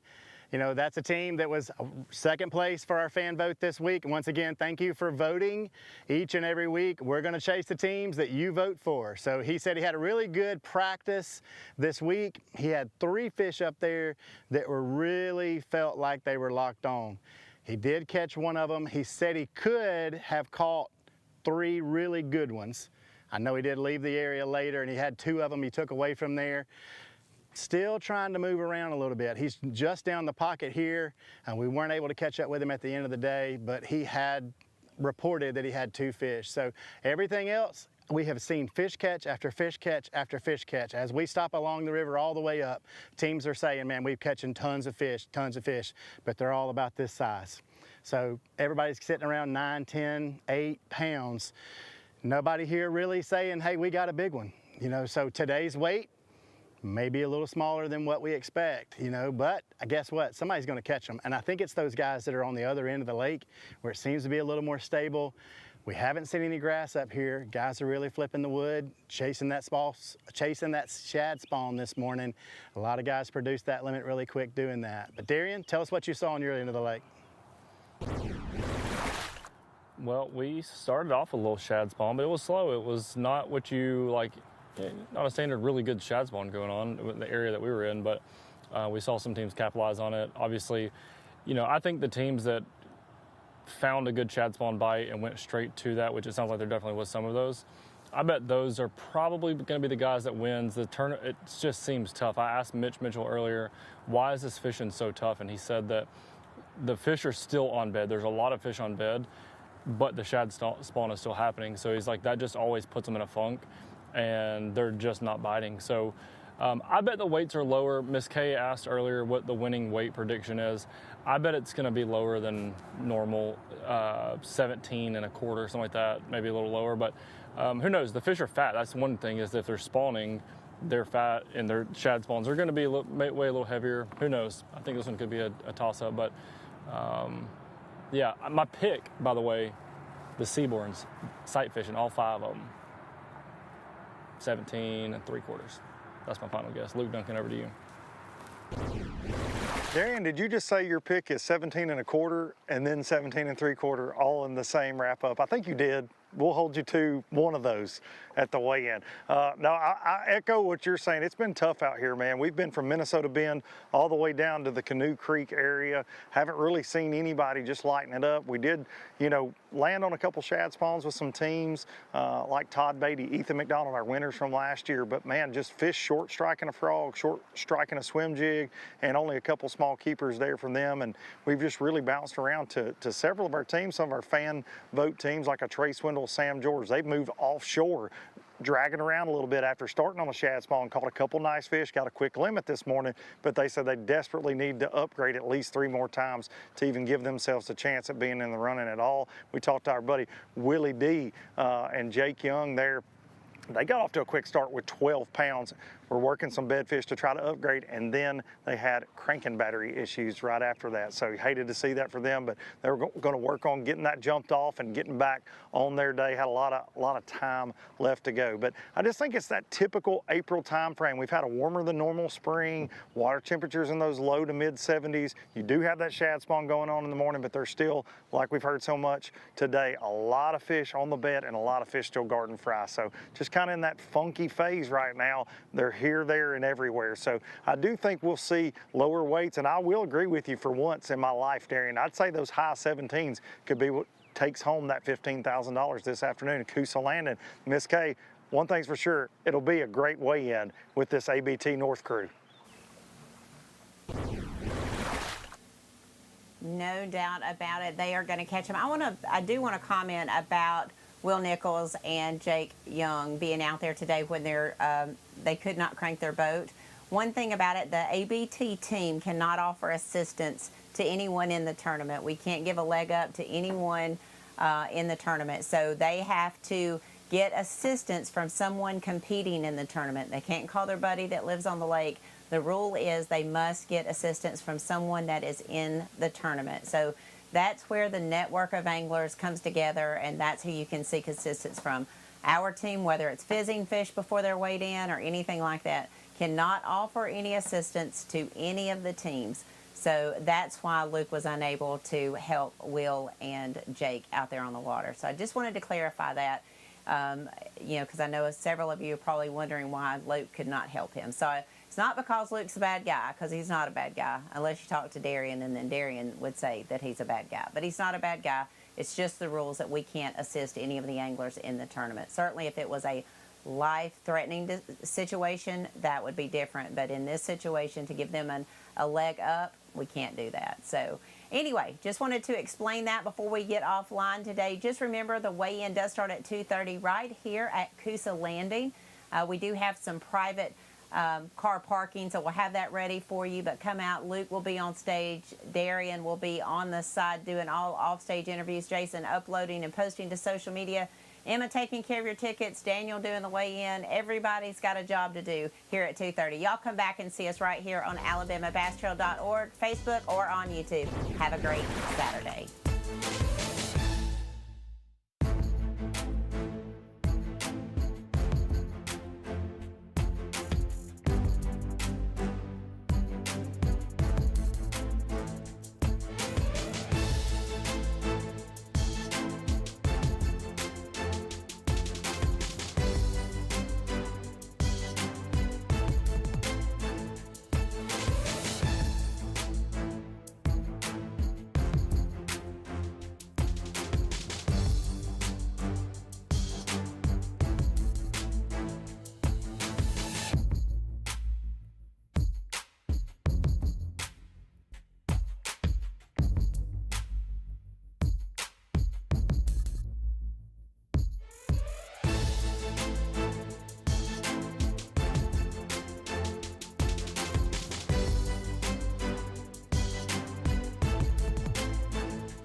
Alabama Bass Trail live coverage is presented by Phoenix Boats and sponsored in part by Garmin, Rapala, Crush City, VMC, by Mountain Dew, and by Thompson Tractor Company. We'll be right back with more live coverage.